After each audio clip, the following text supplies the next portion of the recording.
morning, everyone. Welcome to day 2 of Empowered 2020. So excited to have you guys. Yesterday was absolutely phenomenal, and we're really excited for a great second day. We have a fuller schedule, but some amazing conversations that are coming your way. I'm your host, Minji Chang, and I'm on the board of directors of Kollaboration, former executive director. And for those of you who don't know about Kollaboration, we're a nonprofit organization and grassroots movement to discover, connect, and elevate Asian American Pacific Islander artists.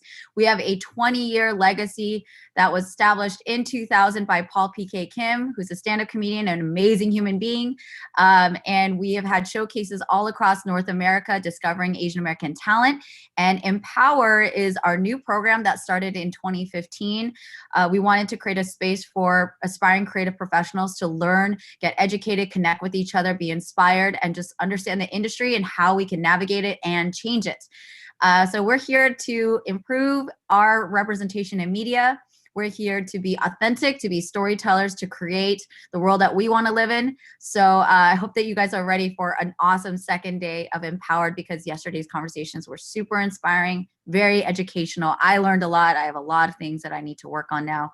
But we're going to get started today in a little bit with our new normal panel. But before we do that, I just want to do some quick housekeeping rules. We have our hashtag, which is Empowered 2020, and you can tag at collaboration with K. We've been seeing so many really great posts. Everyone's experiencing Empowered from such different corners of the world, and with their meals and with their different setups. So it's really cool to see that. Thank you for sharing that. We'd love to repost. And today we're actually going to be doing some giveaways. So if you guys see this awesome shirt that I'm wearing, we're going to be giving away some Empowered shirts. So please follow us on social media. You'll see the rules and how to engage and be eligible to be sent. Just FYI, we are only going to be able to send it to people who are in the United States. Shipping is an issue right now, and we're sad about not being able to send it outside of the US. But yeah, if you're in the US and you want to participate in this giveaway, go follow at Kollaboration. We'd like to do quick thank yous to our sponsors and to our partners, because they're the ones that helped us bring this whole thing together. Our sponsors, CBS, Sony Pictures Asian Community Empowerment, Low & Sons, and Boksu. Thank you so much for helping us bring this together. We were so sad to cancel our in-person conference in March, but also shout out to the Kollaboration team. We held it down, it brought us together virtually, and it's just been really great. So thank you to the sponsors and to the team. And also thank you to our community partners, Visual Communications, CAPE, Asian Creative Network LA, the 2020 Project, CAM, Hate is a Virus, Live from Home Show, and the United States Census. We had a really good conversation on civic engagement. If you guys have not filled out the census yet, go get on that. It's easy. You can do all that from home. But without further ado, we're excited to get started with day 2 with the new normal, which is life in the time of COVID-19. Our panel, there's just some amazing people that are going to be in this virtual room sharing their thoughts and their experiences and their recommendations with all of you. But I'm going to introduce our amazing moderator. She's one of my favorite people in the world. Ellie Lee is a TV host, actress, and social media influencer. You've seen her on VH1 News, Big Morning Buzz Live with Nick Lachey, MTV, E! News, People Style, iHeartRadio, Complex, and iHeartRadio. iHeartRadio is on here twice, but that's good because she's that amazing. You guys need to follow her Instagram. Her content is fire. She's on the TikTok thing, so it's great. And she's a correspondent for the Wendy Williams Show, the Steve Harvey Show. She's an actress as well, appearing in different films. She's a bright light. Ellie, are you in the virtual room? Because we are ready for you, my dear. There she is. Hey. Hey, Bo. Hey. Okay. Well, without further ado, here's our moderator for the new normal, Ellie Lee, and I'll see y'all later. Hey, everybody. I hope everybody is enjoying this beautiful Sunday. Welcome to Empower 2020. Our panel today is called The New Normal, and I am so excited to be here. I am Ellie Lee. I will be your moderator today. And we got to give it up to the special people that are on the talk today. First of all, AJ Raphael. AJ Raphael, why don't you say hi, boo? Hey, what's up, everybody? Good morning. Yes, AJ. Really? June Lee is here. June, how you doing, buddy? I'm good. Thanks for having me. Yes, thanks for being here. And DJ Jiang, hello. Hey. Hi. Thanks for having me. Thanks for being here, guys. Listen, 2020, the pandemic hit us hard. Okay, there's, I'm sure, a lot of things that you guys can say about this. So I want to kind of start with when when everything started locking down and you realized, oh my God, I need to get into quarantine. What were the feelings that started coming up for you, not only as human beings, but also as artists? Well, it was my birthday on the 12th and lockdown on March 12th. So, I was planning this party, obviously, and that's when it really hit me because I started to tell my friends, like, if you don't feel comfortable coming through, and that's when I didn't know really how serious it was. It went from that to I'm like, hey, if you don't feel comfortable, to me, like, sending out, hey, actually, maybe not come. I'm just going to be with my family, and that was the Saturday and Sunday.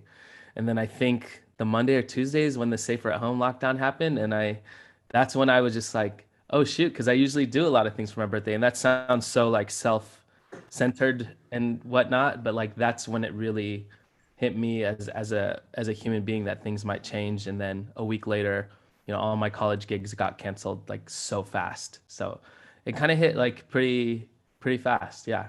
Mm-hmm. Mm-hmm. What about you guys? For me, the first thing I remember is like AJ said, I had a college event. It was my first time being asked to be a keynote speaker. And so I was pretty excited. I was like starting to get my speech ready. I was like, yo, I'm gonna like encourage the heck out of these kids. But then that got canceled. And and then these other gigs were getting canceled. So my immediate scare was very like professional related in terms of work and like, oh, how am I going to pay rent type of situation for me.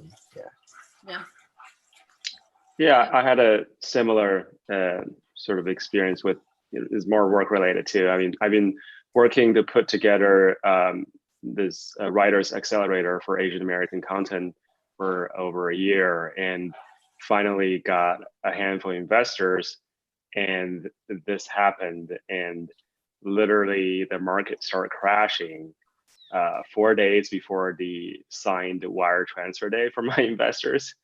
And then they all called me on that day, be like, hey, we're gonna freeze our investment account and not like letting any money leave for a period of time, just put a pause on it. They're like, we still want to support you, but just not right now. So I was like, oh my God, I like missed it by that much. And now the whole program basically is on pause until we figure out a new plan coming up in June to switch to a more virtual platform. But yeah, that was a big shock right there, especially a year after working on that and where it was just about ready to go. And yeah. Mm-hmm. Yeah, I mean, for me, really quickly, I'm from New York and I moved to LA a year ago. And so I feel like my career started a little bit and then pandemic was like, no. And I was like, oh, okay, I guess I'll just take a back seat.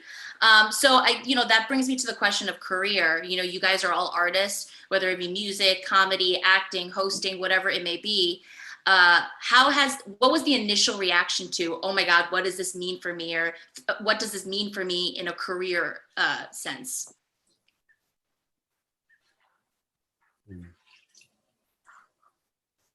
Like, did you guys feel like, oh my God, is this the end of my career? Am I never going to be able to do the things that I wanted to be doing? Or were you kind of like, this is kind of nice. Let me take a step back and let me revisit all the things that I've been chasing for my entire life. Were there moments like that, or was it just kind of like panic mode? Go ahead, June. Sorry, I saw you. Oh, you good. This is so funny. I love this. Hello. Good morning. Whew, it's early. Okay.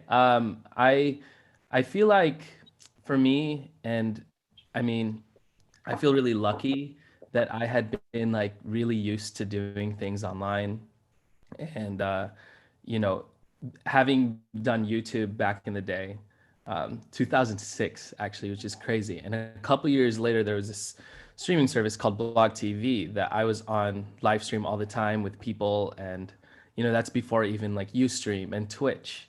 So I felt like my natural thing was just to go online and say, hey, let's throw a show, and I threw a show called Crazy Talented Asians digitally, which I usually put on at the Rockwell in LA, a live event, and also at East West Players in downtown LA. And did it within like 2 weeks, just brought together and created some overlays on Canva. You know, all the resources are like available online, everything we can do. And although the energy is not the same, you know, you could still gather people and show their talents, and even in a cooler way, because I was able to invite people like Stephen Lim and Phil Wang, who they don't necessarily perform, right? And usually on a stage, I would have people sing or dance or do a poem, but they were able to send in videos and video content and things like that. So I felt like it was kind of a natural transition for me, although I do miss the energy being there in real life. Obviously, even now on this panel, you know, not being able to look left and laugh at June. You know what I'm saying? Like, I mean, I could do that to the screen, but it's not the same at all. It's really not. What about you guys? Similarly with AJ, actually, yeah, he hit up a lot of good points. But for me in the digital realm, because I do content, I've been flourishing, to be honest with you. But I think that directly correlates with how much work I was willing to put in during when everything was going on.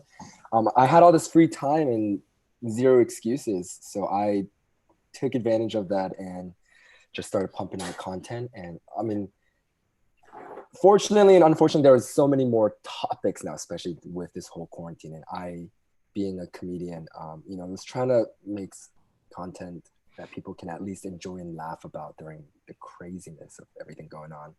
And so it's been, for the most part, pretty good for me. But yeah, earlier, a lot of gigs got canceled. So that was unfortunate. But in terms of content and growth and my page, it was really good. And like AJ, I actually started a dating show on my Instagram, like a live IG live dating show called Quarantine and Chill. And so I bring people on and auction them off. And I've been doing it for 8 weeks now, which is kind of crazy. But it's been fun. People seem to be enjoying it. A lot of people have been telling me, like, I look forward to Saturdays now. People like airplay it to their TV and they're eating dinner and having a beer watching it. So it's like pretty surreal. But I've been trying to make the most of it, in a nutshell. Yeah, I mean, for me in the beginning, it was a little shocking and you know, a little bit depressing to have that opportunity just being gone right away, and there's like no real solution in sight. And then, you know, from experience, it's like always whatever seems super bad in the beginning is not always bad. So, you know, I just sort of like calm down, collect myself, put myself more on a routine, and just figure out what the ins and outs of the situation and see how I can pivot, you know, and adapt to the new situations. It's like, you know, take a look at, oh, okay, well, I guess we can't do it this way anymore. Where can this go? And then figure out a new solution and a new route, you know, to keep, you know, aiming for the solution to all the problems and the mission, you know, need to be accomplished either way. So yeah, it took a little bit, but it eventually got the hang of it and re-engaged about sort of like midway through this quarantine process. Yeah, I think for me, a lot of things started coming up for me on just an emotional, mental scale.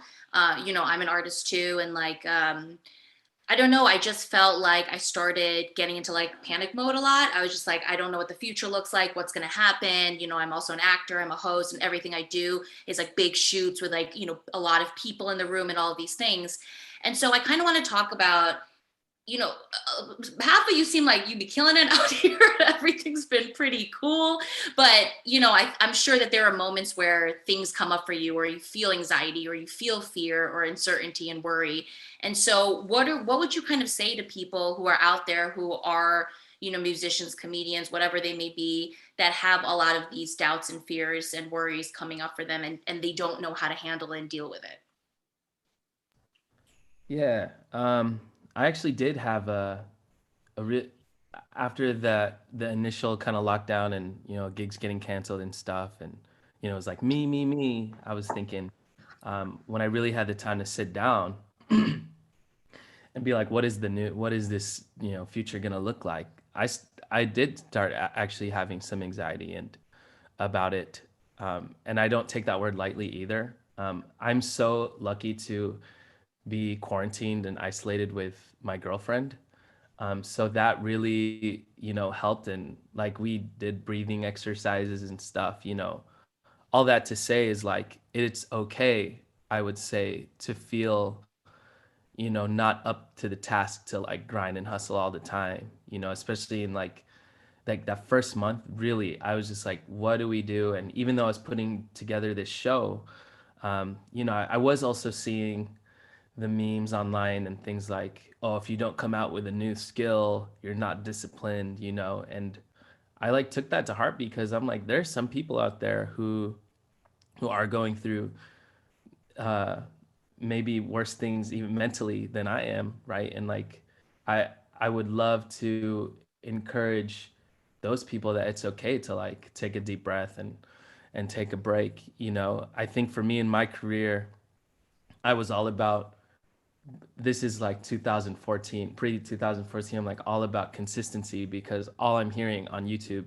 is that consistency wins. And, that is still true today, right? You always want to balance the quality though as an artist with consistency. So I was putting out videos all the time and like hearing like all the pressure for me to make new music and stuff for my fans. And in 2014, I had to take a huge break. I took a hiatus and I stopped everything, even like shows and YouTube videos, because I kind of crashed. I burned out mentally. And that taught me to take breaks, like real true breaks, and like realize that self-care should be top of priority, for you, especially as like fellow creative artists. Is like, we think that our brain should be on all the time because what we do is fun. Like even our aunties and uncles will be like, wow, you sing and dance for a living, like that. And they're like, you should be having fun all the time. But like also it's work, and like when I see my girlfriend, she works in corporate Disney and she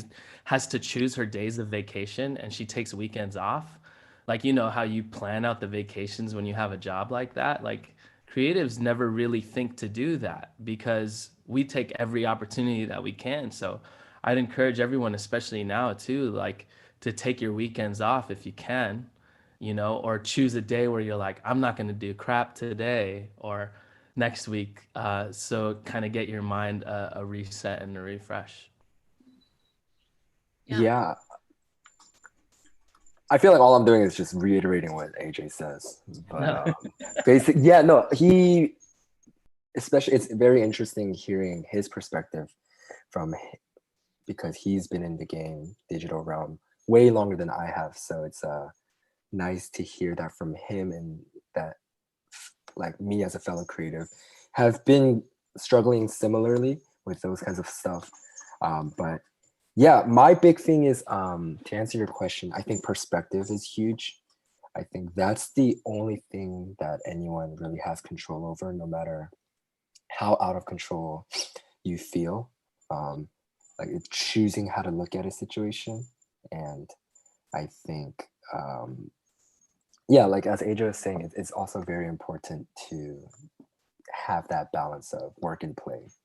And I struggle with that. And that's something I would love to pick your brains about, of what is the line. I feel like it's very fine because I haven't defined it. I don't know what it is, but between working very hard and being consistent, and I feel like I always have to be pumping out content, and versus resting. But I'm very like hard on myself, and I'm like, no, that's justified laziness, right? Mm-hmm.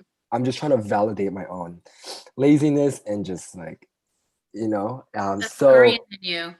I don't know, I guess so. So that I struggle with that a lot because it's very perpetuating, because when I'm resting, I'm not even fully resting, because in the back of my head, I'm like, you're lazy. And so I don't even allow myself to fully just be lazy and just be okay with it and like forgive myself for it.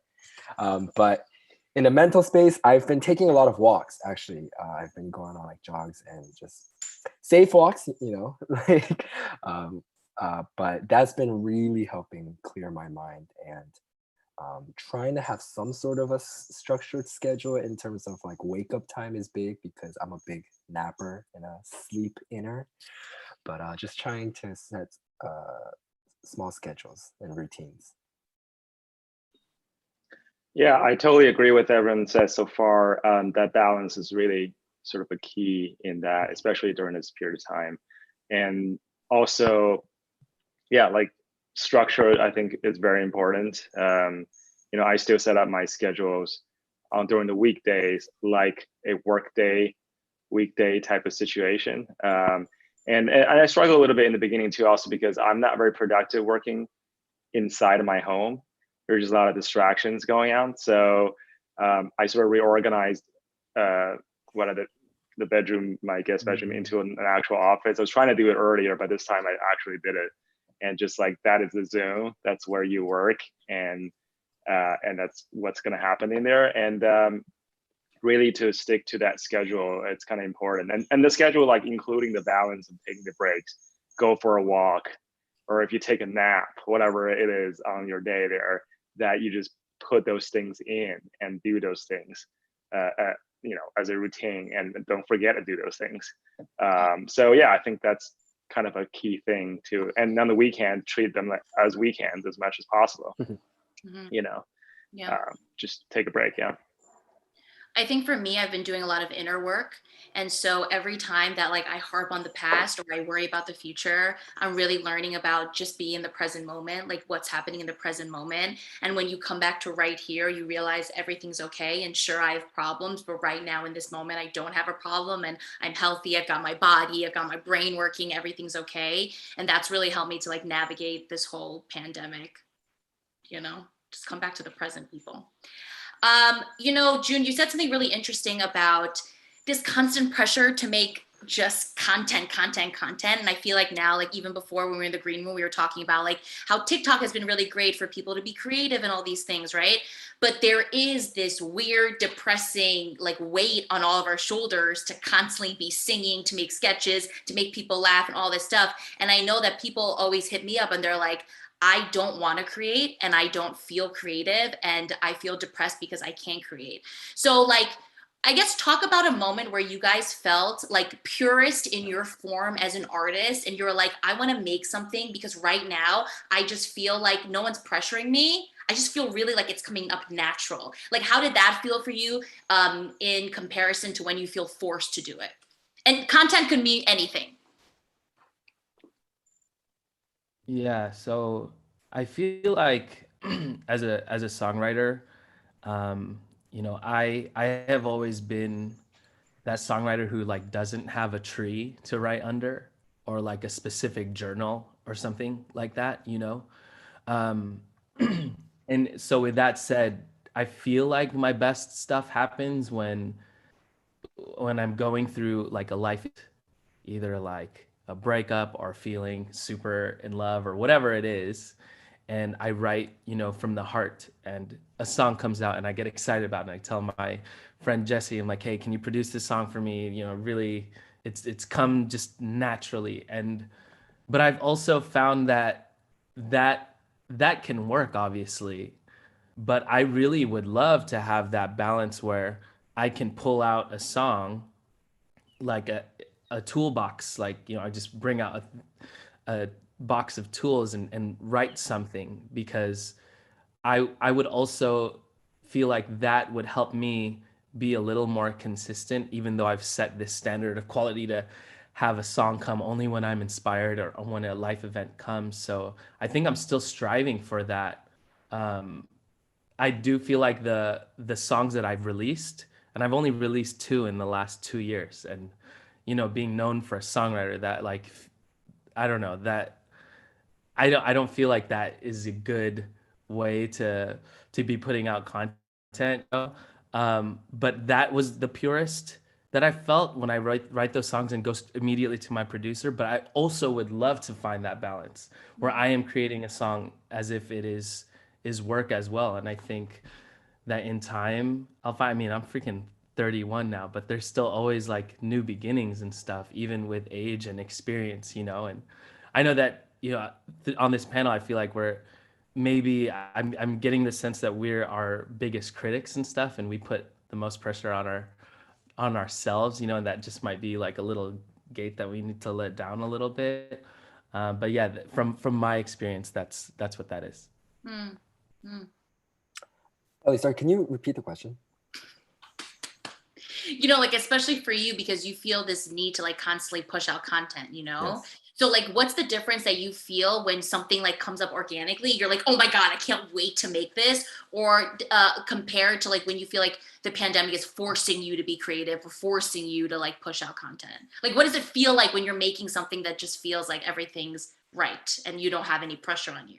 Yeah, I mean, that part of the spectrum is seamless. It just comes out naturally. It flows, and you're excited to create. You're excited to write the script, to make it, and you're excited to shoot. And like, it sounds so petty, but like the effort of, because I play a lot of characters depending on the skit, changing outfits is very annoying, and I sound like a whiny baby. But like, with my point to that is, if it's something I'm very like passionate about, or if like a topic or a video idea that I'm very excited for, then it's, the whole process is effortless.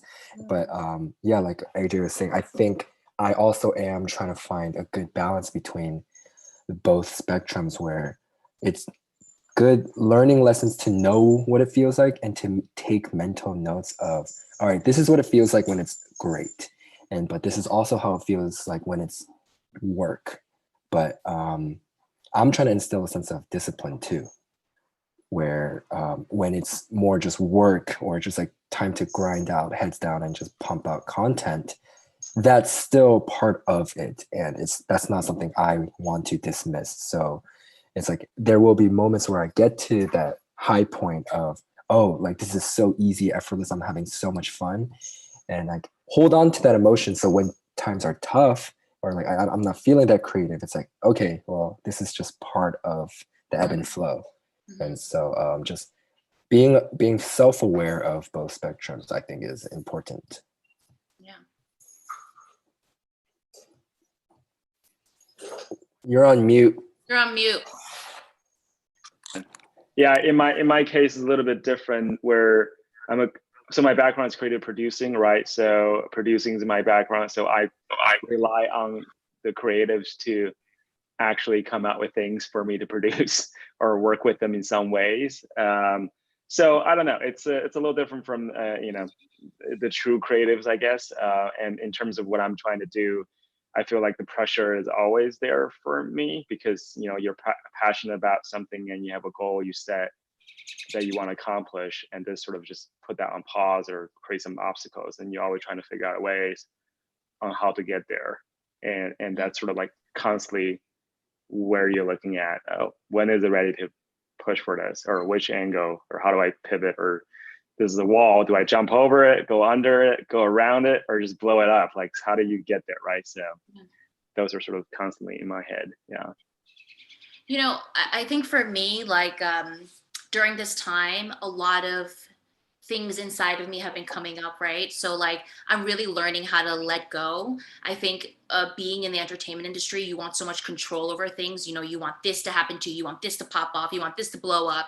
And that was killing me in many ways. And so I feel like in this pandemic, what I'm learning is to really let go and really realize that the only control I have is right now in this moment. So my question for you guys is, has anything come up for you that's been hard to look at, whether it be like shadows of you, or like things that like haven't come up for you in a while that came up during this time? And how did you navigate this, this new feeling, or these new, thoughts, or whatever it may be?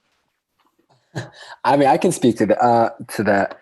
Honestly, all the jokes, tweets, memes going around, the quarantine that's turning everyone back into Neanderthals, and they just the whole look good, feel good, it does take a toll on me, does take an effect on me. And just not being able to get a haircut, like eating too much, telling myself that I'm not hungry, I'm just bored. That's very real. But with that said, that I think the physical sense, I had to do a check on myself. Not that like I let myself go drastically, but I'm the type of person where when I do let myself go kind of physically, it affects me mentally a lot. So that's why I kind of started initiating more walks on a break, or just like exercise, and that mental clarity, and honestly endorphins genuinely does do wonders.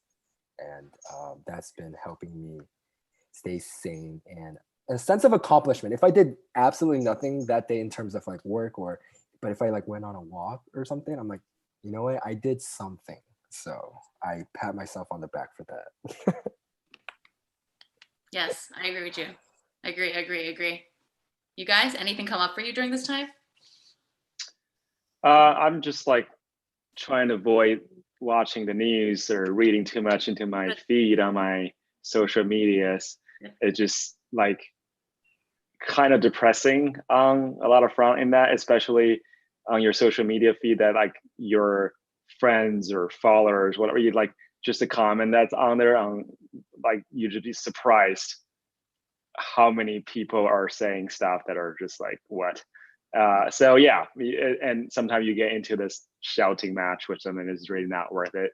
So I think that affects a lot of other things going on with you too, and so it's just kind of good to shut some of that off and just limit exposure.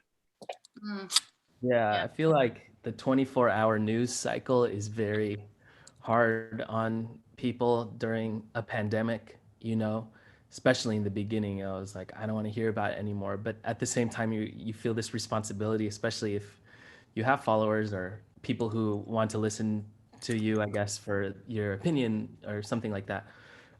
You have the pressure to kind of say something about it. And yeah, dude, DJ, like the Facebook thing and like having a shouting match and stuff and the comment fight has been, yeah, I've got into a couple, maybe 10, you know, and I don't feel like it's good for your soul. But a part of me sometimes is like, especially when it's someone I care about, I'm like, I just want you to see my point, you know, and if they kind of come off a certain way, I'll take it personally, and that's not good for anybody. But then again, after that little comment thing, or you see whatever articles they're posting, you know, if you really take the time, and I'm not telling people that you have to do this, but you know, one of my best friends, we got into a political argument, and I called him and we talked, you know, and I knew where his like heart, where his heart was in whatever he was trying to say, you know, talking about whatever, you know, the economy and stuff like that. And I'm trying to talk about human lives and empathy. And, you know, it really was like, I lost my cousin and my uncle to COVID.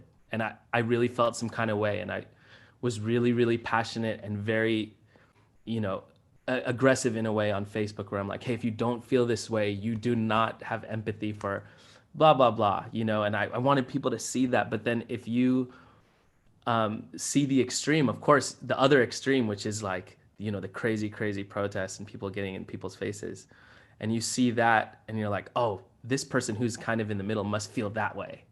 But then you actually talk to somebody on the phone and you see where their heart is, and you kind of get that perspective of where they're coming from. I think that if we all took the time to do that, and not everybody has the mental capacity to do it, then we can start looking at that person in a way that you haven't before, and that won't weigh on your heart as much. So that has been coming out a lot in this pandemic. Yeah. Guys, we are now moving into the Q&A section, which means that we got our viewers sending us some questions. So first question is, after the lockdown is over, will you guys, and this is, I guess, for, well, I guess, DJ, you can answer this too. After the lockdown is over, will you still continue doing digital shows, whether it be Zoom, streaming services, whatever it may be? Is that going to go down? I've thought about that, especially like with the dating show that I'm doing, and I believe so. Maybe I'll just like rebrand because it's not quarantine anymore. But I've been thinking about porting to Twitch, and also starting like a podcast with a buddy of mine. So a lot of new ventures and ideas are coming out of this, and I think I can definitely find ways to pivot and just kind of like tweak it so that it works outside of quarantine. But yeah, I plan to try to write this out. Great. DJ, a question for you is, as a creative producer, have you began to adapt to new technologies to coordinate and put together your productions, and even going into drop ship productions with remote in control viewings? Can you give us some insight about what's happening in the producing world? Oh my God. I mean, right now, currently, there's not really a very good solution in a lot of those production related things. Just a lot of development happening right now, working with writers, which I think is a good time, really, to filter out those good projects that you can push forward after this is over. The new production guideline from the state is coming out tomorrow, actually. Or after the holiday. So yeah. What are you going to say? I think it will be a set of procedures that's required on set, and then that will trigger into the unions. The union will start making more concrete guidelines on limits on how many people can be on a set, on what type of productions, protections, testings. All these things are going to be probably pushed in to ensure the safety for the time being, and that's probably going to be the new norm for some times. And I believe non-scripted content will resume prior to scripted content, and skeleton crews and what indie production is more familiar with. It's probably going to be a more standard than the big ones that we see around. So yeah, so it's definitely going to be different. And as far as our development aspect goes and production office aspect, it's Zoom, all the virtual stuff. It's been adapted to use as much as possible, right? And it's actually fairly good so far with Zoom in doing development. So yeah, one day at a time, baby steps. Yeah, that's it. Next question. What is one word to describe how you're feeling right now and why?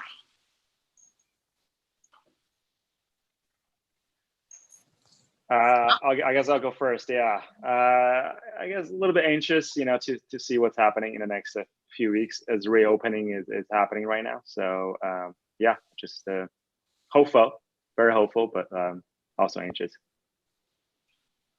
I think quickly my word is like, you know what? We're entering kind of like a new landscape, a new world, a new earth, a new way of living.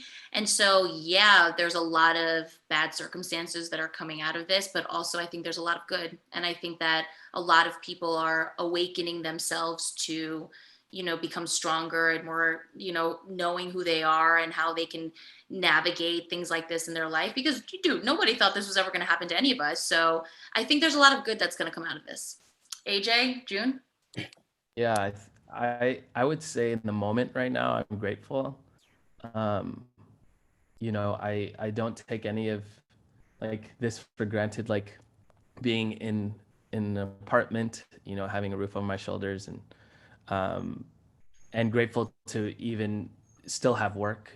I know June was saying that he's as busy as ever, and I feel this same way, especially this week. I have like 2 big projects I'm working on, and I was really stressed last night, and woke up like, oh, I have a panel to speak on because people value my insight. You know what I mean? And that's very cool and a cool feeling. So I'm grateful to even be invited to speak and share. But yeah, very grateful. Yeah, I'm excited. I mean, I feel blessed because I'm alive. My family is alive and doing well, and I have more things to be grateful for, as AJ was saying, than to complain about.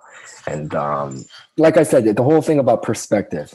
And so as you're saying, Ellie, too, I'm excited to see what's to come. And I think that's up to me to an extent of like, how do I choose to navigate this new space that we're in now?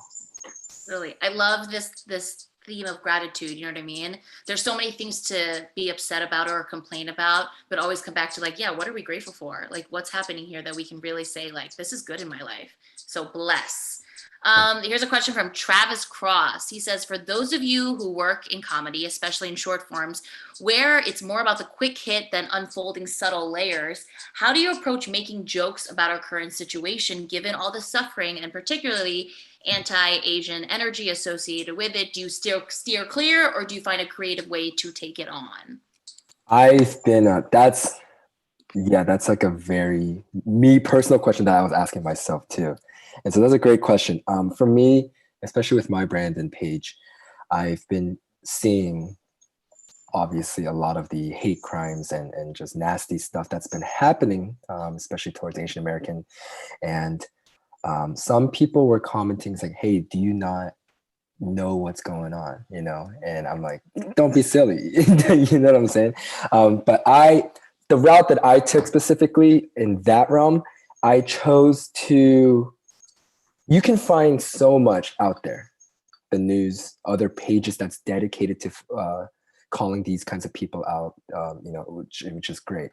But to me, that's not the route that I wanted to take. Mine was purely for like a refreshment. I'm just a lemonade stand on the walk from work to home. You know, that's me. And I just like a nice, cold, refreshing glass of lemonade and just taking that quick 60 seconds to just laugh. And if my job is, if I can make you for 60 seconds forget about all the crap in your personal life and outside of your personal life, and just find a reason to laugh in your day, then I've done my job. That's my purpose personally. And so that's one of my incentives to keep pushing out content, whether it's related to COVID or not. This is my chance to express that creative freedom. And yeah, as a comedian, any joke really works, but the harder the joke, the more risque you have to be more careful about it and just not be insensitive. But I think like with the quarantine, I did a video about like different quarantine outfits, right? And just like people being bummed out or like the snacker. But so there's obviously a lot of ways you can joke about the fun aspects of it. But yeah, with that said, I think I personally just took the route of just refreshing, funny content, if that's what you're looking for. Now I have a question for you guys. You know, there have been a lot of anti-Asian, a lot of things that are happening, whether it be, you know, people getting beat up or verbal abuse or whatever it may be. How do you guys in your positions, having followers or, you know, DJ with you, like being in, you know, the occupation that you're in as an Asian American, how did you navigate that whole thing when it first hit, you know, our community? I guess I'll go first. Yeah, I mean, I feel it's sort of, you know, it's very unfortunate that it's what's happening, and it speaks to like a larger problem for the community in America. Like it's been building up for quite some time, I guess, and it sort of fueled me because my mission is actually, you know, trying to change representations, and it just shows how crucial that is. And I feel like, you know, we should use this as a way to double down on the cause. And really it's up to us on where we come out on the other end of this for our own community. Nobody else is really going to do anything other than ourselves. So it's our decision to make on where we want to land. And if we can use this to unite the community together somehow, then, you know, we have a pretty good shot in changing the landscape. But, you know, so that's sort of like, it makes me want to do more on what I'm doing. For sure. Yeah, that's amazingly said, perfectly said. I feel like if we come out stronger on the other side of this, then, you know, that's the positive thing that came out of, unfortunately, that people had to go through and currently are going through all of the hate crimes and stuff, which like I hate seeing the imagery of it and stuff, but you know, the people who are sharing it and putting awareness out there that it is happening, you know, that is important so people can see that it's happening, first of all, because a lot of people turn a blind eye and they're like, what? You know, that's not happening if they don't see it themselves, you know. But once you see a video, and especially if you are Asian, you know, and you see like, dang, that could be someone who's related to me or like my mom, or, you know, that's when it really hits. But I do hope that we can all come out of this stronger, more united. You know, it's so ironic that it's Asian Pacific American Heritage Month, you know, a time where we're like, you know, supposed to be celebrating, and we can still do that. But at the same time, it's like, we're going through this stuff too. It's like an added, you know, burden. But I hope we can all take it in a positive way after this and show some support and empathy towards each other, and not just our community, but, you know, the other communities are being affected by the virus in general. So yeah. Yeah. What do you guys think are like the new characteristics or new traits or new habits or anything in your life that you're taking out of this that actually has made you like a better person, a better human being, just like lighter than you were before the pandemic? Is there anything that you feel like you're taking with you that's new, that's going to be different before the lockdown happened? That's a good question, because let me tell you something.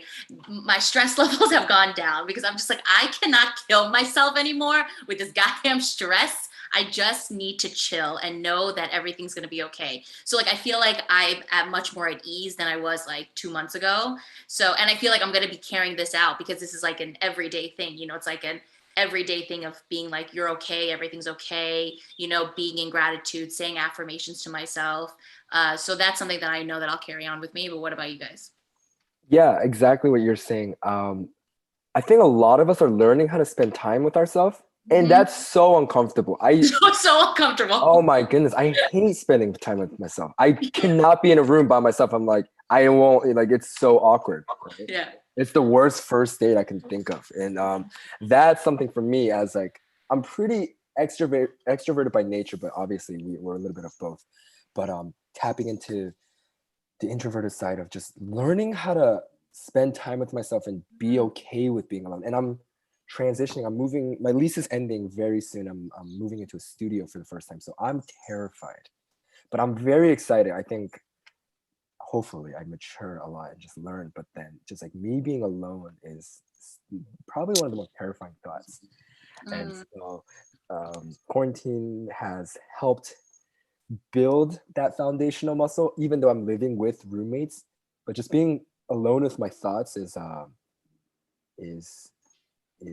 crucial, is because it can be very dangerous, but it can also be very powerful. So tapping into that.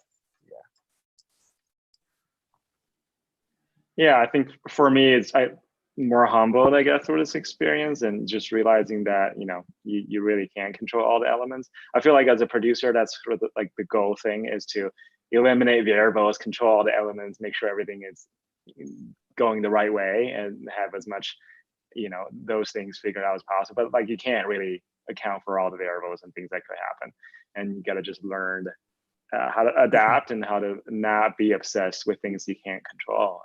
Yeah, so I think that's definitely something, a good skill that can be mastered through this process for myself, especially. Love that. Yeah, I feel like, yeah, all of that. It's amazing. I was listening to I was on Tori Kelly's live the other day, and she had Kirk Franklin on, and I don't mean to bring any kind of like religious aspect to this, but the metaphor that Kirk Franklin was using was crazy, and it opened my mind in a different perspective, where he was like, you know, we've all been watching sports on replay and stuff, old games and things like that, because there's no sports happening. And he was saying that it's so interesting. He was watching a game and he sees the people of a team that they think is going to lose. So they're watching the whole time, like scared, and you see their faces and stuff. But when you're watching it on TV and you already know that your team is going to win, you're watching the game in a different light and a different perspective. So he's like looking at the fans of his team, and he's like, no, it's going to be all right, because he knows they're going to come out of the other end, you know. And I think that if you look at this pandemic like that, where it's like, yeah, we're going through some real deep ish right now, but we know that humanity, you know, which is our team, we're going to come out of this, and, you know, we're going to win in the end. So if if we kind of take that perspective and look at this like that, then I think, you know, it'll be a more, I don't know, positive thing. He puts it in much better words than me. But I just want to share that because that's something that once I heard that, I was like, yeah, we are all going to come out of this okay. Yeah, I love that. And we have a very special guest, Sherry Cole. Yo, I was texting her this morning. Text not going through. Okay. Good morning, everyone. First and foremost, my glowing Asian community, beautiful faces, cheekbones for days. This is my worst nightmare. Okay, literally my worst nightmare. I wake up and I'm like, oh my goodness, it must be like 7 or something because my alarm hasn't gone off. And I grab my phone and it's like dead for some reason. I'm like, what the heck? Here's the thing. I have the hole in my iPhone is too big. Like it's loose. It has gotten loose over the years. So it's like this weird situation where when it goes in, sometimes it doesn't stay in. All right. Anyway. Like literally when I put it in, my iPhone tells me, is it in yet? You know? And the point is it died in my sleep. It died in my sleep and here I am. But Sherry, the point is that you're here and you're gracing us for the last X amount of minutes, and that's all that counts. So welcome. I'm just gonna shove you a question so you can just start answering, so we can get your intake on stuff. Okay, girl, what we've been talking about for the last 50 minutes is the new normal, this pandemic, everything that's going on. So you being a performer, you're a comedian, you're an actress. How are you navigating this new life? You know, ever since we've been in lockdown, we're still in lockdown. We don't know where anything's going to happen. How have you been navigated? And what are the positive elements that have come up for you during this time? You know, I think as someone who's like always on the go and like needs to be busy at all times, this was kind of like a rude awakening, you know, especially because we're so used to being creatively fulfilled. You know, I mean, we're on stage, we're in front of cameras, etc. So I think we're living in a time where this is happening during the internet, which of course is many a times a curse, but a true blessing, you know, because we get to do things like this.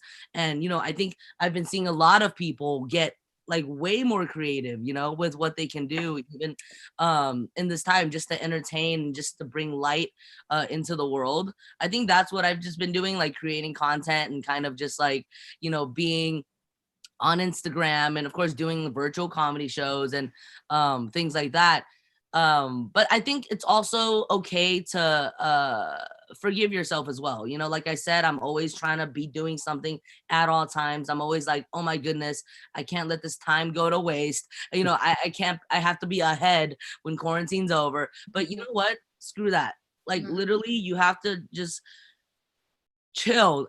This is traumatizing. Okay. We've never gone through this as a generation ever, you know, like this is something we don't know. There are no rules. There's no manual for how to deal with a global pandemic and being, you know, not able to hug your best friends and you know what I mean, like people who are single, like you can't date in a normal way. There's a lot of like, it's such a like shock factor that you're alone. You know what I mean? So I think it's perfectly fine if you have a day where you do nothing, you know, and I think you just have to, I think right now what we are is human.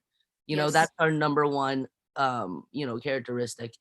And we're realizing that because obviously everyone, you know, we all have differences, but like we're all going through the exact same thing, you know? So I think just trying to be optimistic. I truly do see a light at the end of the tunnel. And just kind of remember what we're grateful for. You know, it truly, truly could be worse. So yeah, all that stuff. But you know, you hit it. We were talking about that too. Like, be kind to yourself during this time, guys. We are really going through something very traumatic. We've never gone through this before. So take a seat back. It's okay. Everything's gonna be all right. You know. You know, as we, you know, getting to the end of this whole thing, I want to talk to you guys. What is the next 6 months you think gonna look like for you individually and just for our industry? Like, if you guys could really say, like, let's say 2021. 2020 right now to 2021, what is it going to look like? What does it look like for all of you?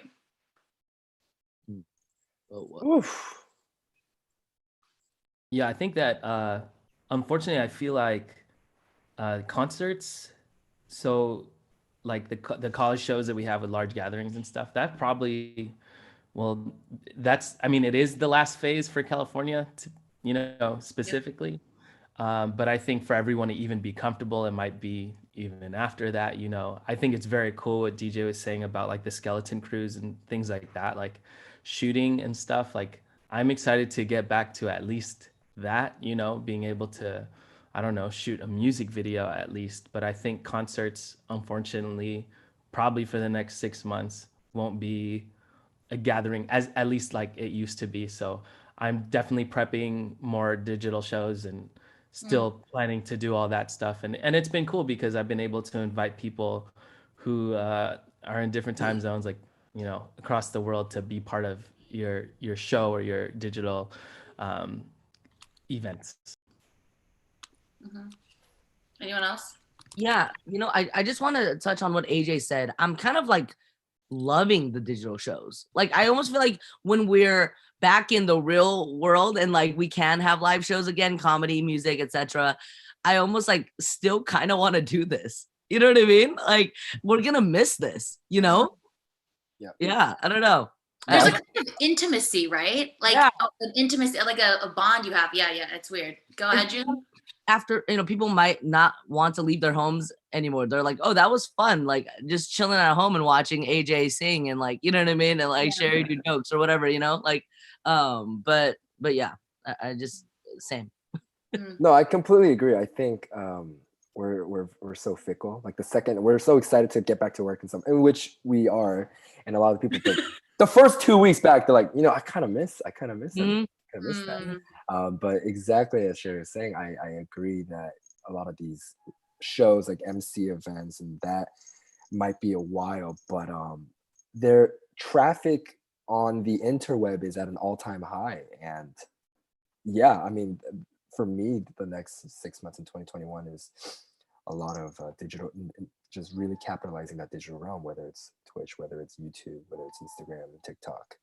There's just so much options out there, and this is the time that really puts creatives to the test. It's like, all right, here's the available resources. What are you gonna do with it? Like, good luck. And so we're all just scrambling around. We're like, oh, okay, It's like an escape room. It's a game show. Oh, we're in a crazy escape room right now. You know what? Speaking of that, I feel like escape room is going to make like a quarantine version or something. I swear. That's true. We have a question from Kathy. She wants to know, how are you all maintaining in touch with friends and family virtually during this pandemic? Is there anything unique outside of just FaceTiming or Zoom that you've done to keep in contact with the loved ones? I'm sorry, you said, is there anything outside of FaceTime and Zoom to keep in touch with loved ones? Yeah. I will just completely confess that I have been doing like social distance outdoor like picnic. I did it for the first time yesterday, a picnic. And it was like, I went to the park and everyone kind of was minding their own business. And me and my two friends, like we were just 6 feet apart and like on our own, blankets and just chatting and eating our snacks.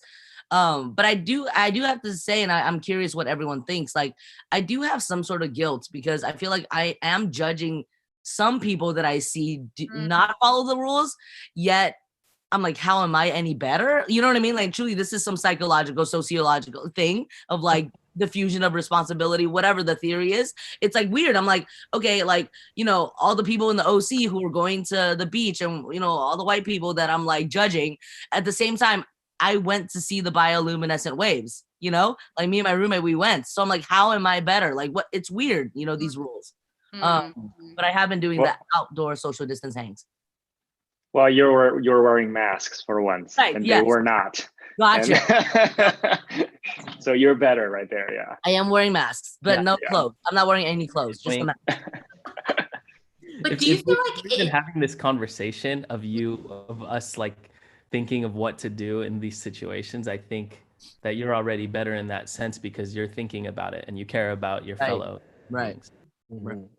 Do you guys feel like it's messed you up in terms of like, do you really realize like, man, I really took for granted, like just like hugging my mom or like, just being able to visit all the time or do whatever I wanted to do? Like, do you feel like you want to be like a better kid, a better friend, better sister, brother? Yeah, no, that's humans need constant reminders for, especially when it comes to family, right? And it's been a great reminder to just call more often. And it's always a sad moment in a kid's life. Like, so I got the opportunity to visit home back in Georgia, and every time I visit, my parents look older, and it's so sad. It's like it's a really sad thing for a kid to like really when your parents actually start to look older. But and just this whole pandemic made me really reflect. It's like, hey, like their time here is not infinite, nor is mine. And so like swallow your own pride and just and call them and a lot of forgiveness has been hopefully happening for everyone, forgiving yourself, forgiving estranged siblings, parents, whatever the case may be, and just really swallowing your own pride and it's like, hey, like let's like what's up, let me check up on. Yeah. Totally. I think with family, it's easy for us to take them for granted because we think they're always going to be there. Sure. You know, I'd rather hang out with my friends. I'd rather, play Jackbox and, you know what I mean? My crush instead of like, FaceTime my mom. But yeah, like I think about that too. I'm like, my mom has a restaurant in the SGV and she's going to work every single day. You know what I mean? And like business isn't great, but she's still doing it. And I'm like, wow, she's a damn superhero, And I think realizing, especially us like being Asian and like, we know how hard they work, and I think, yeah. I mean, I kind of just agree with you. DJ? Yeah, 100% there. I mean, I definitely been calling my parents more on like FaceTime and Zoom. And I think, yeah, it's just, I mean, they live a little far away so that I don't see them that often in person anyway. But now definitely Zooming a lot more and realizing they need faster internet. It's just like the lag is just killing me. I was like, no, what do you pay more? Yeah. I'm different from you guys. I've been in quarantine with I came to New Jersey to be with them for the last 2.5 months. And it's been great, but it's still hard. You know what I mean? Guys, we're almost closing this panel. I would love if you guys, each of you down the road, just say anything, words of encouragement for anybody that's going through a really hard time right now, being an artist, just being a kid, just being a human being. If there's anything that you can say to them that could lift them up and keep them going during this time, please say your piece. Honestly, let's just have hope, especially, as the Asian community, remember that we are literally the best ever. Like, I feel like after this, we're going to take over the world. I mean, we're in such a place where we're unapologetic because we know what we deserve. Finally, you know what I mean? So, even with the racism and all that stuff, I'm so confident that our community will like rise from this and be stronger together. That's the thing, having each other's back within the community, and sticking together truly, and just holding hands in this weird journey. I think that's just what it is. Just like, please have faith in the community, like we really are one right now. And just know that during this and after this, you have people to turn to, and yeah, just have faith. Love it. Thanks, Sherry. Well, I'd love to say, Sherry, love you, by the way. Love you always. I was worried too. My text was not going through. Anyways, I would say let's have more empathy for each other. I think that's a big lesson that I've been learning through this pandemic, and if we can put each other in the other person's shoes, or that saying, I think we'll have a lot different perspective, and to realize that, hey, we're all going through the same storm, but we're not actually all on the same boat. Some of us are in bigger boats and things like that. So if I think everybody looks at it in that way, then we can look at somebody and be like, and give them a little more grace or empathy. I also want to shout out my mom. She's on the front lines. My best friend is on the front lines as well. So love to all the healthcare workers out there. Mm-hmm. Thank you. Yeah, definitely, just be kind to each other and, support the community. I think it's the best time to unite the community right now. And I guess the other key word is baby steps, just one day at a time. Don't try to jump over to the other side of this. It's not possible. So and yeah, just take those small steps and you get there. Something different. Let's see. I say this with the utmost sincerity, and like, I this too shall pass, right? And I really do believe that. And sometimes when things are crazy, I like to really simplify it and just not make it into anything big, even though as big of a pandemic is. You'll be all right, and we're gonna get through it. And I just want to reiterate the perspective thing is, no matter how out of control it is, you have always the choice of how to look at it in any situation. And I hope that a lot of us can choose to look at it and just be excited and just be hopeful for what's to come. And as Sherry was saying, I think one amazing quality of being an Asian American is we have tenacity, and like it's like, yo, like keep throwing it, like that's it, we can take more. And I think we're gonna come out the other end like how Captain America came out, so I'm excited. Well, that's what I'm saying. Actually, just to add to that, like, I found out the other day that Asians actually have the highest survival rates. And like, even with the racism, we're still overachieving, like after this pandemic, we're going to come out as the valedictorians. Yeah, for sure. For sure. Exactly. Everybody, thank you so much for being in this panel with us. Be kind to yourselves. Take care of yourselves. Everything's going to be okay. Just take a moment to breathe, people. Everything is fine. Love you guys. Thank you so much for being on the panel. Minji, I don't know if you want to jump on and close this out, but thank all y'all. Thank you so much. And thank you for hosting. Sorry I was late. The fact that you guys are amazing. I'm so glad. Thank you, Ellie. You guys are, I feel so inspired, and my heart is warm. And Sherry, you're amazing. Thank you for jumping on. And you guys dropped some amazing knowledge today. And we are all going to be okay. That's it for the new normal panel, which is the first panel of day 2 of Empowered 2020. I hope everybody there, if you guys have a chance, look at the chats. Like, you've been inspiring people left and right. Really? Some good jokes. And June, people want to see your kittens and all that stuff. That sounds bad. The actual kittens.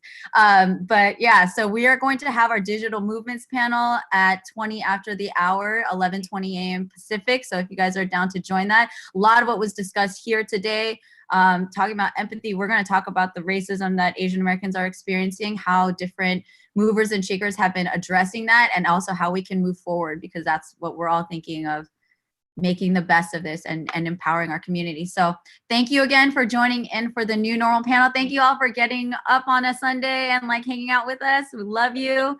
And we'll see you back at 11:20 Pacific. Thank you so much. Bye. Thanks, Nanji. Bye. Bye. Thank you.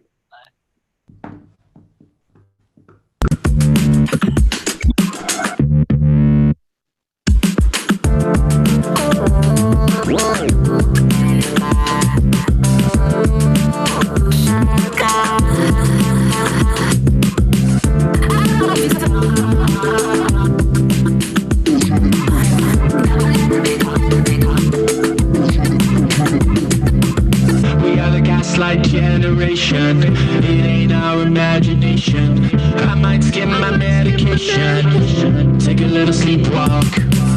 Don't worry your head about it, just be talk down and out it. Wake up out of bed shouting, fuck the dose again, dog. Straw man that way too much, spontaneously combust. Control built on empty trust, put this mask on to filter out the dust. Fire, fire away. I see you in the dark, armed with information. We have illumination. Fire, fire away. You won't break me apart. Don't tell me I am lost. I know exactly where I am under the flicker of the gaslight. Talk down to ya, come lay all around, don't ya? Drink a single ounce, I know you like the sweet shots. Double vision, I lie. Now I know when I see right. Polarized the light, now we fight for the detox. Running out of skip that, so you need help, kid, I got some interest. Running out of skip that, so you need help, kid, I got some interest.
Hey everyone, welcome back to Empowered 2020, day 2, panel 2.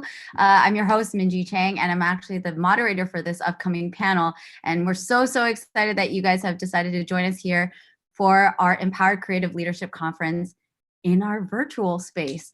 For those of you who don't know, Kollaboration is a nonprofit organization and a grassroots movement to empower, discover, connect, and elevate Asian American Pacific Islander artists. We are celebrating 20 years of empowerment through entertainment, and we've had showcases from 2000 till now, and we are actually expanding into the conference space as of 2015 so that we can further educate and inspire creative professionals both in front of and behind the camera.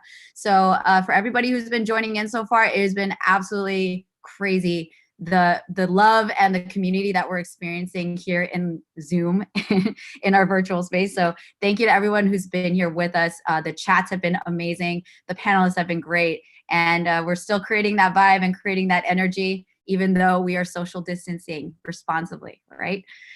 So before we get into our panel, which is the Digital Movements That Move Us panel, just some quick housekeeping is that we have a hashtag. It's hashtag Empowered 2020.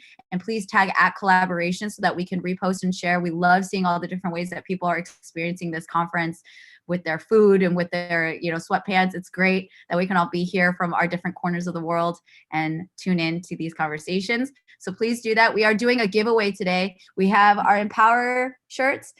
This is the most recent design. We also have our older design from 2017, and we will be mailing them out to special participants. So check that out on social media. Follow us @Kollaboration.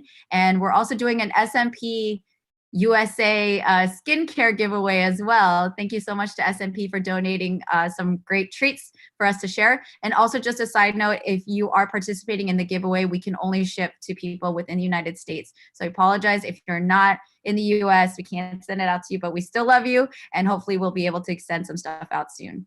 But yeah, also side note is that we are taking donations. Thank you so much to everybody who donated yesterday. We had some really generous people like Susan Jin Davis, Yao King, Austin Jose.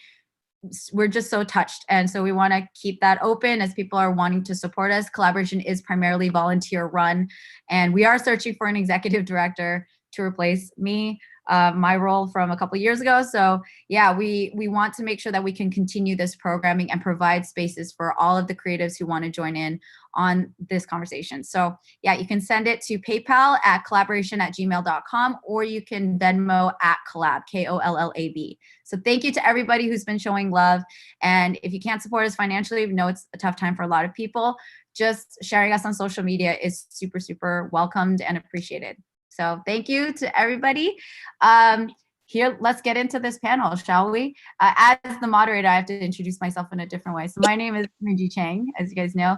I'm an actor, producer. I'm the host of First of All podcast, and I'm a board member of Kollaboration, and I'm the former executive director.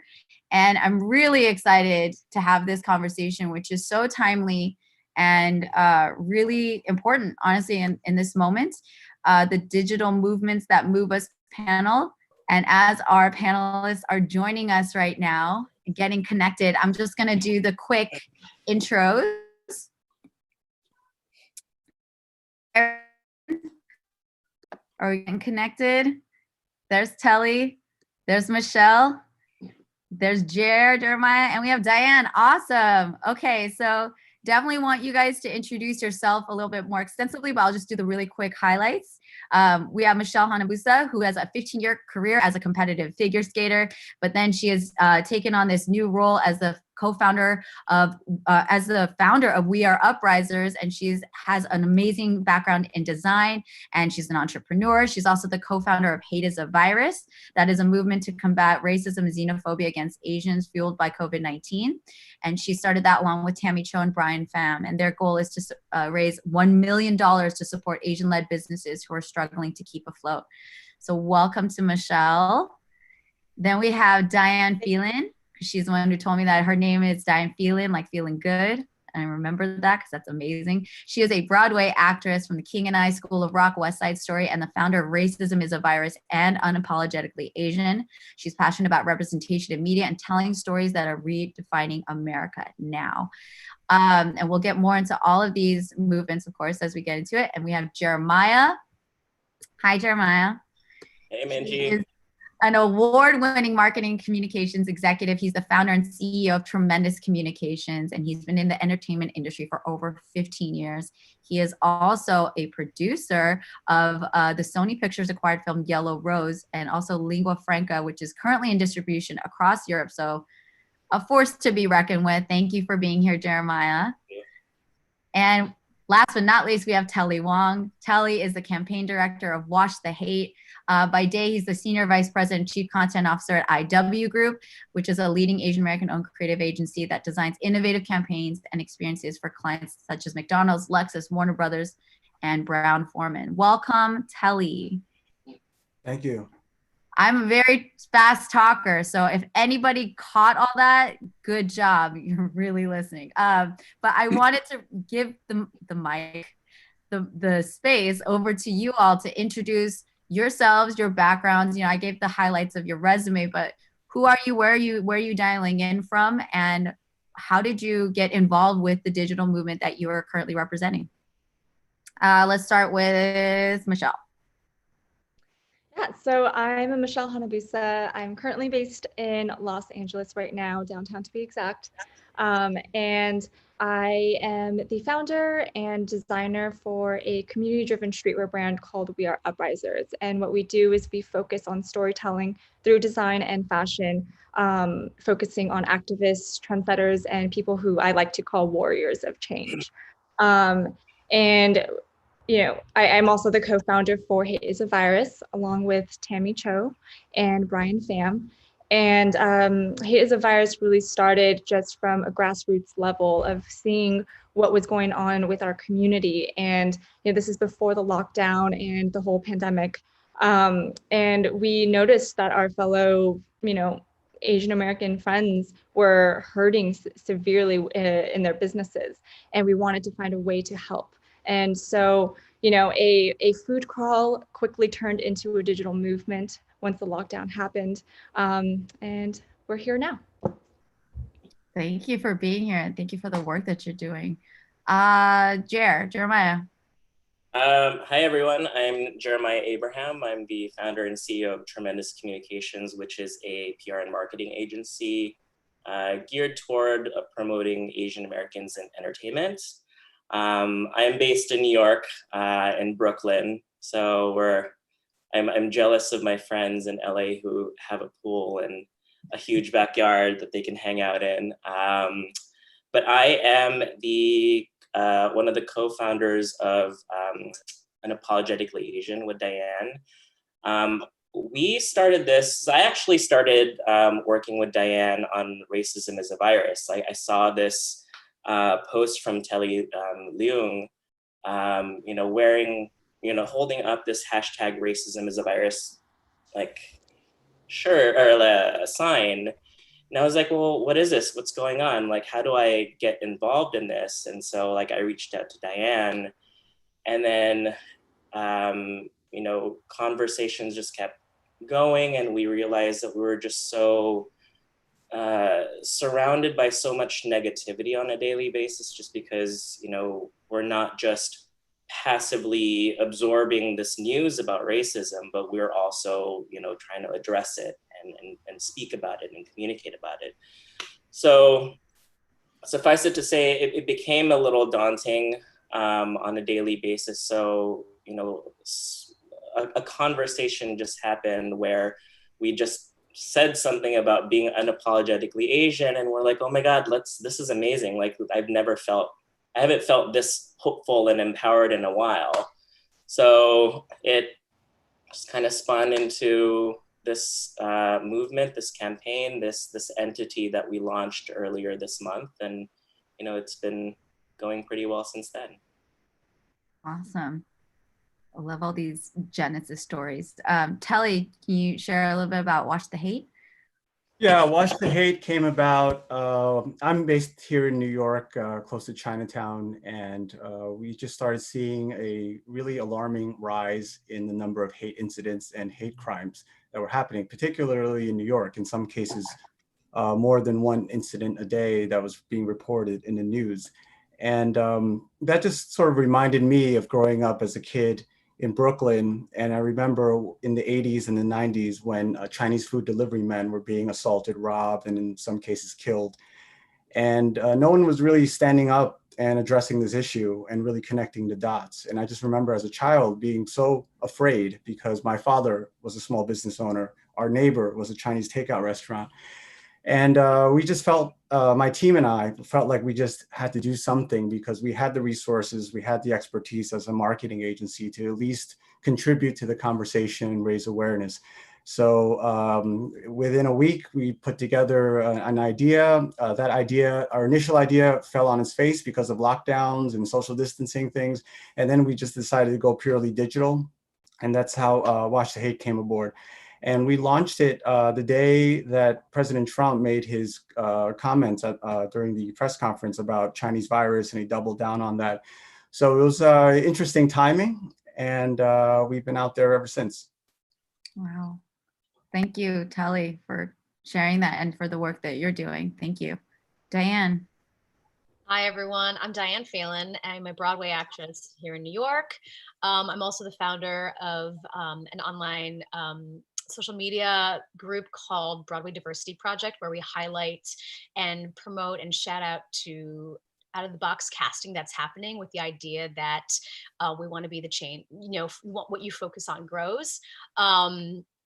And how racism is a virus came around, because since Jeremiah kind of gave you the backstory about Unapologetically Asian, how racism as a virus came around is, Broadway closed on March 12th.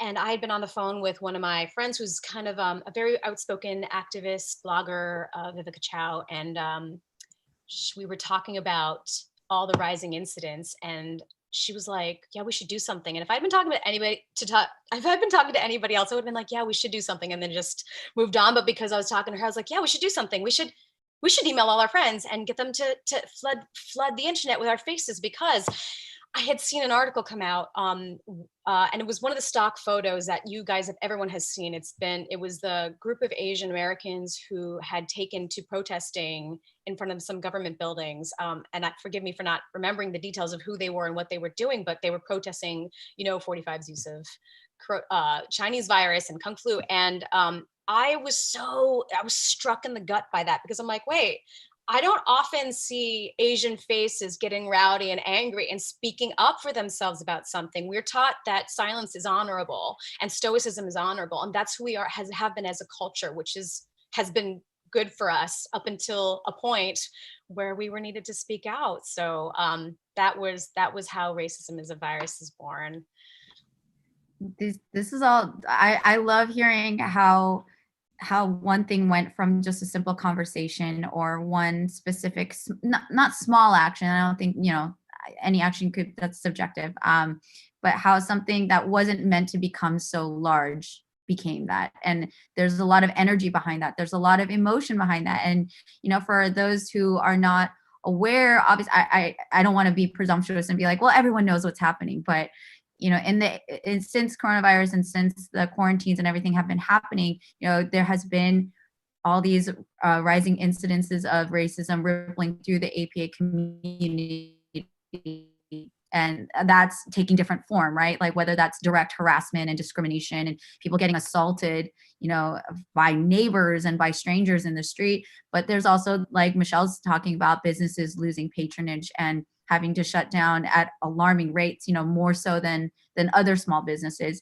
And then even on the broader level of this preemptive fear that a lot of Asian Americans are feeling in general, this anxiety of like going out into public and fearing these negative interactions with their like people that used to be very normal and just, people that they would bump into in public. So it is a very significant moment. It does require us to talk about it. And I really appreciate you all sharing how this started.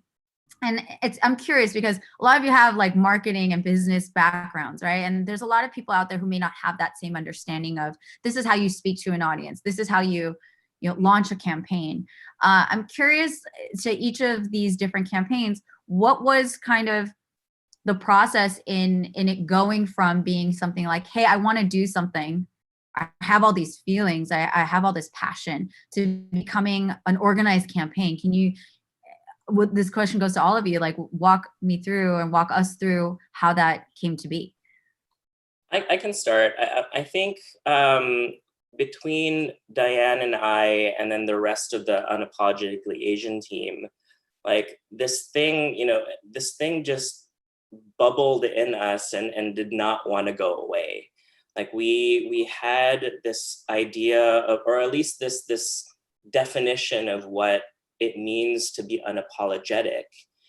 And then it was that feeling that sparked where, again, like as I mentioned, this was the first time I felt empowered in a while, because Minji, to your point, even going on the subway was daunting for me, like hearing all these stories of, people taking out disinfectant like sprays and spraying Asian people. Like there was actually a point where, when you would go into the subway, like you would make eye contact with the Asian person, like in the next seat, going like, yeah, I got you. And it came to that point where, we were ready to just throw down on the subway, like to defend each other. Mm. And so, even walking my dog, I was afraid. So I think, it was for us, the genesis was that this concept of unapologetically Asian just wouldn't go away. And we needed to take action. We were already organizing for Racism is a Virus. And we wanted to help shift that narrative to something a little bit more uplifting, and to share that feeling of empowerment that we got, like just even thinking about this with everybody else who may be feeling defeated and, forgotten about, how awesome they actually are. So I think, for us, it just became, it was easy to take action because, we wanted to, we had to. Yeah, I want to jump on that. Well, first of all, I want to give a main shout out to not only the rest of our team, because we have a team of 7 to 8 people who work with us, but Ariel Estrada, who came up with the term Racism is a Virus. I think my first version was Stop Racism, but he had come up with Racism is a Virus. But this idea that I totally just lost my train of thought because I was so thinking about Ariel. But just the idea that a lot of people say, what good is your anger going to do? What good is a post going to do? For me personally, the Me Too movement had changed my life.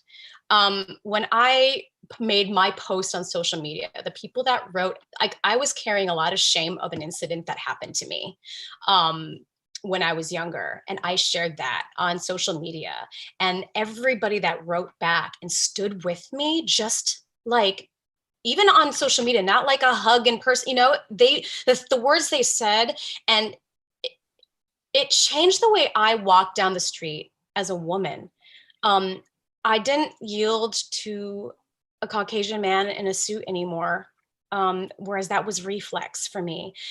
And so that, I think for any Asian American person who is feeling like, oh, I'm feeling something and I want to do something, but it's not going to be enough, just know that like that next step is enough. And everybody, there's a movement happening. We're all proof of the movement. It's bubbling up, it's coming up. There's a change in culture happening.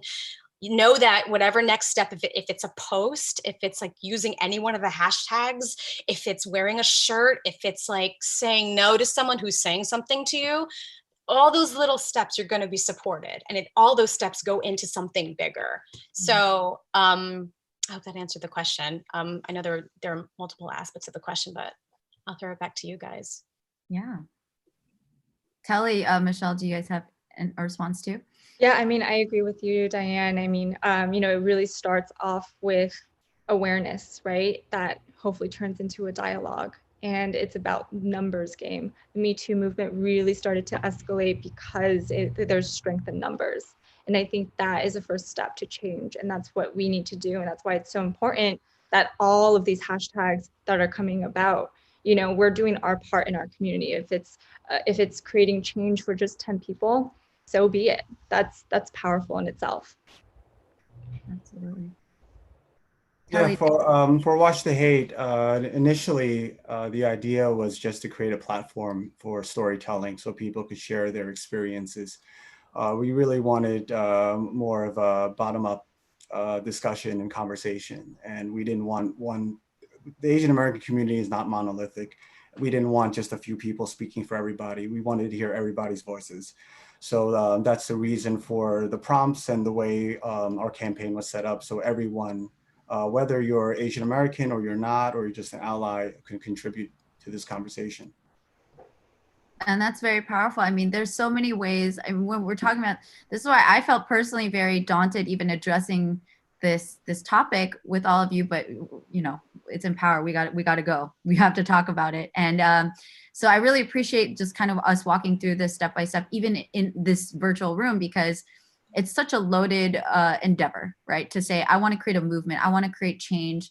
Because as we know, humans are adverse to change. And like the pandemic is kind of revealing that we're not just going to automatically switch gears and switch our mindsets. And so there is a very prolonged amount of time for people to get it, whatever it is, right? Like to understand what are the feelings behind this? What are the actual experiences? You know, having people share their stories, because to what Diane's saying, there's such a legacy of like shame and guilt or just culture of silence. So that is completely abnormal. That's an alien concept to even share, like, well, this is the hardship that I'm going through, versus like, let me just deal with it and move forward.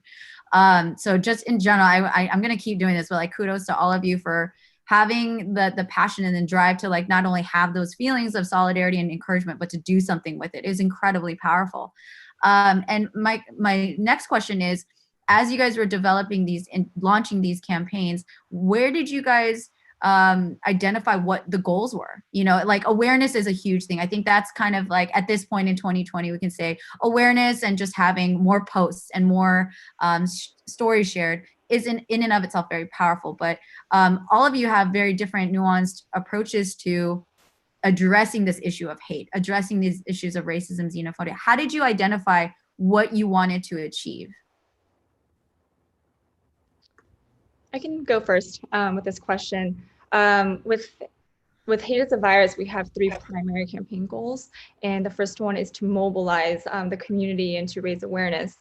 The second one is to educate them with practical strategies and ways to respond if they were to witness or experience racism themselves. And the third one is to raise $1 million, again, to support small Asian-led businesses across the country. And the reason why number 3 felt really important for us was because, you know, it's important to make a tangible impact. We want people to kind of see not only just raising awareness, but what else can they do to support. And a lot of people have been asking us too in our DMs and emails initially, like, what else can I do? And so I think this third point was a very special and important task for us to get to. Yeah. I think for us, you know, because we were a social media campaign, we wanted to initially reach critical mass like right away. So we didn't want to just have the hashtag and, you know, let it dwindle, you know, in a span of a few days. And, you know, one of our big goals for Unapologetically Asian was to get people to be inspired and share their stories. But also, I think, at least for me, one of the bigger purposes is just to also inspire the next generation of leaders.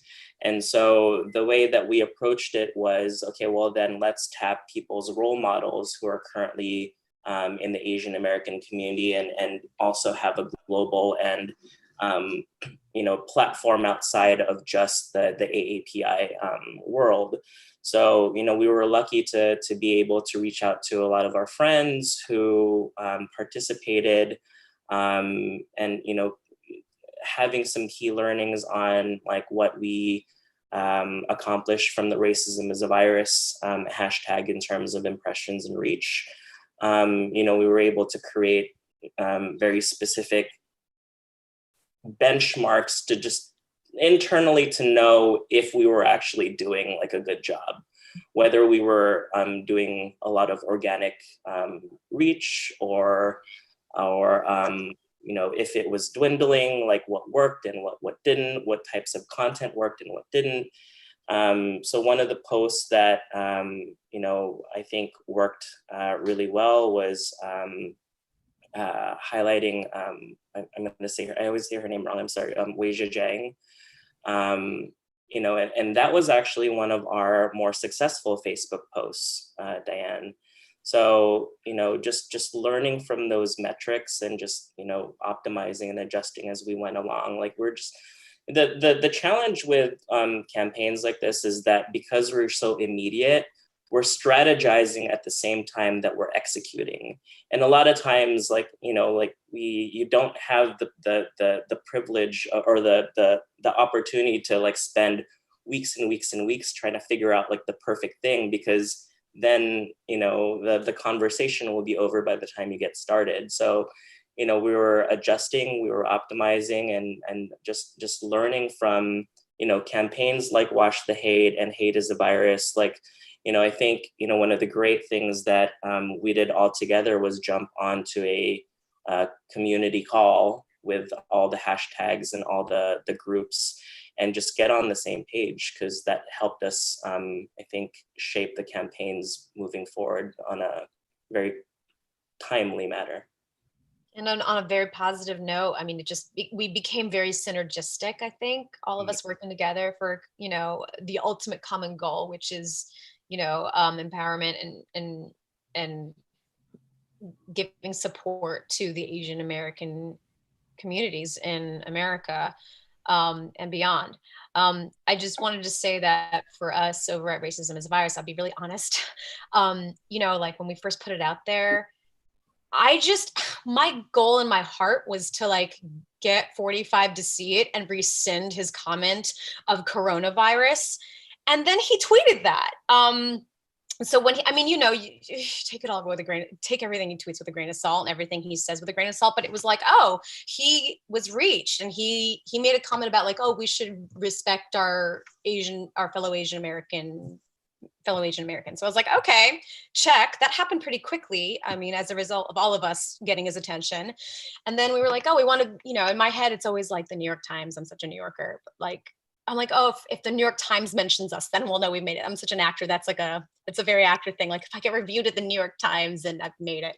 And then we all got a mention. I mean, several of us, right, got mentioned in the New York Times. That was really awesome. And then I'm like, okay, this isn't enough for a community. So it just turns out, we kept having to like push like, oh, well, okay, we want to do, there's more to do. So then we just had to just see what the needs are and keep growing from there. I mean, like, as Jeremiah said, we're facing the challenge of executing and planning at the same time. So it's been amazing seeing, like, I've just been really inspired by Wash the Hate and Hate is a Virus, and be like, well, what are they doing? Like, what works, what would work for us? Like what would work for our communities, and what do we have the capacity to try and reach our goals for? So just to jump on, I think, sorry, Telly, I think, we have to forgive ourselves too. It's okay to make mistakes because we're an immediate grassroots like campaign. So like, it's okay that things don't have to be perfect, but just as long as you're executing, I think that's the critical thing, reminding. Yeah, as long as we're serving our communities, that's Yeah, we were also building the airplane while it was on the runway. So and we didn't have any lofty goals. We just wanted to do something and help contribute. So we were very fortunate that we got a bit of attention through our various ambassadors and supporters. And it's found momentum through various channels. So we're really blessed by the support that we've gotten for our campaign. But now we're trying to figure out the next steps. And I think right now what we're focused on is really creating dialogue. And we're in the middle of a speaking tour that this is part of, because we really want to create conversation. We don't want to just have people share a hashtag and then they get to call themselves activists or leaders. We really want to hear from everybody and try to find a solution, because no one has any kind of definitive answer on what's going to happen. And we recently released a PSA that we've been airing across the country right now. And the reason for that is that obviously May is not only Asian Pacific American Heritage Month, but also a lot of lockdown orders are being lifted across the country. And we know the level of incidences that were happening before the lockdown and during the lockdown. So the question is, what happens next after the lockdown? Mm-hmm. And that's like all of you are saying, that's a big question mark. We don't even know how that's going to go. We're in Memorial Day weekend right now, and there's different responses to any lockdown rules even, you know, so we can't even, there's this sense of pivoting and agility that every person has to have right now, but certainly a digital movement. And personally, I can relate to a lot of what y'all are saying, even with collaboration, because PK started as one showcase. He just wanted to say, like, I have some really great Asian American performers. I'm going to put them on a stage. Please come, but we're going to do it no matter what. And that then turned into 20 years. Like, here we are in a Zoom call. So you never know what will happen from one action. And that's what's really special. And that's also what's very daunting and scary about it, because I love this analogy. I likened it to a car. I said, we're working on we're building a car or fixing a car as it's moving. And some days it's going really fast and some days it's creeping along. So I commend all of you for putting in that work, and especially because it's very passion driven. It's for these results. And, you know, given the sensitivity of this topic and all that within the Asian American community, knowing the weight of the responsibility that kind of comes with guiding a community that's been very silent or has a lot of repressed feelings that are now bubbling up in this acute moment. How has it been dealing with trolls and with the negativity? I mean, and even positivity. Actually, I'm just curious, like, how the responses to your respective campaigns has shaped it as it's continuing to grow. No, I'd love to start with that one because initially we got a lot of flack from members in the community who shall remain silent. I felt that it was too early to go out with this message, and I was like, too early. These are happening, you know, every day. You know, when is it right? When is the right time to actually say something and react to it? And some people felt that that's not the right message. We shouldn't be putting a negative message out there. And I don't think we have a negative message, but people hear the word hate, and Michelle, you probably have heard this feedback, and they automatically think it's a negative. We're making a negative statement. So that was very interesting, because some people that we spoke to, or at least how they reacted to the campaign, said you should do something more positive. You should talk about how Asian Americans are patriotic, and we should be out there, you know, donating money and waving the American flag. And, you know, and I thought that was a non sequitur, because how does that really directly address the issue of hatred? And I think a lot of times in the Asian American community, we're thinking very logical and very rational to something that is very like racism, which is very visceral and emotional in many cases. So, but what's ironic is a couple of weeks later, but we didn't listen to them, because we felt assured of what we were doing. We were confident we were doing it for the right reasons. And then a couple of weeks later, when Andrew Yang wrote that op-ed article for the Washington Post, where he advocated, you know, this is the time now for Asian Americans to show how patriotic they are, that wasn't received very well by the community. So what my takeaway is from that is that it's great that there's debate happening in the community, and people have different ideas and different ways to approach this issue that I personally have never seen before in my, 20 some odd years being involved with the community. Yeah, we've been receiving a lot of different questions, and we've actually now put those responses together onto our website so that people can kind of see, how we are responding to such issues and questions.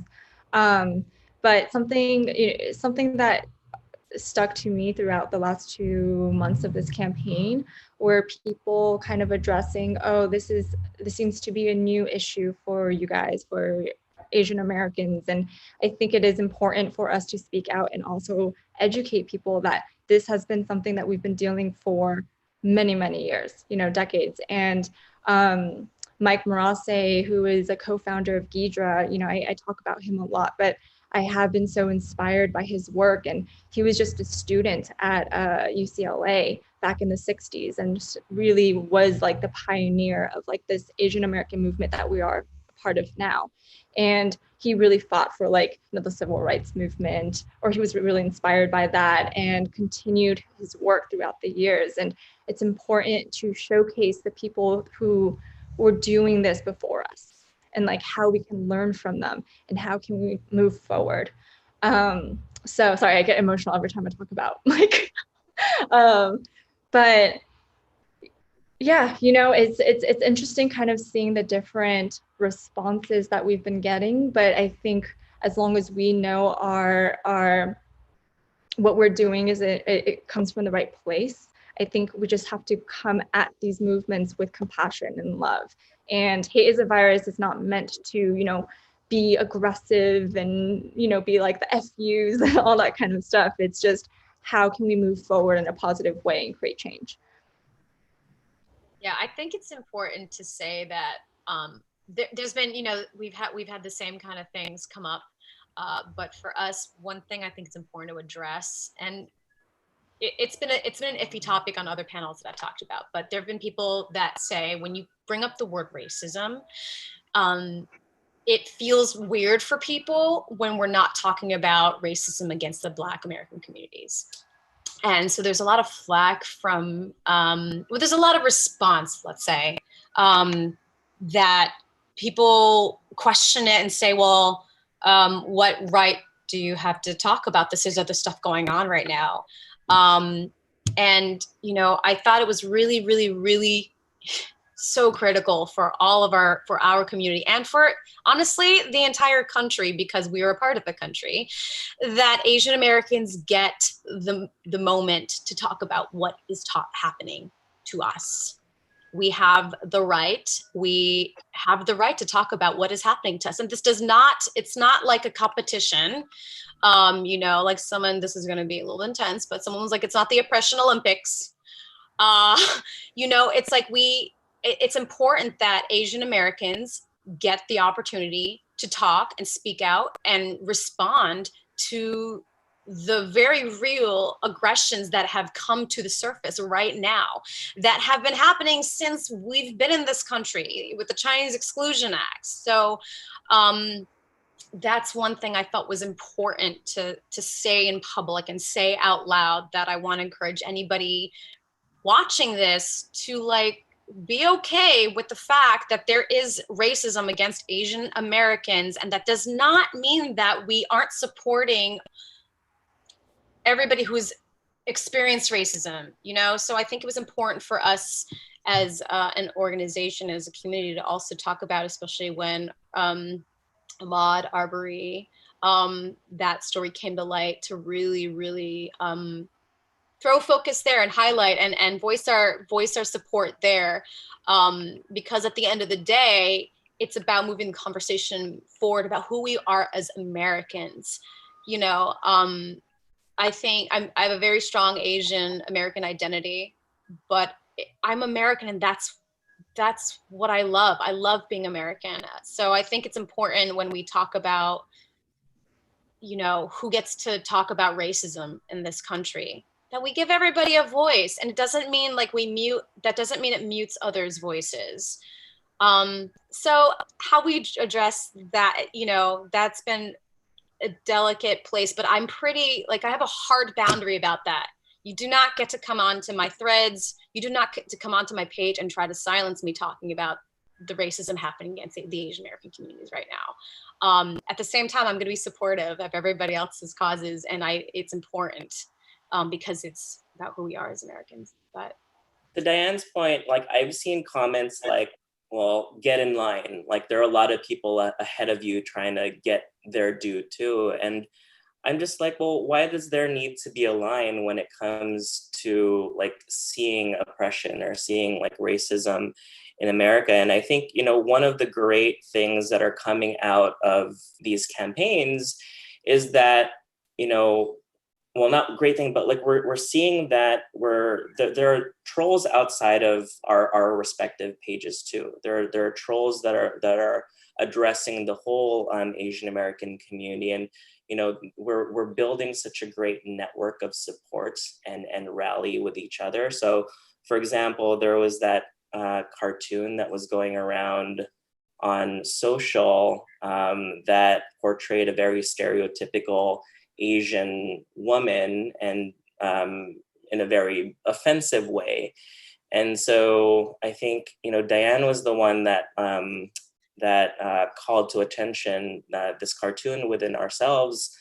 And then she started reaching out to people like Hate is a Virus and Wash the Hate and all these things. Everybody. And I You tag everybody. You tag, and I think that's amazing things is that I don't know that we've been so connected in the past in terms of rallying and getting people motivated and this communal call to action. So, unfortunately, it took Instagram and Twitter a few days to recognize that was a racist thing and took it down. But the thing is that we rallied together and took it down, and so I think that's one of the things that I'm looking forward to building amongst everybody, is that this collective call to action that we can just say, hey, this thing's out there, let's do something about it.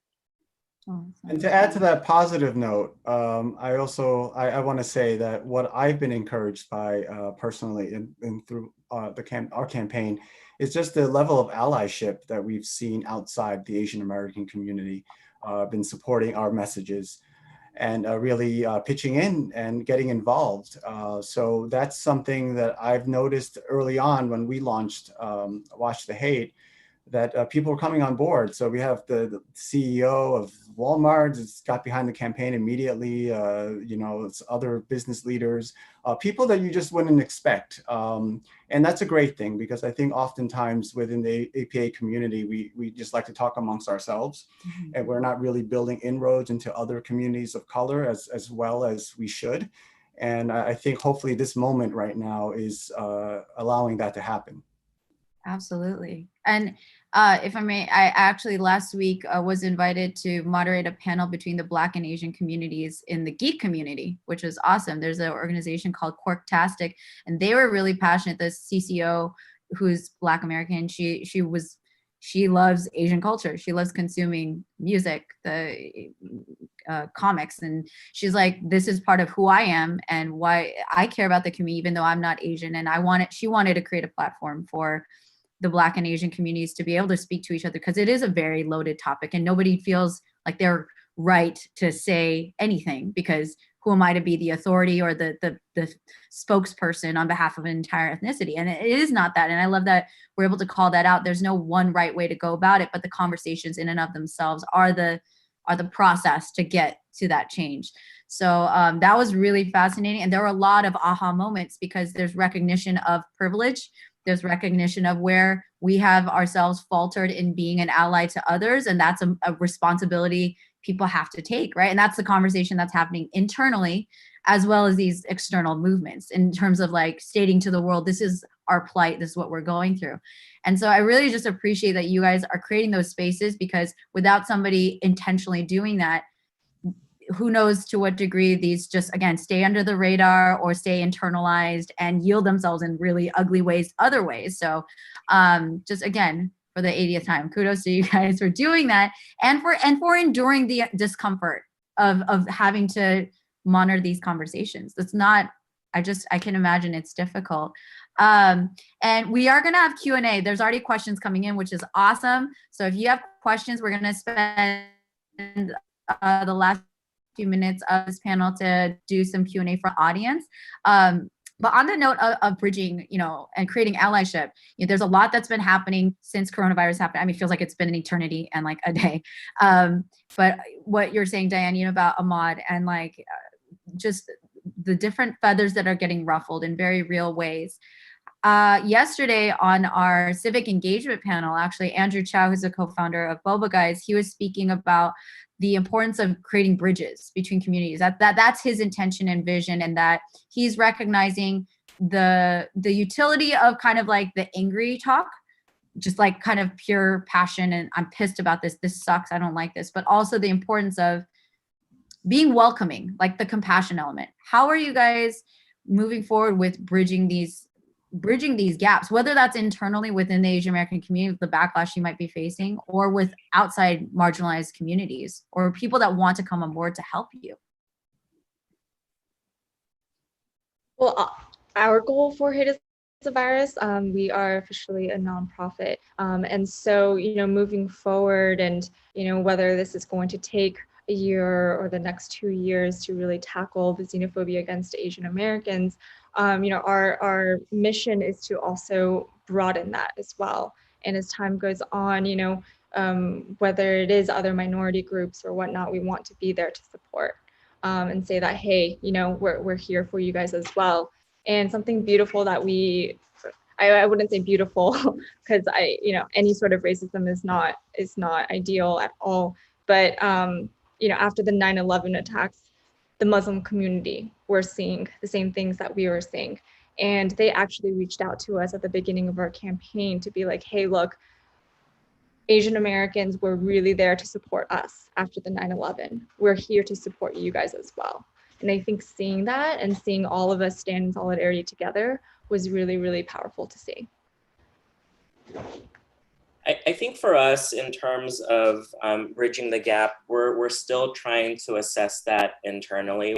We recognize that it's important. And on a personal note, I think, this is something that I've learned about myself, in that I would like to be more educated about, what's going on in these other communities, because I think, we're trying so hard to build ourselves up, because, there's still a lot of organizing to do internally, that sometimes we forget that, it's okay, and it's good to collaborate with allies, that, it's good to open up. So, for example, some of the social media, comments that I'm seeing are, I'm Blasian, am I okay to be part of this? And I'm like, of course, of course you are. Anybody is welcome. Even though it says, for example, unapologetically Asian, we've always included the term of allies in our messaging, because, just because you're not Asian doesn't mean, for example, you didn't have somebody who was inspire you in your life too, so you can highlight that person. So I think, actively we're still trying to figure out how to forge that path. But, it starts with educating ourselves and, amplifying what message that we could do. But to your point, Minji, I didn't want to speak on behalf of another group without learning about them first. Absolutely. It's very Yeah, cool. being someone who is mixed race, clearly, and I think a lot about bridging the gap, and to me, I think it's been kind of like, I'm trying to put this in a way because I'm figuring it out as I'm speaking. What I want to say to that is that we're trying to figure out a way to move forward in terms of our partnerships, but it's been like I said earlier, it's been incredibly important to us to kind of triage the wound where it's at. Mm-hmm. So all of our focus has been empowering the Asian American voice. And so that can sometimes seem like, oh, that's divisive. That's somehow divisive. I don't see that at all. I think in any personal relationship, it's all about when you take care of yourself, you're taking care of the group. So in terms of figuring out how we can partner with allies, and that kind of thing, it does feel like something that would be able to happen down the road, but it feels like we're triaging the wound that's happening right now and getting, taking care of the Asian American community. But like I said, when things have come up in the news, especially when it's a global or it's a national topic, like we did with Ahmaud Arbery. It was clear to us. We put up hotlines, we put up stories, we put up things that we shared, ways for people to help and connect with those. To try to help the cause, stand with people, and making sure we're tagging Black Lives Matter, tagging the Georgia NAACP, to direct our community to be able to focus their attention there as well. But on an official note, that is something we are going to have to do, and we're going to be looking for ways, and we're open to hearing ways that we can help. Yeah. That's awesome. Yeah, what we've been doing is just trying to have conversations, especially this month, and get in front of people and engage them in a dialogue. So with some of the panels and talks that we're participating in, we want to make sure that we're representing the full spectrum of minority groups. And really, instead of focusing on, what gaps there might exist, let's focus on some commonalities that we have that bring us all together, rather than start with the pretense that we're all different and we can't understand each other. But really, let's focus on things that make us a community. Because if you look at sort of even the Asian American movements that were happening in the late 60s, 70s, they were largely inspired by movements that were happening in African American community. So I think we have a lot more similar than we do different, and we should really explore that a little bit more and have more of these conversations across different communities. Absolutely. Thank I you. think there's also a tendency, when you are starting a new group or movement or campaign, to want to do everything all at once, because you're so pumped up with all this energy and whatnot. And I think it's okay to start to build a foundation first. And then when you are in a better position in terms of resources and attention, then you can evolve into something new. Because quite honestly, we're all grassroots movements. We are limited in terms of time and resources. So, I think it's okay to focus on your core mission. And then, if and when the time comes, you make the decision to bridge the gap or, bring on more partners or whatnot. But I think, it's easy to get overwhelmed with what you should be doing and what you could be doing. But, I think we've all found a good focal point to build from within and then to give outward. I mean, that's so well said. And Diane, your analogy of triaging the wound, I mean, this is such an intense moment. And we just had our new normal panel before you guys, and talking about this is trauma for everybody. The situation for the world is traumatic in and of itself. There are people that are experiencing different types of additional layers on top of that for their own reasons.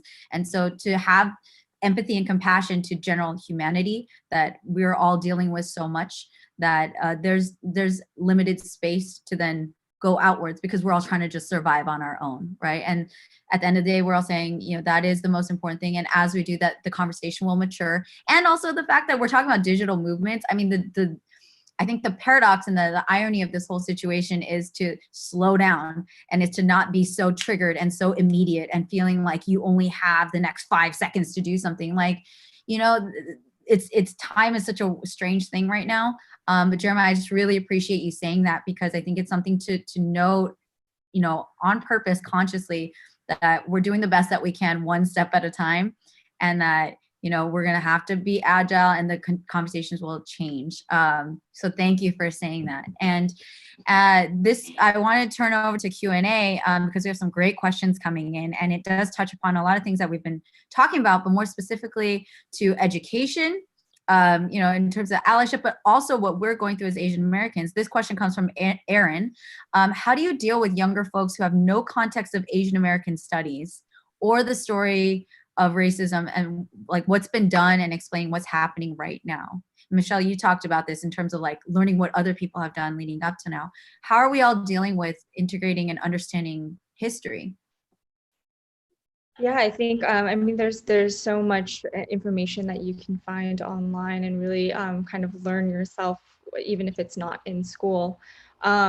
you know, the Renee Tajima, I think is her name. We just featured her yesterday on our virtual rallying event, and she was able to showcase some of her film and her documentary, which is absolutely incredible.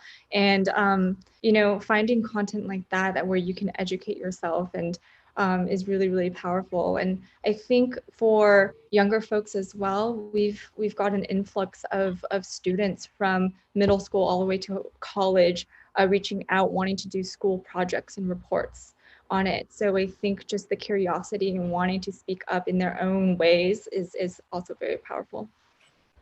Awesome. I think the content that we're also building is a really great resource. I mean, and I don't want to keep, but like Yellow Rose, for example, is such a great example of this unknown, or not unknown, but like overlooked plight of Asian Americans in America. And it doesn't always have to be a straightforward educational story, right? Like as long as you humanize these learning experiences, I think, you know, that barrier to understand the struggles of a people, you know, will be easy to grasp. I think, and also now, you know, I mean, back in the early 2000s, at UC Irvine, we were struggling to fight for Tagalog and Filipino studies on campus. We were having rallies, we were having marches, we were having these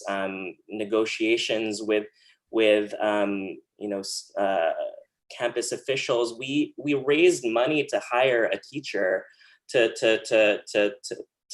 teach us, and a lot of people even went abroad to study Filipino studies. So I think, you know, it now there are so many resources. YouTube, you can just watch a bunch of YouTube videos and reach out to organizations, but there's not a lack of places that we can go to learn about who came before us and why it's so important that they paved the way for us to have this freedom to be here right now. Mark Twain has a great quote that history doesn't repeat itself, but it often rhymes. And I think in order to really understand what's happening at any given moment, you have to look at what's come before to really appreciate the context. Because I think oftentimes now that I'm getting up there in my age and you meet young people and they think everything that they're experiencing is the first time that this has ever happened, you know? And I think there's a tendency for that if you really don't know your history. And in order to just be involved and be informed when we're having conversations like this, it's very important to know what's come before and some of the precedents that we should be considering and thinking about as we're moving forward in this dialogue. I wanted to say though, there's just, you know, it's like the whole Hamilton thing: who lives, who dies, who tells your story.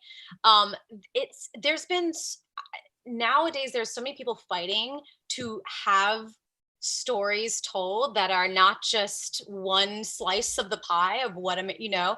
I do think there need to be more and more people. So if people are watching this and you have the urge to use social media or whatever skills you have to tell these stories, like Jeremiah and I were just before I jump into that, like Allegiance talks about the Japanese internment, and I had read a book, Snow Falling on Cedars, and I was so pissed when I read that book because I was like, I wasn't taught about the Japanese internment in school. Like, how would I have known that? And it was this book that got me to know about it. So then when Allegiance came about, like, that was such a beautiful thing for Broadway to be able to do, is to put that story out there, because now we know what happened with America when we interned the Japanese people and the racism that happened. And when one races were trying to say, oh, we're not Japanese, you know, like now we know, like, that's not the story we want to be repeating. That's not the history we want to be repeating. That's why we know solidarity amongst all Asian cultures is important, because we don't want to be doing what we did in America back then in the 40s. I just think it's important. And we were just, Jeremiah and I were just talking to a gentleman from Reuters yesterday, and he is also a playwright, and he has written this play called Citizen Wong, and he wants to it's about the first Chinese American citizen and all the things he did. And he's like, how did this person get forgotten in history? And he's like, it's my, it's my lot. It's like my goal in life to just make sure he is like compulsory reading the way people know Martin Luther King.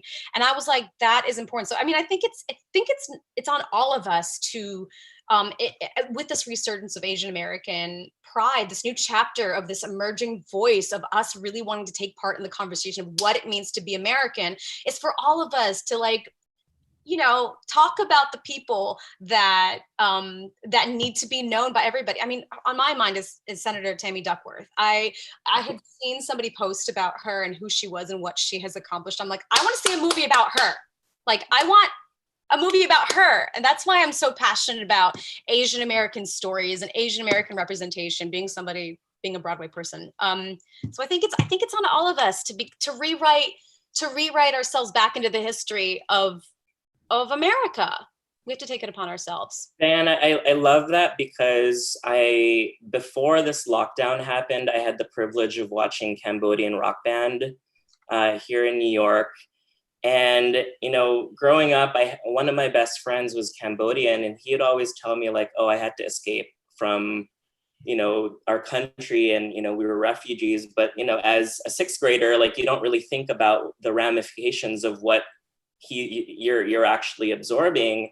And, like, you're reading all this stuff in textbooks, but you don't really, again, as I mentioned, you don't really see the human aspect of these stories. And so Cambodian rock band, for example, was able to help me really appreciate another culture's struggle and another culture's similarities, because we had similar, bouts of dictatorship and oppression in the Philippines too.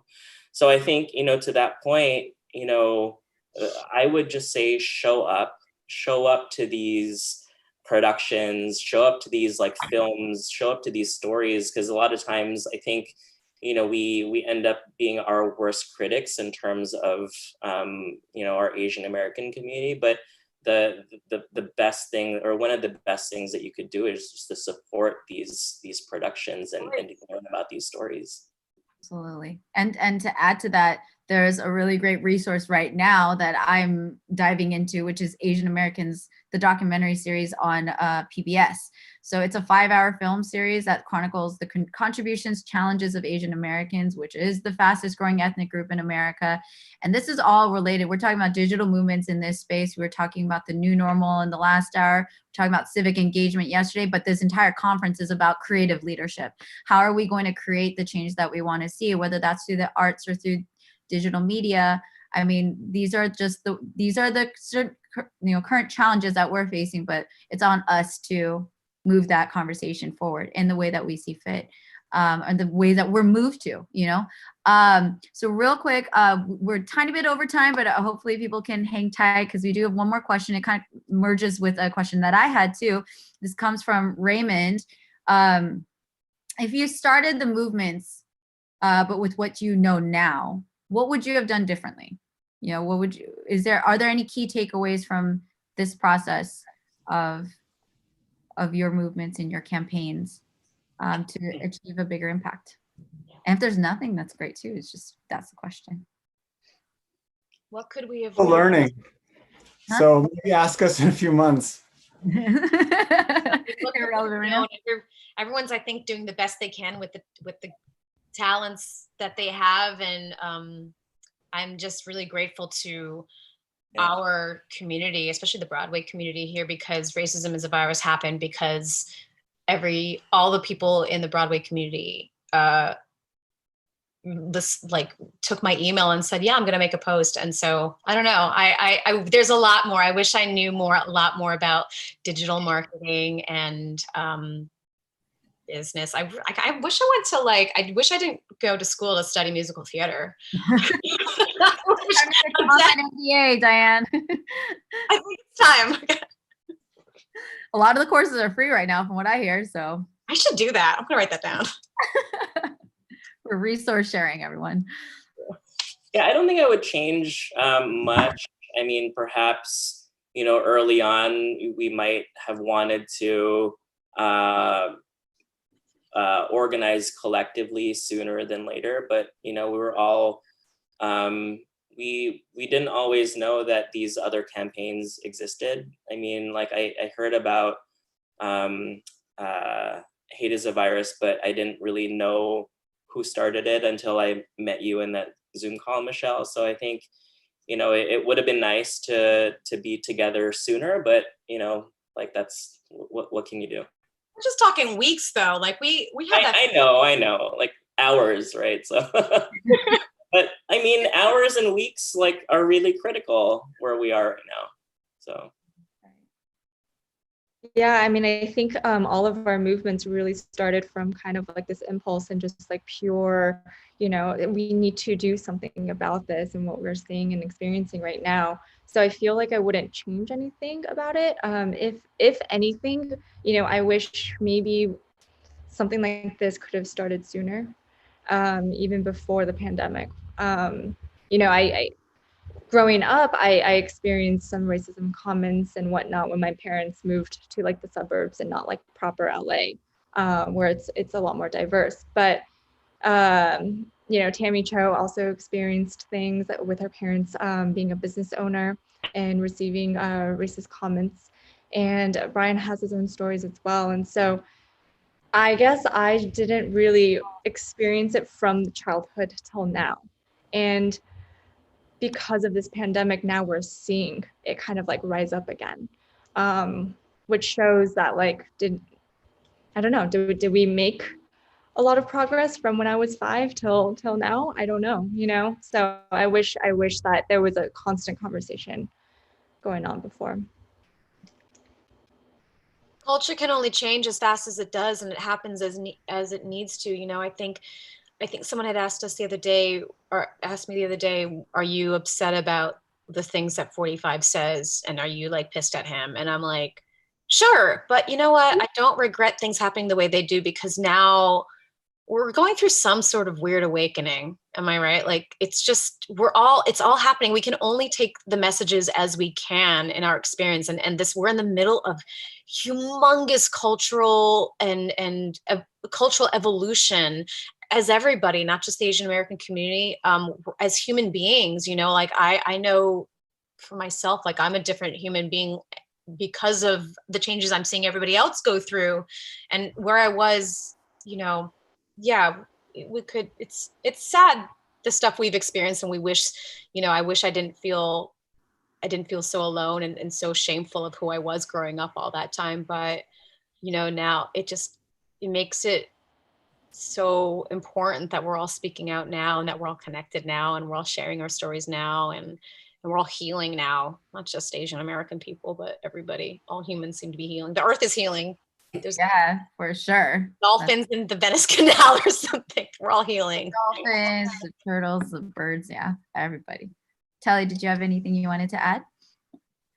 No, I think the only thing was we had no idea, and I'm sure this is the same for everyone on the panel, how much work would be involved, because this is a grassroots thing that we did on a volunteer, all of us here did on a volunteer basis. We thought we would just kind of put our voice out there, but yeah, this is like a daily thing, and none of us are getting paid for this. So this is really an investment of time and resources that I don't think any of us anticipated. So yeah, absolutely. And a huge shout out, appreciation. Kollaboration has been there with you for 20 years of doing showcases simply out of that love to, and it's just to like commiserate. It's not to like turn that into about collab, but there are a lot of movements out there that hopefully people can know more about, because they are meant to be known, right? They're not just like, oh, we're just trying to pat ourselves on the back and do all this stuff so that we feel better. No, you're doing it so that you can make an impact. That is the goal. That's the thing. So real quick, in the last couple minutes, because you're all so brilliant, want to be honorable everybody's time, quick 30-second plug of your movement. Like you can plug where your resources, where all the efforts that you're doing are going to go, so people can know how to find you and how to support you. Go for it. Yeah, so Unapologetically Asian, next Saturday, March 30th, we are doing a Broadway Kiki Zoom panel at 7 p.m. Eastern. That is moderated by Ariel Estrada, and it has Telly Leung, Courtney Reed, and Francis Ju, some amazing people in Broadway. So I hope we all see you there. All the information is on our Unapologetically Asian Facebook page, and it's a cocktail hour. So we're using it to also launch our t-shirts, but and t-shirt proceeds will go toward there it is. There's the t-shirt. The Coalition for Asian American Families and Children here in New York, but we're also partnering up with a cocktail coalition, a very New York thing called QCox, and the company actually employs Broadway performers who are currently not working. So 100% of the tips will go toward those people delivering the cocktails. So I hope to see everybody there next Saturday. Thank you. Michelle, Telly? Sure. You can find the Hate is a Virus movement, what we're all about, what's coming next on hateisAvirus.world. And we have our event from last night that you can tune in and kind of check it out.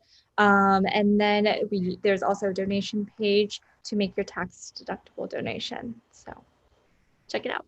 And congrats on meeting your goal yesterday. That's amazing. Thank you. Thank you. We're really excited. Watch the Hate. You can find us at watchthehate.com and learn more about the campaign and how to get involved. We're still inviting everyone to make and post videos of themselves washing their hands and sharing their personal stories about how the pandemic has affected their lives. And you can also follow us on our social media, Instagram, Twitter, Facebook, YouTube at Watch the Hate. And we currently have a PSA that's airing nationally. And if you want to have that PSA air in your local market, please reach out to us and we'll make something happen. Awesome. Diane, any last words? Yeah, you can find us over at racismisavirus.com.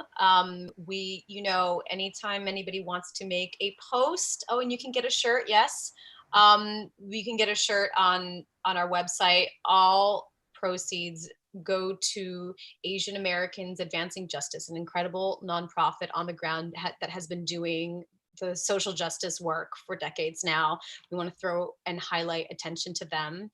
And we encourage everyone to continue using social media to create their own posts, especially during Asian American Pacific Islander Heritage Month, and use any of the hashtags that you feel you want to use, or use all of them, and just let's keep the conversation going. Let's keep building that Asian American pride and support. Thank you all so much. And actually, after we transition out of this panel, we will show a clip of the Watch the Hate PSA. We're getting the technical stuff. Thank you for being patient with us, crew, because this is the first time we're doing a virtual conference. Usually it's just, throw it on the screen, but it has been so wonderful talking with all of you. Thank you for the work that you're doing. And it's incredible. There's so much work to be done, but we'll do it step by step. And hold on one second. I'm getting a message from Marvin about the PSA, but just to plug to everybody, please go follow these movements, see what else is out there. I love that we're promoting more education and more resources. Obviously, these are some of the digital movements that are happening, but there's so many conversations out there. We have to have compassion and patience and determination to get all of this moving forward. So please do not count yourself out. We have leaders here in this panel, but we're all leaders. We're all doing our part. So we will wrap up. We have our next panel in just a few minutes. Actually, the arts must go on. Let's see what's going on with this PSA. But thank you all so much for joining. And I hope you have a great rest of your Sunday. Thank you. Thank you. Bye. Bye.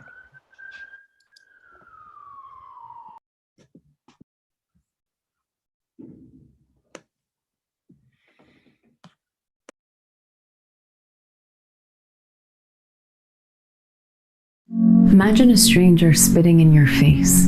Getting assaulted for wearing a face mask. Or getting punched in the face for not wearing one. Seeing your children attacked with a knife. And blamed for a virus that has killed hundreds of thousands of people. Since the outbreak of COVID-19 in the United States, hate incidents against Asian Americans have been on the rise. In these unprecedented times, our country needs unity, not division. Let's come together and wash the hate.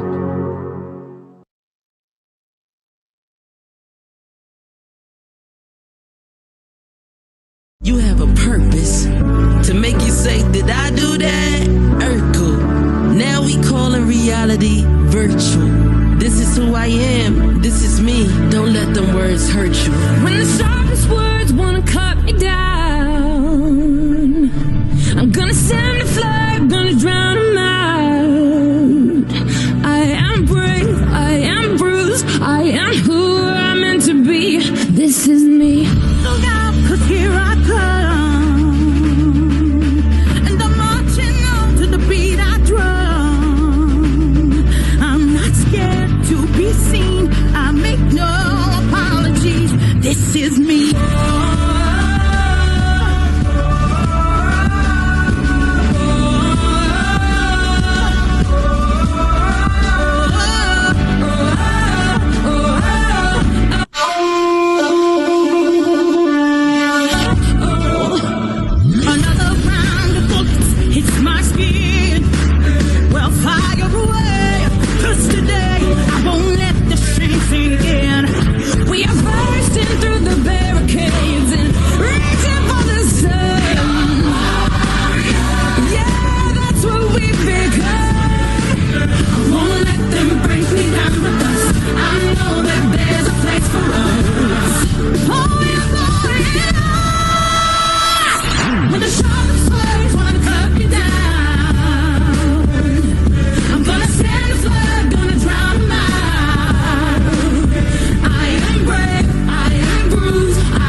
Cause enough flies in the room and I've been knocked down, but I always get up. I had some fake friends, had to go and switch up.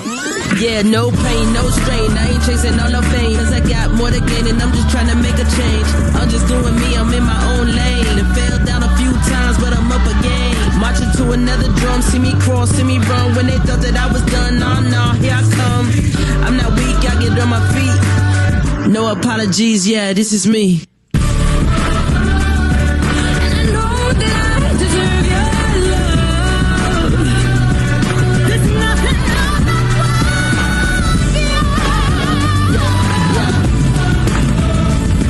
When the sharpest words wanna cut me down, I'm gonna send a flood, gonna drown them out. This is brave, this is bruised, this is who I'm meant to be. This is me.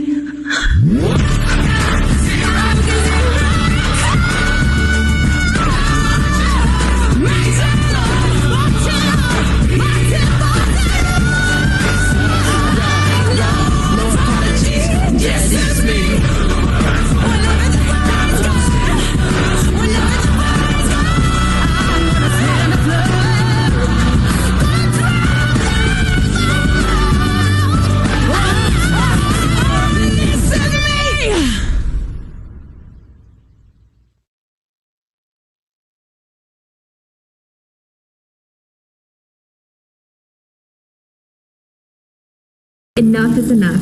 Enough is enough. Enough is enough.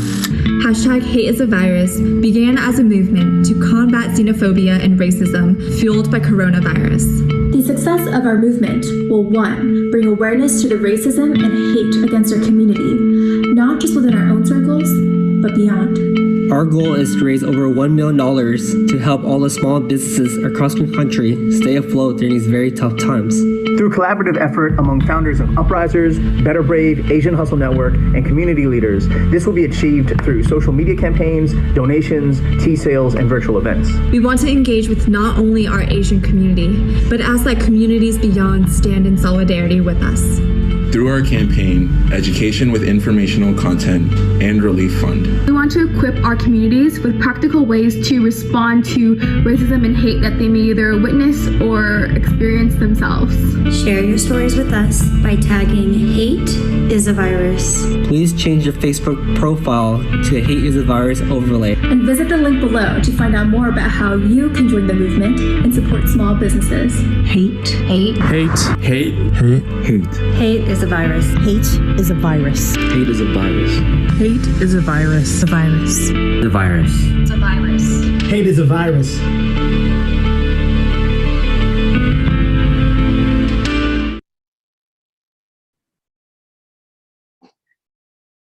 All right, welcome back. Thank you so much for tuning in. Thank you so much to the Digital Movements panelists. It was really wonderful to talk with all of you. Thank you for sharing the PSAs. Shout out to Marvin, who's handling all the behind the scenes production right now. He's our MVP, and love to the collaboration staff. We are here to experience the community panel that's about to happen. It's called The Arts Must Go On. And before we go into introducing our amazing moderator, just want to do some announcements. We want to do some thank yous because we have received more donations. Thank you so much to Tim Wang, Peter Su, and Kevin Fong. Thank you guys so much for donating to Collaboration. If you'd like to support this volunteer organization that has been putting on these events for the last 20 years, we really appreciate that. You can PayPal us, collaboration@gmail.com, or you can Venmo us at collab. Thank you so much to everyone who's being so generous. This is really wonderful. And we have a social media giveaway situation happening for an Empower t-shirt. This is the 2019 shirt. We also have the 2017 shirt. I have all the shirts. I should be sharing them. I'll be back in the next break with it. But yeah, go follow us at Collaboration, and then you can find out how you can win yours. And we will also be doing a skincare giveaway for SMP. So thank you to SMP for donating these wonderful treats that we can send out. This is only for people in the US. Sorry, that's what we're limited to right now with shipping. But yeah, thank you to our sponsors, CBS, Sony Pictures, Asian Community Empowerment, Low & Sons, and Boksu. And thank you to our community partners, Visual Communications, CAPE, Asian Creative Network, LA, the 2020 Project, CAM, Hate is a Virus, the Live from Home Show, and the United States Census. And now we get to finally start our community panel, The Arts Must Go On. And we have our incredible panelists joining in the room. I have the honor of introducing our moderator, Mr. Sean Mura, who is another favorite person of mine on the planet. He is a Los Angeles-based writer, community organizer, and shamisen player. He currently resides in Little Tokyo. He enjoys French fries and many other things. He's also one of the lead producers of Tuesday Night Project. You need to check that out. And I love everyone on this panel. Thank you so much for being here, and have a great discussion. Sean, you good? I'm good. What's up? How's it going? There he is. Here we are. Bye, guys. Hi, Minji. How's it going? My name is Sean Mira. I'm the producer curator of Tuesday Night Cafe, which is the nation's oldest Asian American public art series, and I'm so excited to be here with three incredible leaders who work in the Asian American arts. We're gonna have a little conversation today. Hopefully, we'll keep it somewhat casual, and we won't be just like robotic about it. I'm still getting used to the not being able to like have the face-to-face, but in real life. But we're gonna make this work. So I guess to kick everything off, I'm gonna read these bios. Y'all are really accomplished, so I'm gonna do my best to get through these quickly. But I think that they're worth reading. So first off, we have Michelle Sugihara, who is the executive director of CAPE, which is the Coalition of Asian Pacifics in Entertainment, the pioneering nonprofit professional organization creating systemic change in Hollywood from the writer's room to the boardroom to the living room, which is where we are now. Sugihara's community involvement includes her roles as a founding member of the, and this is where I gotta buckle up, Asian Pacific American Friends of the Theater, leadership team member of Time's Up A+, Los Angeles lead for #GoldOpen, former co-chair of the Multicultural Bar Alliance of Southern California, member of PBS SoCal Asian Pacific Islander Community Council, former VP of OCA Greater Los Angeles, past president of the Asian Pacific American Bar Association of Los Angeles County, a past member of the Asian American Advancing Justice Los Angeles Executive Advisory Council, and past board member of the Japanese American Bar Association. Can we just, like, in your room by yourself, just give her a quick round of applause for all that? And then I'm going to move down to Francis.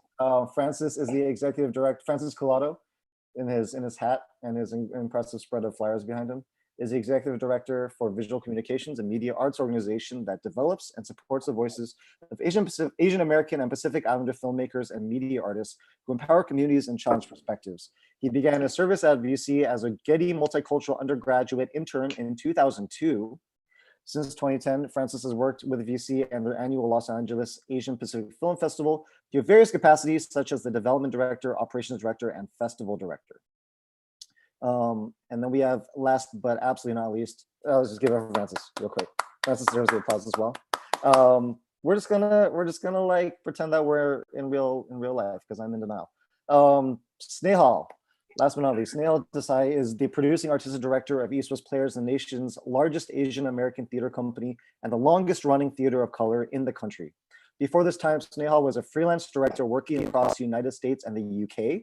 He is a member of the Asian Pacific American Media Coalition and serves on the boards of the Consortium of Asian American Theaters and Artists and Theater Communications Group. Snehal found a home at East West Players because he found it to uniquely stand at the intersection of artistry and social justice. As an artistic leader, he has sought to raise awareness on social issues that affect Angelenos by personalizing them through storytelling. So let's give it up, Snehal. I want to get through that quickly because I think that a lot of the other things that you included in your bios are going to come up as we talk. But before, I guess, like, just to get everything started, I gave like one sentence intros to your organizations, but I'm wondering if we can just give the audience a little overview of your organization and how you personally ended up doing that work. And we can start with Francis. Thanks, Sean. Hey, everybody. Hey, Michelle. Hey, Snehal. You know, as Sean said, I was an intern here in 2002, and I haven't been here for 18 years, just to make that clear. But it sort of exposed me to this world, what is media, what is Asian Americans and Pacific Islanders and communities, and that, you know, and that sort of foundation to think of the world. You know, our founders believe in the power of media and how to connect communities through our own stories and experiences, and that's really, we continue today. This is actually our 50th year. You know, it's been a phenomenal ride, especially for me. And then it's been interesting and how, but you know, this is a time where everybody's pivoting and you know, we keep to pivot. So. Awesome, thank you. Michelle, do you want to talk a little bit about CAPE and sort of what your journey was to getting there? Sure.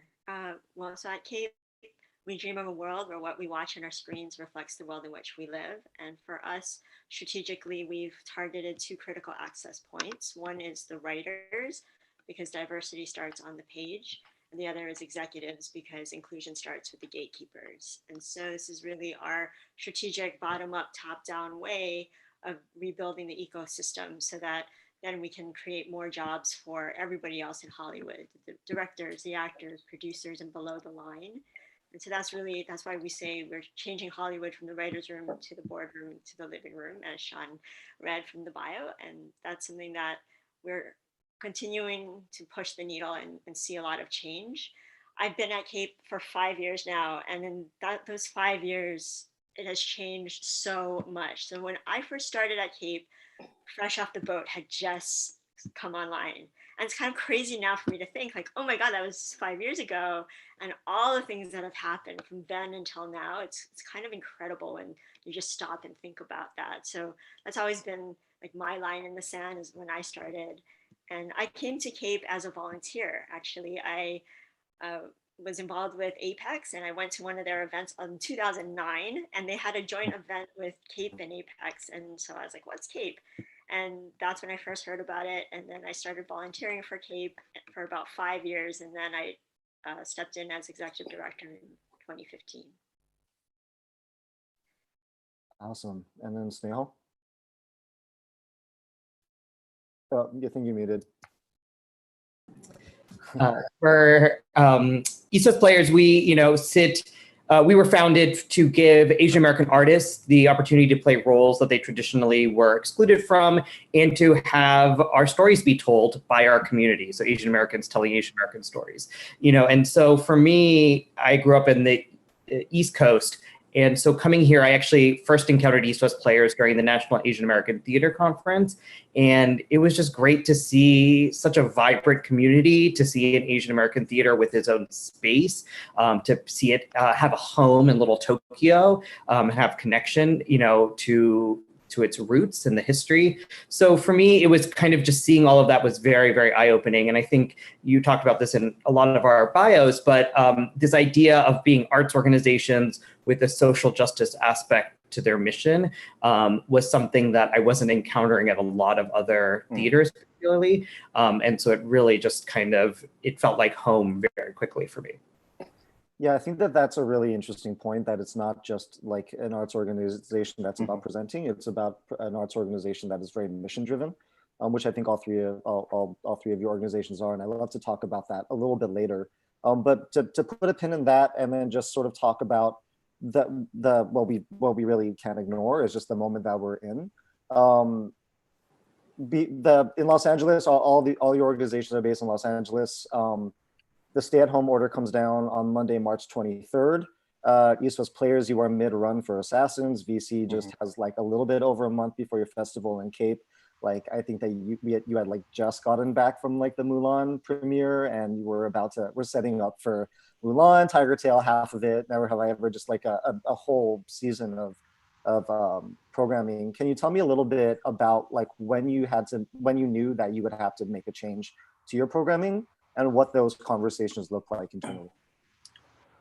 I'm a big NBA fan, a basketball fan, and that was sort of what the world changed when the NBA actually canceled a lot of things.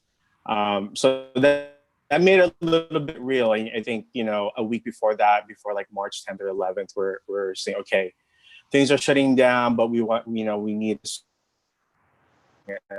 have shoulder solid.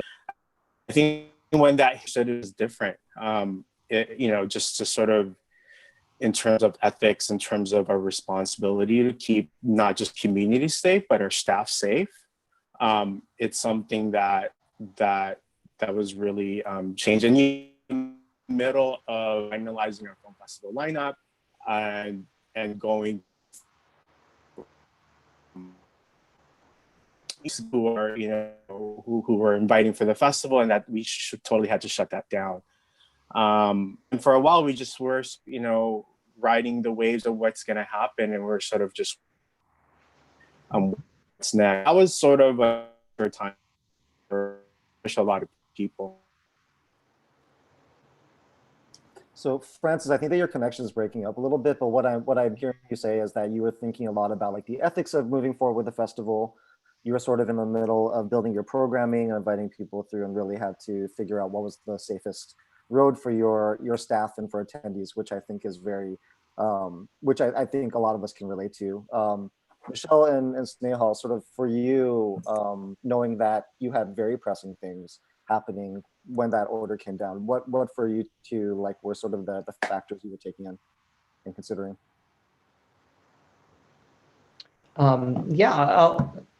For us, as mentioned, we were in tech and about to go into previews for our biggest show of the year, which was the musical Assassins. We also were about to launch our Theater for Youth tour, which goes to public schools, community colleges, and libraries in Southern California. And we were gearing up for our gala. So there were multiple things that were happening for us. And I think it's been an unprecedented situation, so that I've never seen things change so fast. And so many of us kind of have to pivot. So like, starting in the morning, you thought, oh, well, we have a few days and then we'll, do our first weekend of previews and then stop. And then by the end of the day, it was like, no, we actually can't go on beyond night. And so I think all of us in the community were talking to each other. A lot of artistic leaders were in conversations, and it was exactly as Francis said. It was about the safety of our community, our staff, our artists. And then for us, it was, are folks going to come to the show? Is it safe? And there was just a lot of, there's still a lot we don't know now, this many weeks later. But it was exactly as like things like Disney and the NBA and these very large places started to shut down. We knew that we had to, and it just happened very quickly. And, I think we're still dealing with the reverberations as we try to find a way forward. And then for us, we were in the last stretch of our writers fellowship, and for the last session we're like, okay, now it's time, we have to just pivot and take it virtual. And it ended up working out because that last session was pitch night, where our fellows had to pitch to executives, and they ended up having to do that over Zoom, which I feel like is going to be the new normal for them for the immediate future. So that was one thing that happened. And you mentioned the Mulan premiere, and I was calculating. So that week before, it was Mirror Royal Detective also had their premiere, and then Cape had a screening at Netflix of Hentified, and we had another event. And so I calculated that week leading up to the shutdown, I think I had been around over 2,000 people. And so to go from that to being alone in my house was just this total 180. And it's a really interesting time. Yeah, I think that Hentified event may have been the last community event that I went to. And so it has kind of been interesting thinking to like getting off a plane from New York at the end of January to now, sort of what it's all like, how for us has shifted so much.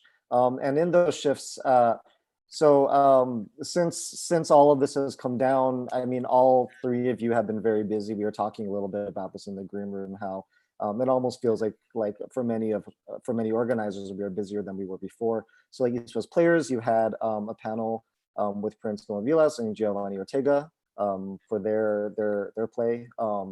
BC, you've moved your festival online, and Francis, I'm sure that you are ready to take a nap after all of that. And then Cape, the watch parties have been nonstop for you all.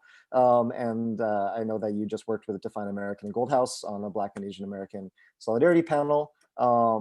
So can you talk a little bit about how what your approach to programming has been, and again, like what the conversations were in leading up to them? I think for you all, there was probably a lot of strategy in terms of like what you move forward with, why you move forward with it, how you fund it, etc.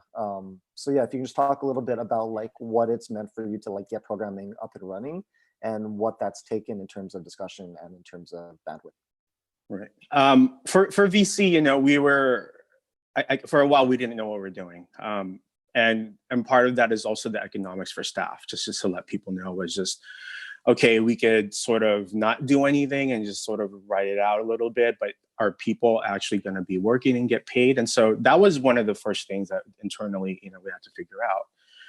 Now, okay, there's an online showcase sort of create jobs for us internally to sort of keep it, our economy going. And that's what we looked at. And we didn't think of a virtual presentation or, online presentation until sort of mid-April.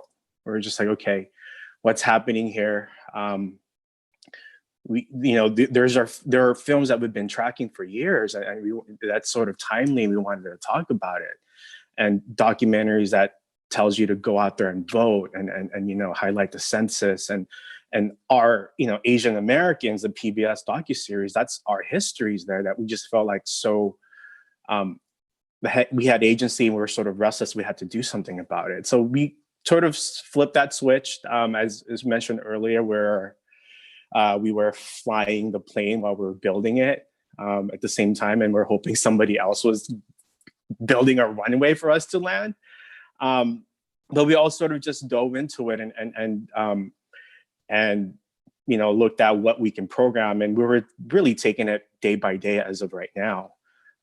We looked at films that highlighted the American experience, right? So it is Heritage Month, and what is the Asian Pacific Islander heritage, but also what does that experience mean of being American. So we program a lot of really American experience-based films, and to just this part of the discourse to tell folks our stories are American.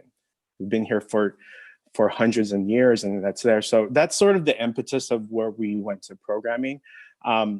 We had to sort of figure out the virtual spaces. What is this virtual space? What is this online space? We're so used, as you said, to having in-person live events. How do we experience that together? And that's sort of the sad thing about it, is we can sort of do this, but I miss that. I can't imagine for Snehal, for us, the film festival is just sort of one of the things that we do inside a theater. For Snehal, you have actors trying to, rehearsing, talking to each other. They can't just be 6 feet away from each other. And so at that point, I'm going to pass it to you. Sort of, how do you discuss sort of shutting down a production midpoint?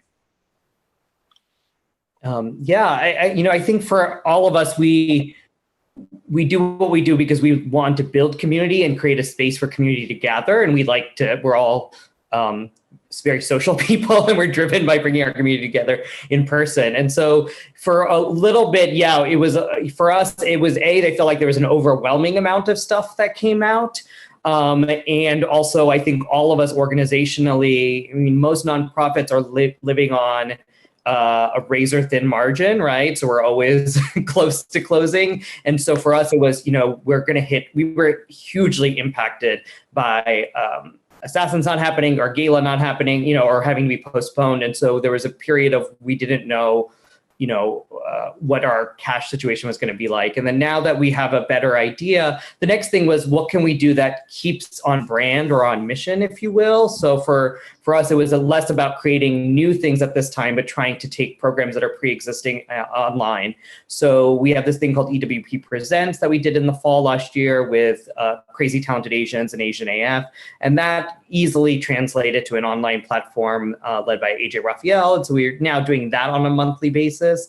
And then our youth programs, schools are still meeting, even though it's virtual. And so we put all of our youth tour materials, basically we put a pre-recorded version of one of the shows, a conversation, study guide, all online, and made it all accessible. And then now we have this East-West Wednesdays, and that has been primarily focused on the question of, what does our community need? And so it's a mix of things. We have doctors, local doctors who are also artists, come on and talk about what it's been like for them on the front lines. We've been doing a lot around the campaigns against anti-Asian American rhetoric to combat that. And then for us, it was just, let's bring our artists back. Let's do some reunions. So next week, John Cho and Reggie Lee are going to talk about Fresh Off the Boat. We brought some of our Asian American comics on. So every week, we're just trying to kind of change it up that way. I think that the hardest thing about all of this is there's no timeline. Mm-hmm. And so, as Francis said, with that, I think now as we get into the summer and we get a better sense of that, that will shape how we go forward.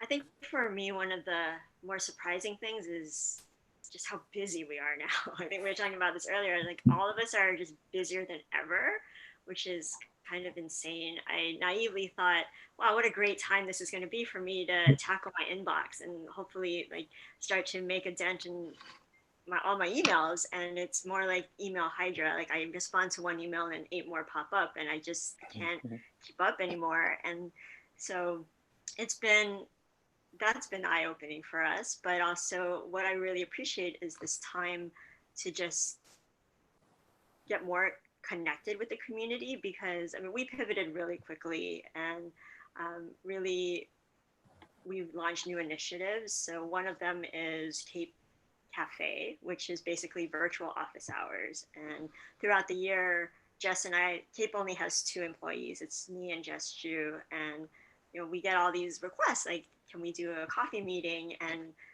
there's just really, we don't have a lot of time to be meeting with a lot of people. And so with Zoom, it's so much easier, and we carve out time. It's every Wednesday, schedule permitting, Wednesday afternoons, people sign up for a slot. And we've been getting calls from around the country, which is really great, because it's not just LA people that we're able to now reach. And so that's been exciting for us. One of the first events for a different initiative that we started is called Cape Chats, and it's basically just bringing in guest speakers. We know that there's a lot of writers' deadlines right now. So I think Warner Brothers writers' deadline is coming up at the end of the month. NBC had their deadline earlier this month. And so we just sat down with the directors of those programs to talk about what they look for in an application and how to make yours stand out, how to have a strong script. And so it's programs like that targeted directly to our writing community or to other communities. And one of the first session actually was with a management company in India. And so that was like our first global, like we had panelists and attendees from all over the world. Like they wanted to know what are the opportunities in emerging countries. And so like, I think this is really a good opportunity for us to take our mission even broader than just LA. Yeah, I think like, so first of all, if just to throw this out to the viewers, if you have questions, please feel free to drop them in whatever chat box you are in, no matter if you're on Facebook or YouTube. I guess one question that comes to mind, Michelle, going off of what you just said, how have you three been, how has your relationship to your mission changed? And have you like had to reinterpret it? Sort of what has your approach been to like fulfilling the mission of the organization, and how do you see that lasting longer than this moment in time? Well, Sean, I think the mission stays the same. It's just a different sort of execution of it. You know, a lot of us here, again, just mentioned it's just in life things that we do and how do we create that experiences. And okay, you know, we pivot and things like that. And sort of apropos, the title of this panel is The Arts Must Go On. It's actually, you know, we all are just not arts organization, we're arts and cultural organization. It's not just we put our cultural performance on screen or on stage on paper. We actually informs how we do our work, right? How organizations are built. And so we can't stop ourselves. And so we have to sort of pivot where we're going. And the thing about it is, you know, for VC, it's about connecting communities through media arts, right? And you think about, I'm sort of enamored with this concept of imagined communities, how you can imagine your community based on symbols and sort of your nation. And then when you go to virtual, it's sort of that liminal space between imagine and what's real, right? And it's sort of hard to quantify a little bit because a lot of that is still within the space what we're looking at. But one of the things that it does inform us is, as Michelle said, it opens up this world that people have access to, you have access to them.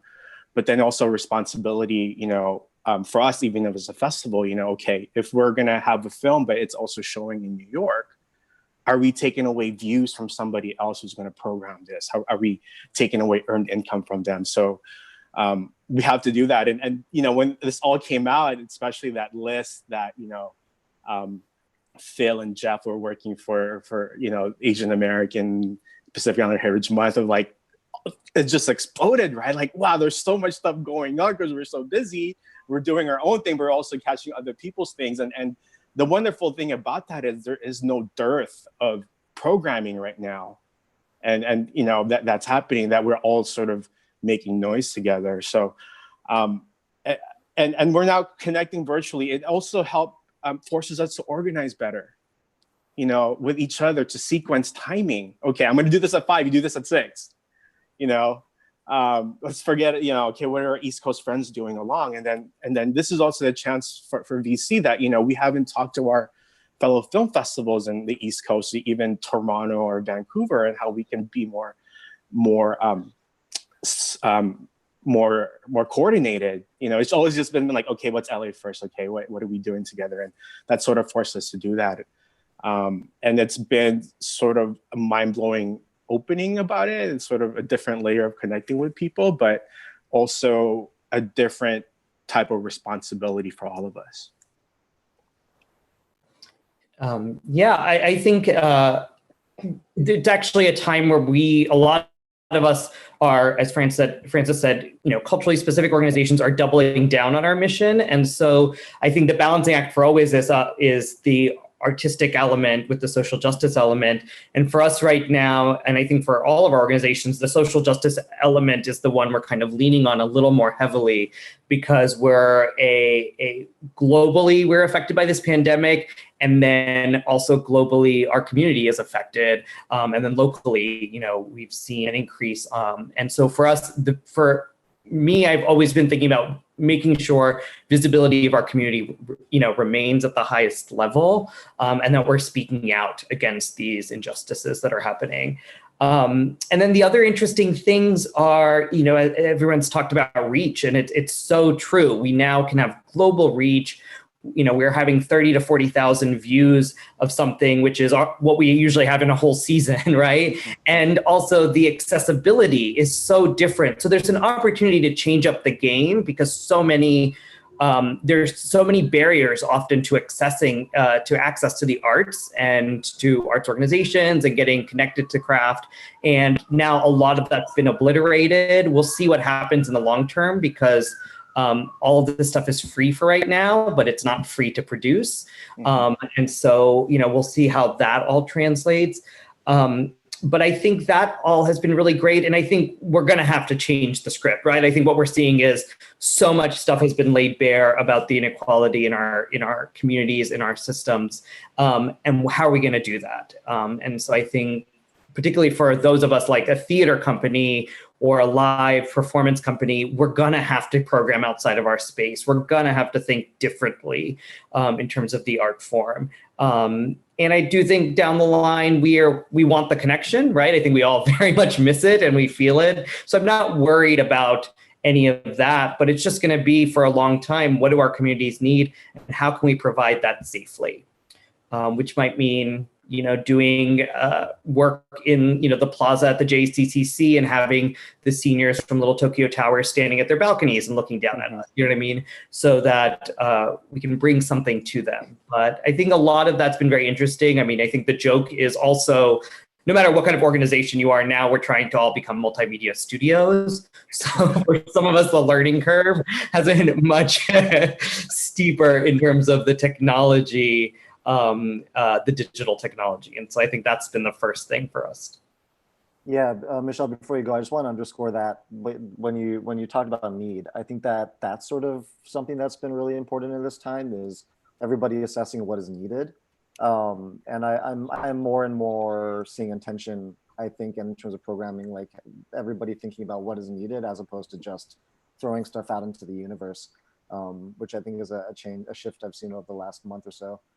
Michelle, how about for you in your mission? I think Snehal took the words right out of my mouth, that we're just doubling down, because really now more than ever, representation really matters, and development has not slowed at all. In fact, I feel like it's ramped up a bit. We've gotten a lot more requests for writers. I know writers' rooms are starting up again, so there's certainly still hiring and working, and we've even gotten more scripts consultant questions like, hey, is this appropriate in this time? And so really seeing the shifts is happening on that side, waiting to see what happens on the production side, of course. So it's been just an interesting time to really see the industry quickly adapt and figure out what's going on. Totally. And I guess like to sort of this thing that we've been pointing at, I think, throughout, which is just how busy we all are, which I think is really a privilege, like to be busy, to be working, to be in community with people. I do wonder if we can zoom out a little bit and just talk to the fact that, like, I feel like this busyness has definitely been in this moment really much more heightened. But I think over the past year, we've really seen amongst the four of our organizations, just like more and more work. And more people wanting to collaborate. Again, zooming out a little bit from COVID specifically, what are your three thoughts on sort of what's driving that? And then just a reminder to the audience, if you have questions about arts or arts administration or Asian American arts, please feel free to drop them. But yeah, just kind of about like what this busyness is a result of, whether it is just a pandemic specific thing or something much larger.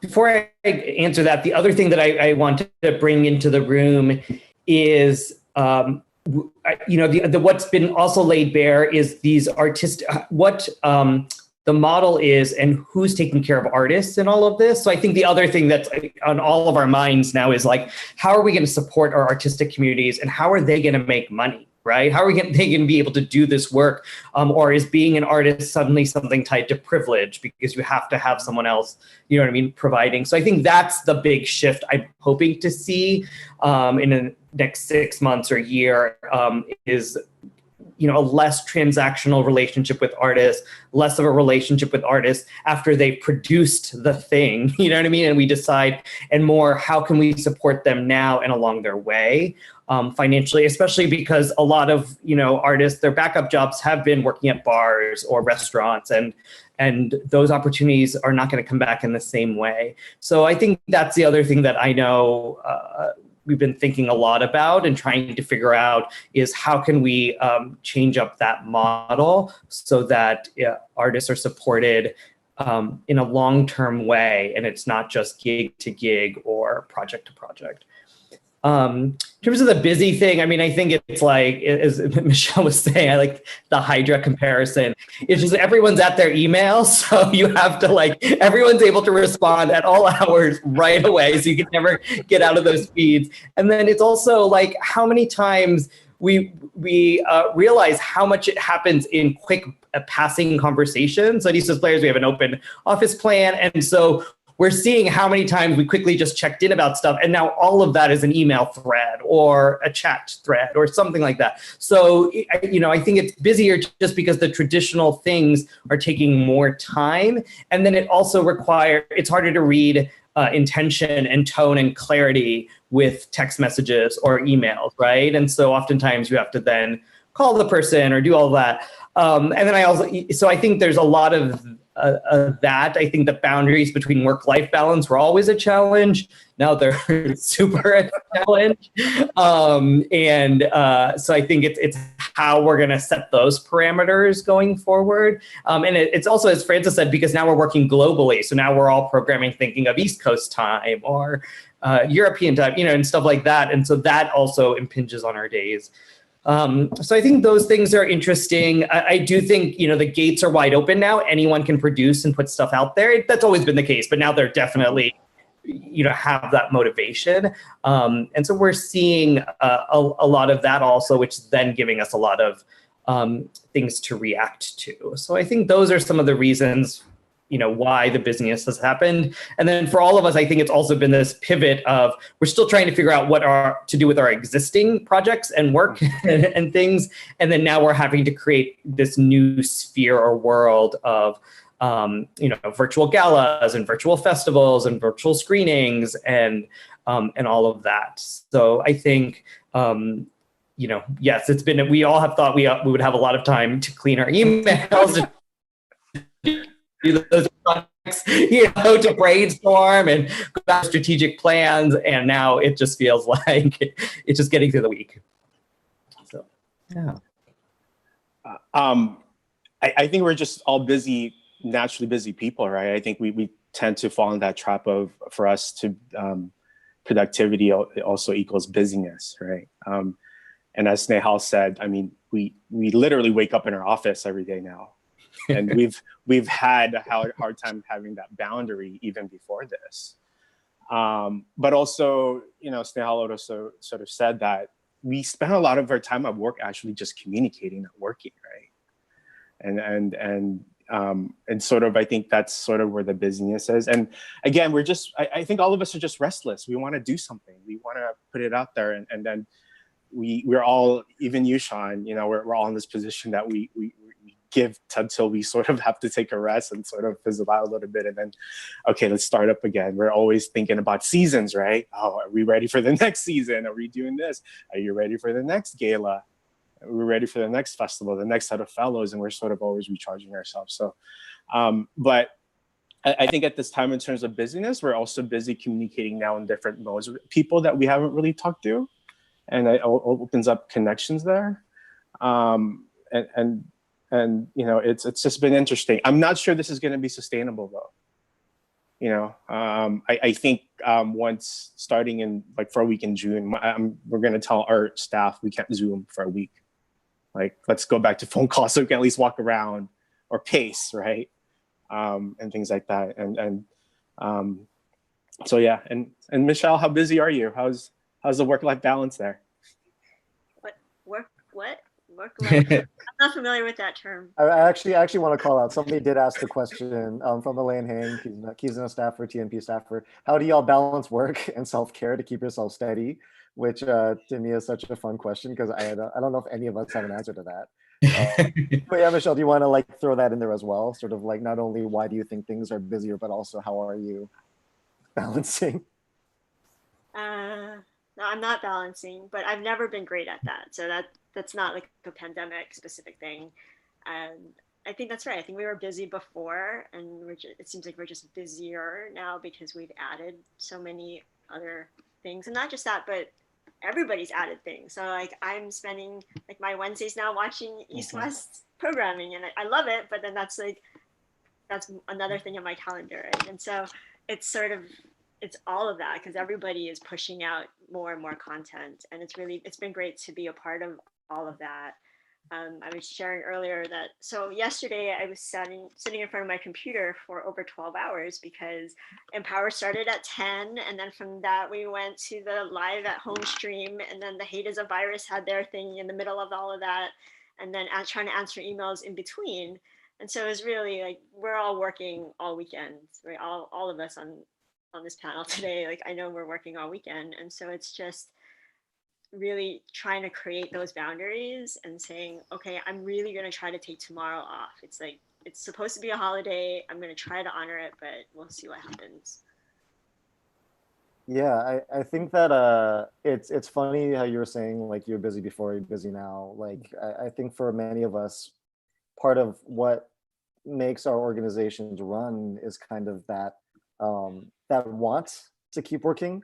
That is sometimes a little bit of like a guilt to keep working. And I feel like we're sort of in a moment where we do need to, where we can take a step back and realize like, there are healthier ways to do this and we need to be holding ourselves accountable to that.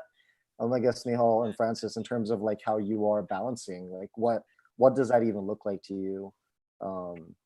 Yeah, in this moment or beyond. Sneh, I'll go first. You have a gala coming on. Go ahead. Like a really long nap, maybe. Like, I mean, I think the other thing we're not is that there's this additional stressor of this virus, right, hitting our friends and our family and everyone being safe and healthy. We're wanting to ensure that in the midst of all of this. So it just feels like that there's all these constant stressors on all of our minds. And how we're going to do it. I mean, I think, Francis can speak about this, but all the parents who are now, running schools out of their house so that they have jobs, they have their kids at home, so they have to teach and take care of them. They have spouses and partners. There's a lot of folks in our community. They also have elderly parents that are living with that. There's just a lot of things to take care of, and so I agree with Francis was saying that it's not sustainable in the long term, and so we have to. Luckily, summer's coming, and there's a mindset with summer to kind of ease off things, and I'm really hoping that will continue.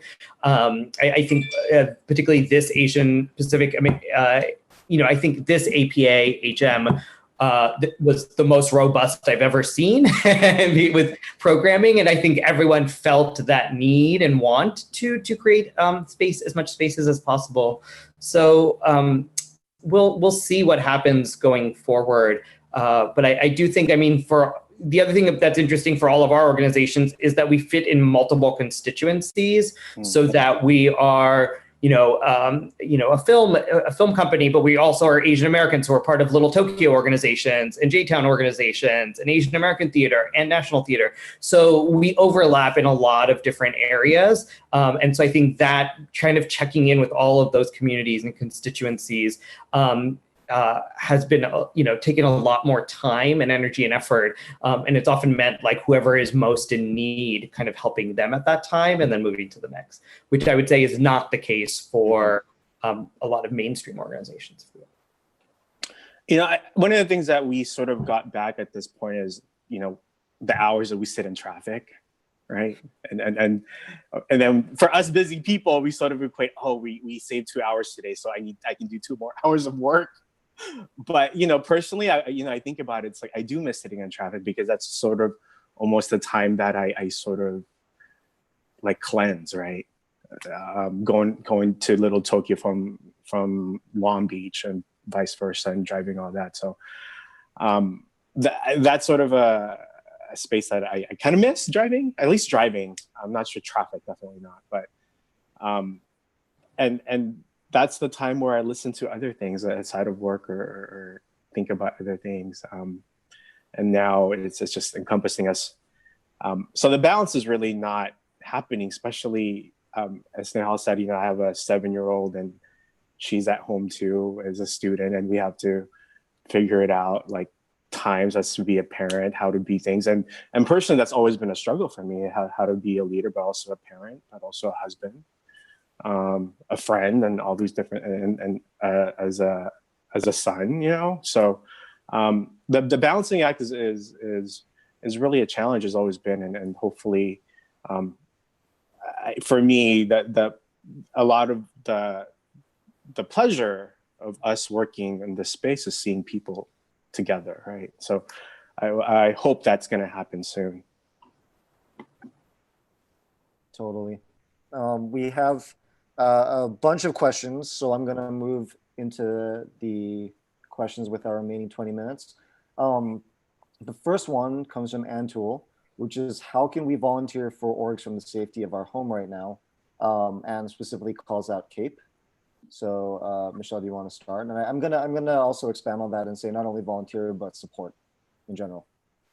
Yeah, I think support is really helpful, and even just social media, like amplifying what we're all putting out there, and just to rally the community, because that's really, even though it's virtual, it's still a community, and that's really what we've been focusing on with the virtual watch parties. Let's get everyone together watching the same movie at the same time, and then we can talk about it on Twitter, or maybe have a Q&A session after. And that's a lot of what we were talking earlier about, the timing considerations. So it's like, okay, well, we'll start it at 5 Pacific time, that's 8 East Coast time. And then like with Tiger Tail, we're like, okay, then it's morning time in Taiwan. So like people hopefully be awake and they can watch it together. And so I think really helping to build that community is super helpful.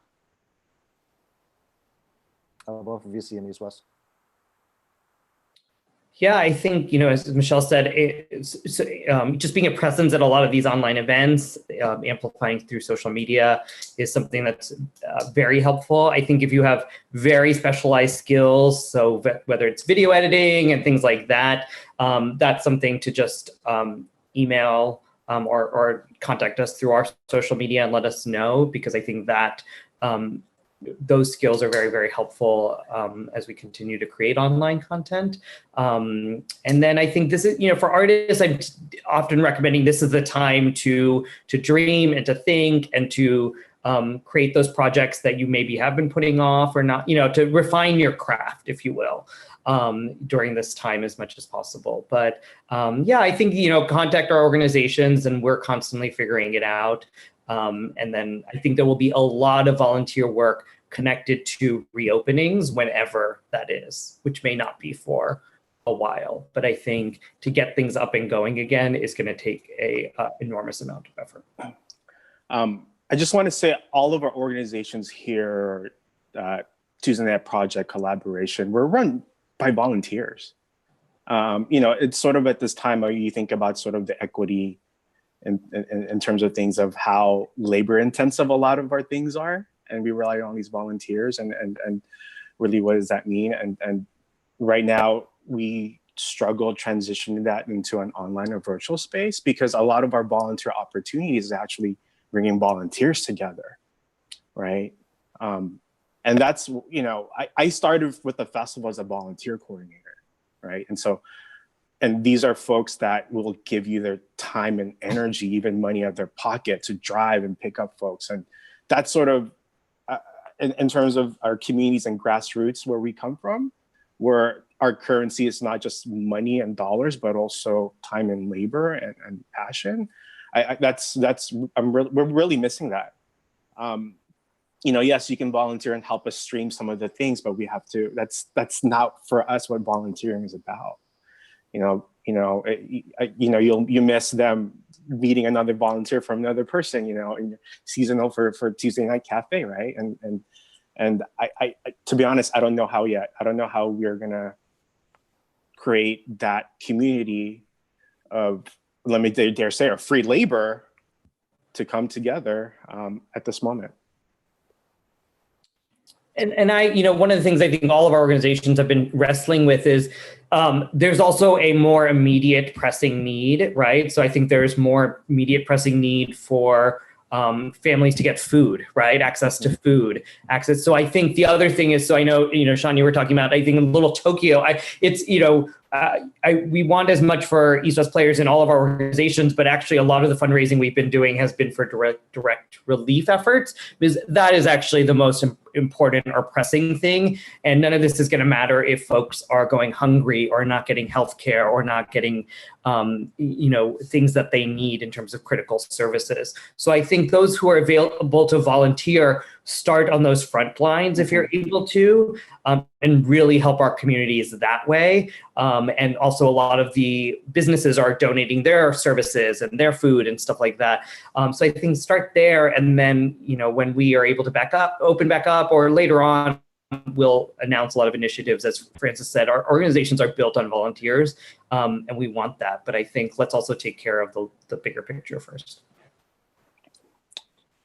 Yeah, to that, there's actually a question from Remy Eugenio, which is, what are other organizations, smaller and younger in respect to yours, that support AAPI media /culture/community that we can additionally follow and support? So I'm wondering if there are any initiatives or organizations that you want to shout out that you think could use some of the help. I know that right now it's kind of anywhere you can lend help is help, but. For VC, this gave us an opportunity to connect with other Asian American film festivals across the nation. Please keep out and support them. And a lot of these festivals are also volunteer run, and how I think watch their films, support their local artists and their communities, and some of them you're going to be able to experience them. You're going to be able to experience the Houston Asian American Pacific Islander Film Fest. Also known as Happy Fest, right? It makes you happy and see what they're doing and that way. So I think we have a list of our community partners, and a lot of things that we do, it's there. But also support these other organizations too, that's not just in media or arts and culture, like as Snehal said, even locally in Little Tokyo, right?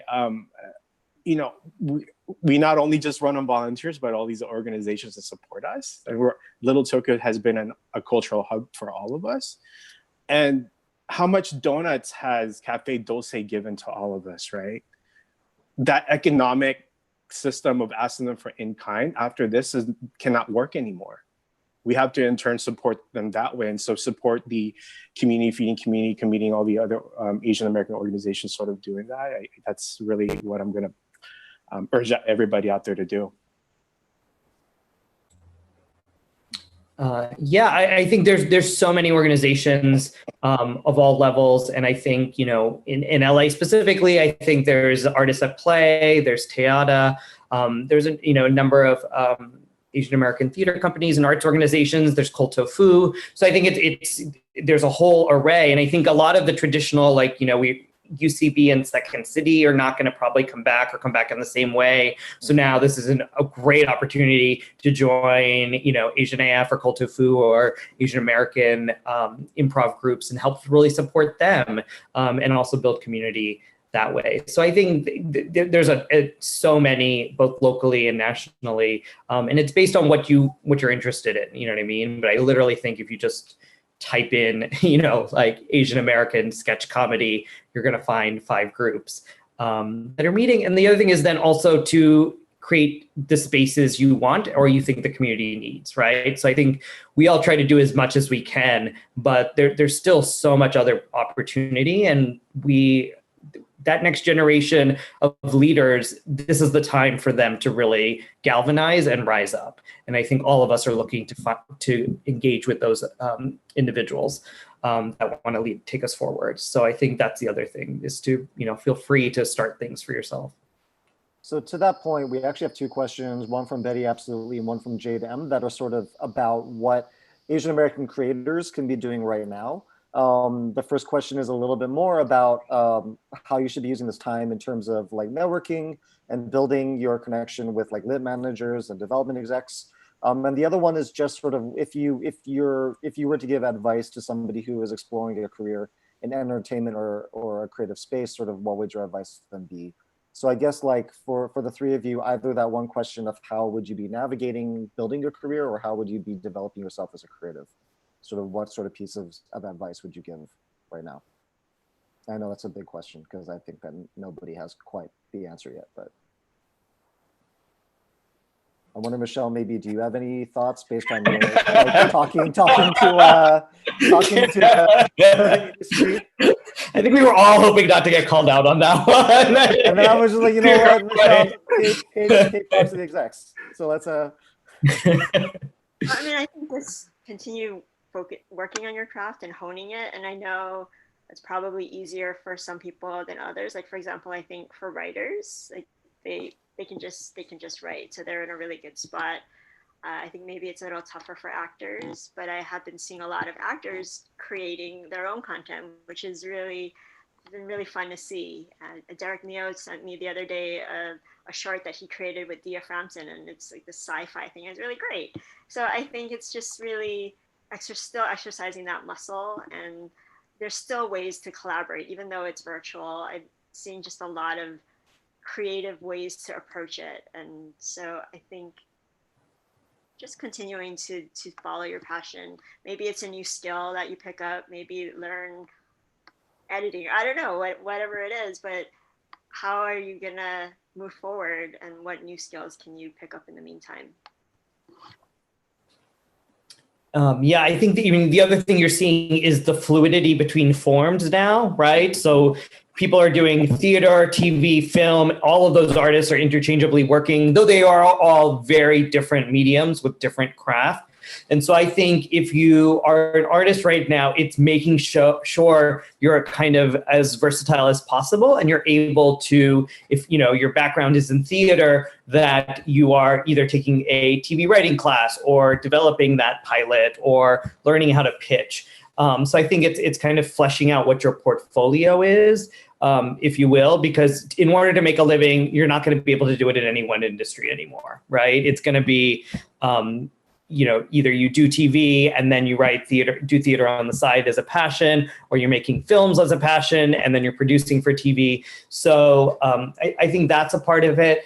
And then the honest thing is, we're really still all looking for really creative artists who figure something out that's different in this moment.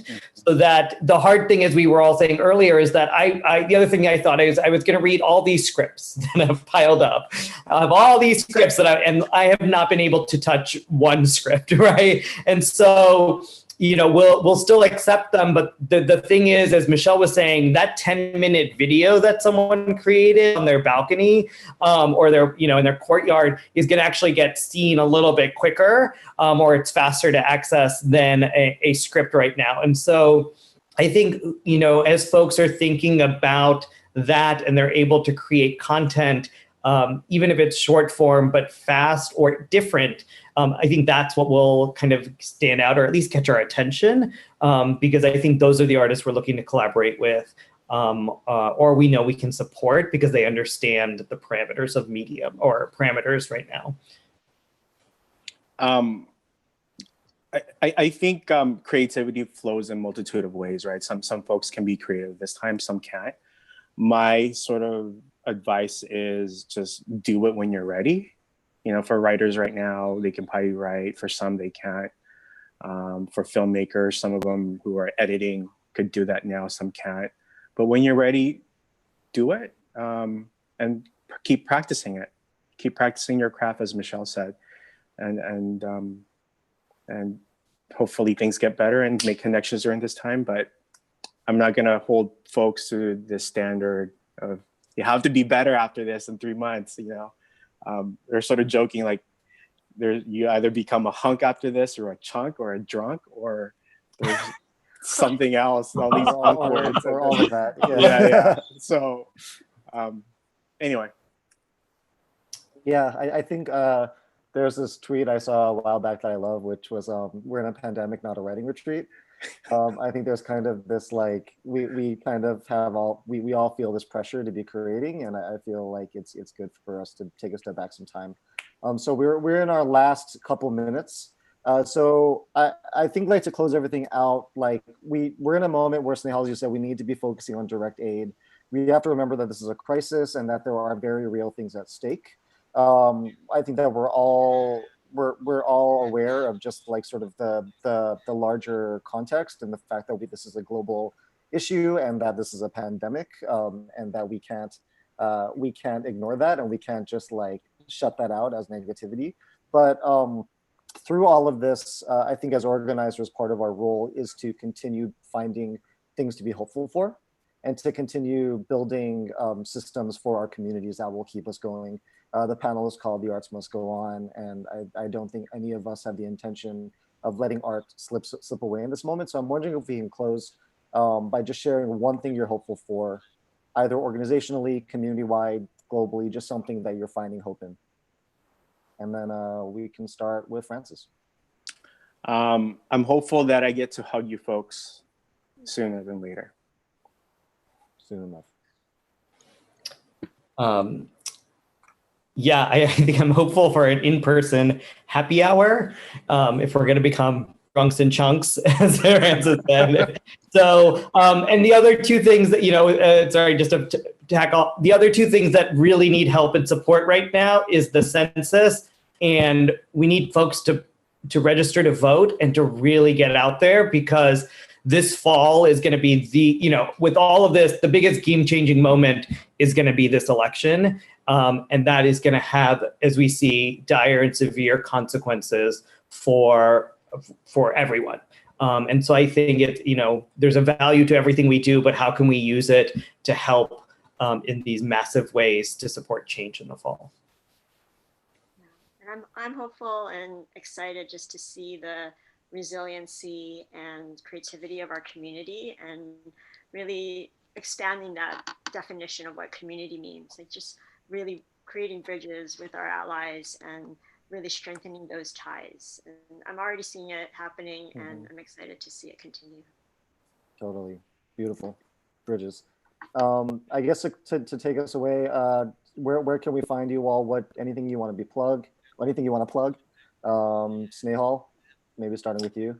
Yeah, we have East-West Wednesdays that can be on our Facebook page. And then actually we have two things. Saturday, Francis, I think we can announce it. Saturday, there is going to be a reading of the pilots of Fresh Off the Boat and Kim's Convenience with the original cast.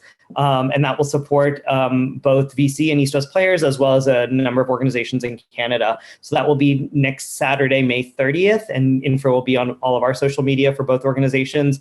And then on Sunday, East-West Players has its first virtual gala on May 31st at 5 p.m.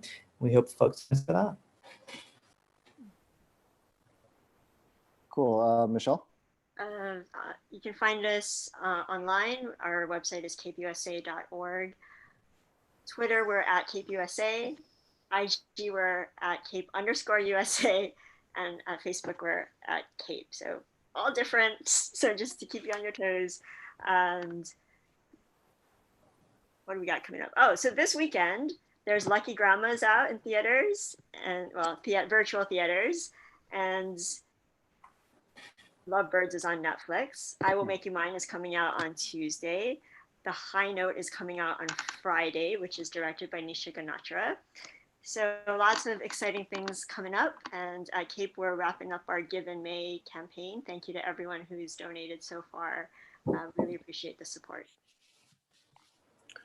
For VC, our virtual showcase for the LA Asian Pacific Film Festival continues for the rest of the month. So please check out vcmedia.org/virtual. And we have a few more films that's coming out this week, so check them out.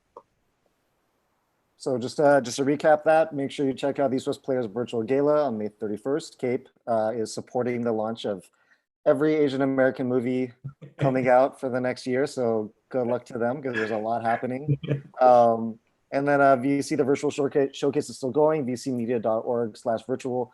Thank you so much, Michelle, Snehal, and Francis for joining us this afternoon. Thank you so much to everyone who tuned in. And thank you to Kollaboration for having us. But with that, I think that we are at time. So I'm going to throw it back to Minji. Group hug. Thank you, Sean. Thank you. I totally just jumped in for the hug. Oh, I love you guys so much. This was Love you, Minji. Life-giving. Thank you so much for all the work that you do. In my opinion, you guys do not get enough credit for everything that you do for years upon years, and especially now you're holding it down for everyone. Thank you. Thanks, Sean, for being a great moderator. That was our community panel. The arts must go on. I hope everyone's feeling fired up and loved and energized. That is it for this panel. And up next at 2 o'clock Pacific, we have the Narrative Storytellers panel, writing stories for us, by us. So a lot of what was discussed here in this panel, this discussion, we're going to channel it back into how we can create more of our stories, even in this time and even moving forward. It's all the more important. So thank you to everyone who's been tuning in, donating, PayPal, kollaboration@gmail.com. You can Venmo at collab, and follow us on Instagram because we're doing giveaways on the shirts and everything. So we want to keep supporting all of our organizations and spread the love. So thank you for this panel. Have a great rest of the Sunday for all these panelists. And we'll see you back here at 2 o'clock Pacific. Bye. Bye.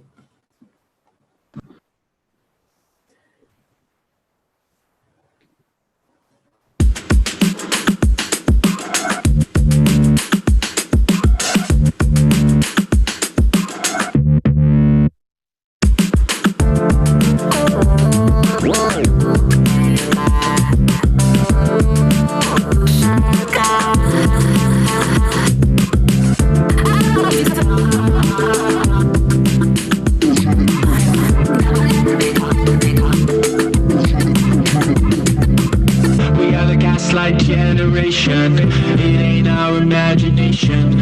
I might skip my medication, take a little sleepwalk. Don't worry your head about it, just be talk down and out it. Wake up out of bed shouting, up the dose again, dog. Straw man that way too much, spontaneously combust. Control built on empty trust, put this mask on to filter out the dust. Fire, fire away. I see you in the dark, armed with information. We have illumination. Fire, fire away. You won't break me apart. Don't tell me I am lost. I know exactly where I am under the flicker of the gaslight. Talk down to you, come lay all around, don't you? Drink a single ounce, I know you like the sweet shots. Double vision, I lie. Now I know when I see right. Polarized the light. Now we fight for the detox. Running out of skip that, so you need help, kid. I got some interest. Running out of skip that, so you need help, kid. I got some interest. Fire, fire away. I see you in the dark, armed with information. We have illumination. Fire, fire away. You won't break me apart. Don't tell me I am lost. I know exactly where I am under the flicker of the gaslight.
Hey everyone, welcome back to Empower 2020 Day 2. We are just getting through this day. Thank you to everybody who tuned in for the community panel. That was wonderful. Thank you to Sean and to all our panelists who contributed their thoughts and all the work that they're doing. Honestly, I keep reiterating, they do not get enough credit, in my opinion. They're doing such important work. But now we are here for our narrative storytellers panel. But before we jump into that, I want to remind everyone that we do have a hashtag Empowered 2020, and please tag at Kollaboration. Loving seeing everybody's different posts, how much they're enjoying the conference. We're all in our virtual corners in the world, and it's really giving all of our staff and all our speakers and all the organizers so much life to see how much you guys are enjoying it. So please do that. We are doing our giveaway for our Empowered t-shirts, for our 2019 shirt and for our 2017 shirts to those living in the US, and also the SMP giveaway. So if you want some skincare for some, self-love and self-care in quarantine, we got you. So please follow us on social media to figure out how you can participate in that giveaway, and we'd be happy to send something your way to send you our love and gratitude. Thank you to everybody who's been supporting us and donating. We're so touched. If you'd like to donate to Kollaboration, which is 99.9% volunteer run, this conference was put together by our volunteers. Please go to PayPal. You can PayPal kollaboration@gmail.com, or you can Venmo at KOLLAB. We really appreciate all the generosity and love that's coming our way. So let's get into this narrative storytellers panel, writing stories for us, by us. And I'd love to welcome our moderator for today, Han Nguyen, who is an amazing Los Angeles-based writer who has covered television, food, representation, and pop culture for over 15 years, and is currently the senior culture editor at Salon and member of the Television Critics Association board. She's been a frequent podcast guest on KCRW's Press Play and Collabcast, and has bylines at IndieWire, The Hollywood Reporter, TVGuide.com, LA Weekly, Scene at GameSpot, Tech Republic, and the Los Angeles Magazine. Dang, girl, that's impressive. Han is an inveterate punster who won't say no to a dumpling, and neither will I. I think that's so amazing. So please follow her. We can do all the plugging at the end. Have an amazing panel. I'm going to hand it off to Han now. Hi, everybody. Thank you for joining us. I'm so excited to introduce this panel, Writing Stories for Us by Us, in which our faces and our stories are portrayed properly in the media, thanks in part to these 4 storytellers that we have today. I'd like to introduce C.B. Lee, a novelist known for the Sidekick Squad series. It's a superhero series that centers on queer teens who are attempting to take down a corrupt government superhero agency. And it draws on themes of immigrant identity, queer intersectionality, and powers and expectations. Then there's Leah Nanako Winkler. She's an award-winning playwright known for several plays, including Kentucky, 2 Mile Hollow, Hot Asian Doctor Husband, among others. She's also written for television, Raimi on Hulu, Michael Moore's TV Nation, and ABC's New Amsterdam. She also has one of her plays on Audible right now that you can check out called Nevada Tan. We also have Fazia Mirza. She is a multi-hyphenate, actor, writer, director, producer, all-around artist, activist. She just directed the queer soap opera that debuted on Instagram a few days ago called Hidden Canyons, which is really, really, really funny. She's also directed an episode of The Red Line on CBS, which is from Greg Berlanti and Ava DuVernay as executive producers. And it featured the first gay Muslim romantic sexual story on network TV, so go. And her first feature film, Signature Moves, was at South by Southwest. It's about a Pakistani Muslim lesbian in Chicago who is caring for her mother who's obsessed with TV, but she falls for a Mexican woman and is searching for her identity through life, love, and wrestling, way before Glow. And then last but not the least, James Kim. He's an audio fiction writer and producer. He's done many, many, many podcasts, and his 6-part series Moonface just premiered last October, and it features the voice talent of Joel Kim Booster as Paul. He is a 20-something young man who lives at home with his mother he would love to come out to her, but there's a little bit of a language barrier because as a second generation Korean American, he only speaks English. She only speaks Korean. What will they do? It sounds awesome. Everyone check it out. But I would love to throw it to the panel now. Let's start with CB, Lee. If you could discuss your project as far as like, and it could be multiple projects, but the one that's perhaps closest to you and where you decided you wanted to tell your story, or at least one part of what represented you, and how did you get to that point?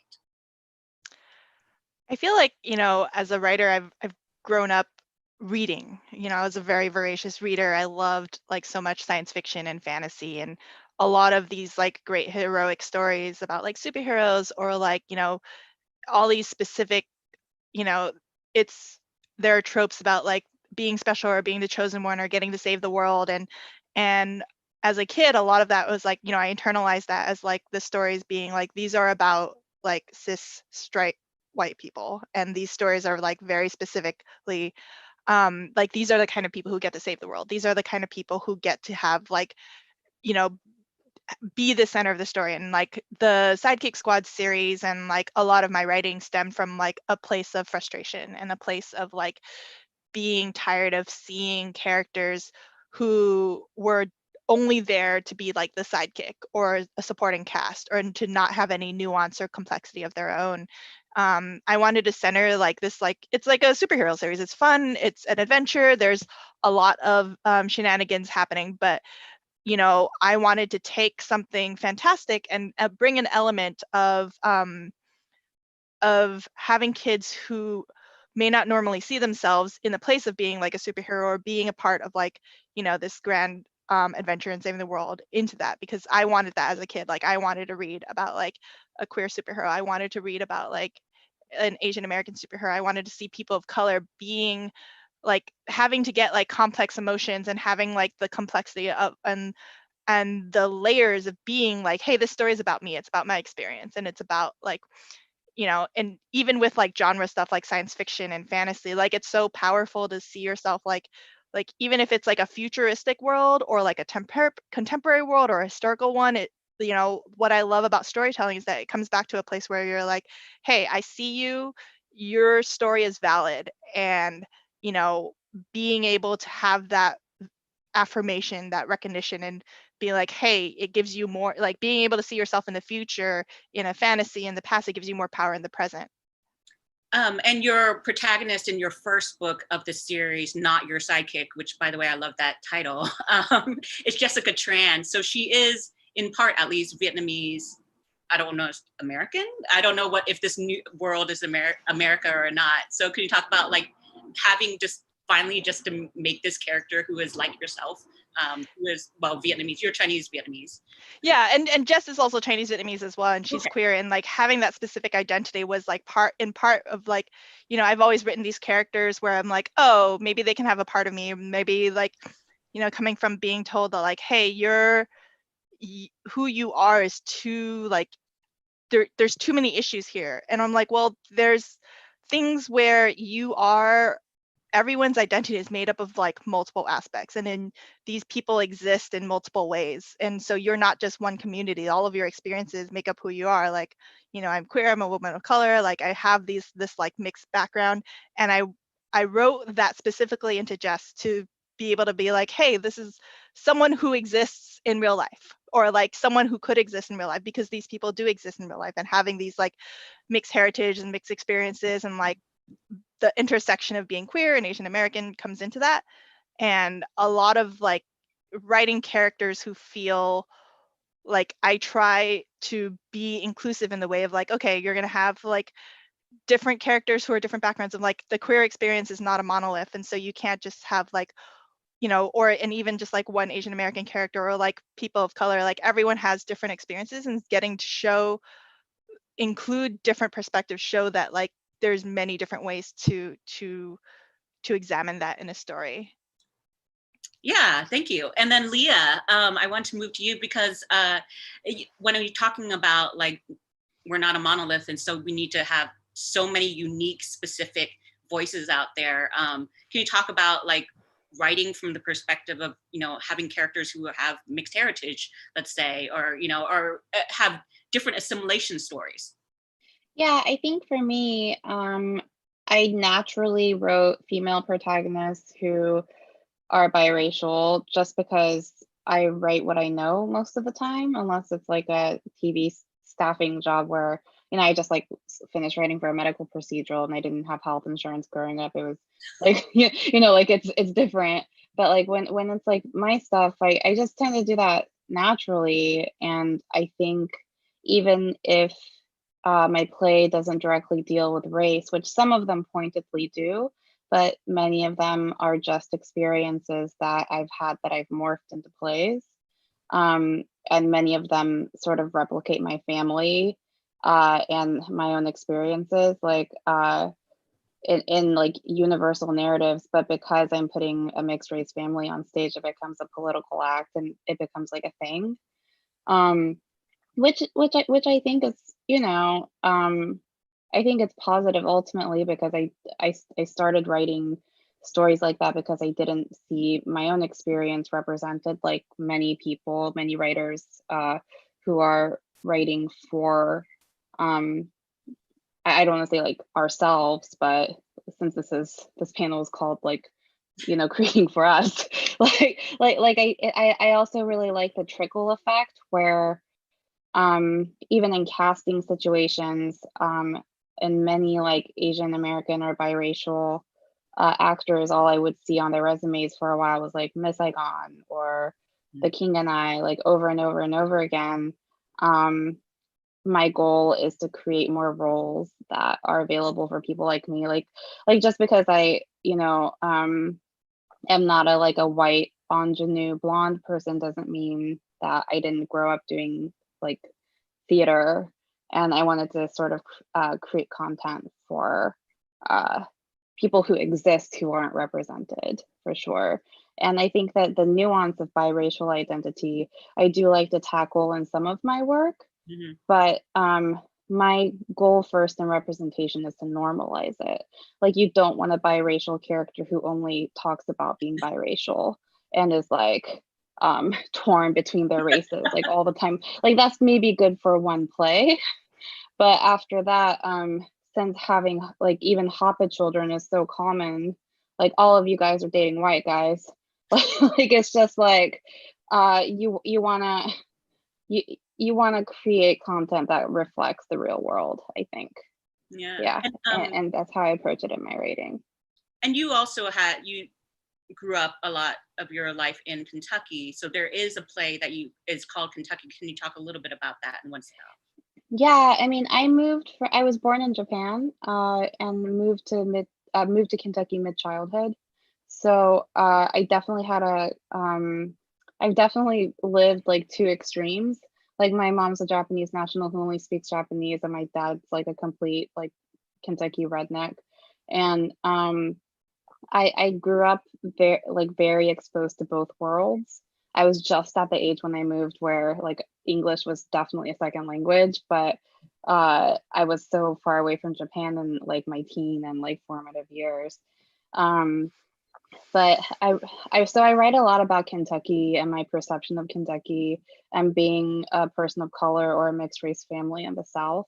But I like to turn those stereotypes on its head, because the Kentucky that I actually experienced was quite lovely. Like, I went to Japanese school.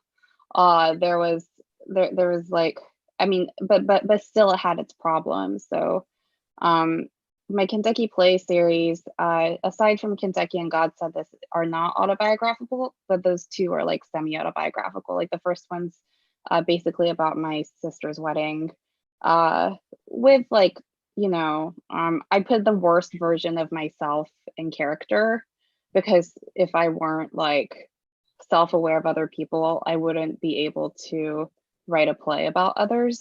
But so like everybody's like exaggerated a little to their worst or their best, for sure. But yeah, but the ethnic makeup and everybody's race is always matches like my family's.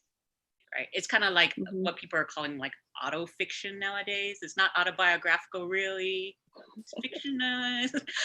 Yeah. All right, well, moving on, it's kind of in that vein. Fazia, I know that Signature Moves is about, before you became this amazing artist, that you were a lawyer. And so is this. Don't judge me. Don't judge me. So please talk about this movie, this character, and just how this came to be.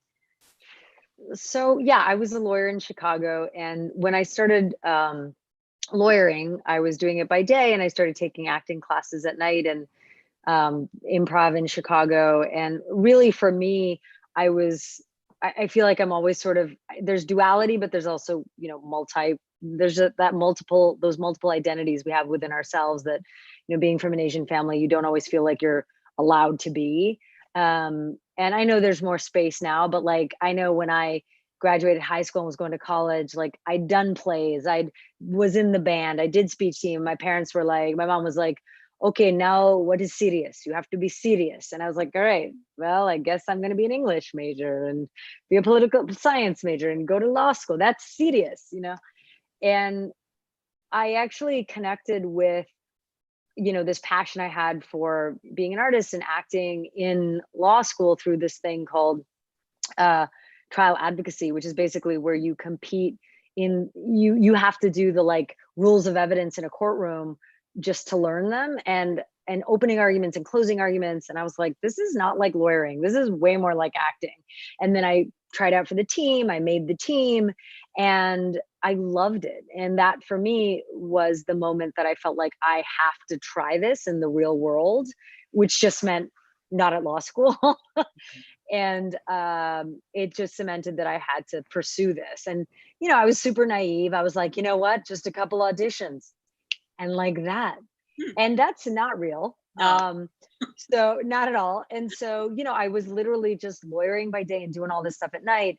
And when I, you know, very similar to what, you know, Leo was talking about, is when I left being a lawyer, I was actually doing performance, educational sexual violence prevention work. And it was really fulfilling. And for me, it cemented this place of comedy as just such a powerful tool to like change minds, to break barriers, to have really difficult conversations or talk about really divisive topics. And I was like auditioning for stuff and I got an agent, but like there were no roles for me. And, you know, being queer and Muslim and South Asian and a woman, it's like everybody was like, yeah, you're not really enough of either of those things. Like, we don't really, you're not fitting the body. Like they didn't use that language, but it was really like, you're not fitting what we need for one of those roles. And so I was like, well, I guess I should write something for myself. And so that's where the writing came out of. And, you know, now I just feel like, well, that feels like my power is write, create the thing, whether you're in it or not, whether you know, whatever it is, but like write from what you know, write from the experience that is yours or what you're seeing. And let's just tell these stories instead of waiting for somebody else to do it.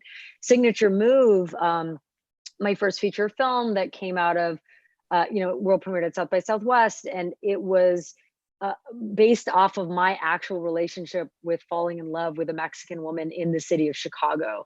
And that's what the story is about. And I just felt like being queer in Chicago really enabled me to find, in some ways, a much more broader experience of the city, because even though Chicago is a really diverse city, it's really compartmentalized and can be also pretty racist in a lot of ways. And so our queerness actually created space for us to find this whole other community and opportunity to I don't know, to almost transcend and I think in many ways like expose ourselves to even more community. Mm-hmm. But did you try wrestling? So I feel like everyone's sort of a wrestler, you know what I mean? Like whether they're professional or not. But I was never a pro wrestler. Thank you for asking. But I was on this like late night comedy talk show in Chicago where an actual retired pro wrestler was on it. Lisa Marie Verone is her name. And she was doing her signature move, her finishing move on like the host of the comedy show. And I watched this woman and she's like, you know, in a space that's not always celebrated by wrestling, which is like older woman, which is not celebrated actually by Hollywood in general. And I was just like, this woman is a badass. And she performed her move on this host and like slammed him to the ground. And I thought that's power. And also, I feel like the stories of these women, like regardless of what our politics are, like where are the stories of these badass, strong, powerful wrestling women in our narratives? And for me, like Signature Move was such a story about like, how do we, find connection across community, like Mexicans and Pakistanis. Like the thing I always say is like Mexican Pakistanis have a lot in common. Like we both love mangoes, we love cilantro. Our mothers are just basically the same, they want the same things from us. And wrestling felt like it was just like one other connection for us, where if the Muslim character that I was playing was like learning wrestling, then there was this connection in the film that we drew to, the woman I fall in love with. Her mother was one of the first female lucha libre wrestlers back in Mexico. And that's really what I find a lot of excitement in, is how do we tell stories and like put these little twists on them. And in comedy, like, I was just hearing this talk recently where the power of comedy is it takes people out of their counter argument brain, and then it just puts you in listening and relating and connecting. And that's really everything I do kind of connects to that, Thanks. And then we're going to move on to James. You'd been doing podcasts for a while, not necessarily fiction though. And there aren't actually a lot of Asian American creatives, I think, in the podcasting storytelling world, that is. Can you talk about then how you got to your point of telling your story and that process? Yeah, so I started podcasting a while back. It might be almost a decade ago. And there weren't a lot of people who were telling a narrative that I shared and that I related to. And that's ultimately what kind of led me to make my last fiction show, Moonface. So in my career, I remember, so I grew up in this city called Downey, and it was predominantly minorities who were living there. And when I went into this public radio space, I didn't even know what NPR was before I even got my first internship in public radio. And I stepped in there, and it was an entirely new environment for me, mainly because I was like the only one, and there weren't that many minorities there. So it was a weird space to navigate, because the entire time growing up, like, the people I related to, the stories that we all shared were very common. And so for me to step into this place and want to pitch ideas, a lot of the times the ideas that I wanted to do that reflected a lot of my experiences got rejected. Case in point with Moonface, I pitched that fiction podcast, maybe to 20 podcast shops. One of them was a place that I ended up working at, or was working at the time. And it fit all the requirements that they wanted. They're like, God, I'm just dragging them now, but people could probably figure it out. I don't care. So it fit all the points, and it was, we want local stories. We want stories that reflect the community, and we want like honest portrayal of something that we haven't seen before. So I'm like, great. I've already made the first episode. I've tested it out. I've written all the scripts. Like, here it is. I'm going to show you one scene. And I knew that because they're also like, I told them, like, this is a queer Korean American story. Like, you're like, I'm sure that if we're going to be partners in making this, like, I don't want to compromise that vision. I don't want this to be filtered through a white lens, simply because I know that things that are going to be put on here are going to be very uncomfortable for you, both in terms of sexuality, but in the topics of race and all those other things. And so when the person was like, no, I'm totally fine. I would, I'm this liberal person who can handle all these things. I sent them a sex scene, a queer sex scene that dealt with like someone having poppers and getting fucked and all these other things and a lot of moaning. And then immediately they're like, yeah, this show's not for us. So like and it's one of the, like, it sucked because at that point in my career, I've already made a lot of podcasts independently that I felt like got a lot of clout and showcase that I can do what I can do. I just wanted somebody to just say yes to an idea. And in my entire career in podcasting, nobody ever said yes to a podcast I ever pitched. And so that's why I had to go off and make Moonface on my own. There weren't a lot of creators who were Korean, who were making things specifically. There's Paul Bay, for one. I'll give him a shout out. He was actually kind of like my big brother in terms of navigating this world with me. He directed the latest podcast from Marvel. And then he has an exclusive deal at Spotify. So he's somebody I look up to because he just does amazing stuff. Big Loop, everyone should check it out. But it was really like, in terms of audio fiction space, it was like him. And so, yeah, it was really difficult to navigate it. And it was really scary. I had to put in my own money to make my own stuff. I had to take out a personal loan to make this fiction podcast. And you know, I'm not going to make a profit off of it, but I just truly wanted to finally make something that spoke to me and was true and something that I didn't have to compromise for. And luckily it worked out in the end. All right, I do have a follow-up, but really quick, I just want to ask for open it up for questions. We're going to have a Q&A portion. So please, everyone, put in the chat your questions, and once they are approved, then we will move to that section and your questions will hopefully be answered. But James, I want to ask, as far as getting Joel Kim Booster to be your Paul, how did that happen? And then what was his sort of reaction to that, well, pitch or ask? Yeah, Joel Kim Booster is such an awesome person. And yeah, so I was working on this show called Dinner Party Download. It was like a not a national public radio show, but it was broadcasted nationally. And I created this segment that just wanted, where I was just going to interview comedians about a joke that they had and one that bombed and then how they fixed it.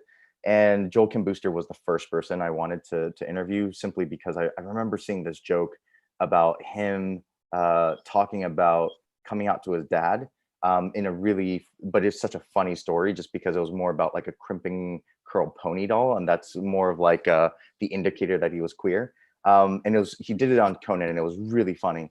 And through that conversation, and we talked, we really hit it off. And then eventually he moved to LA, and I go to this leather bar all the time, and mainly to watch Drag Race, RuPaul's Drag Race. And I would see him there constantly.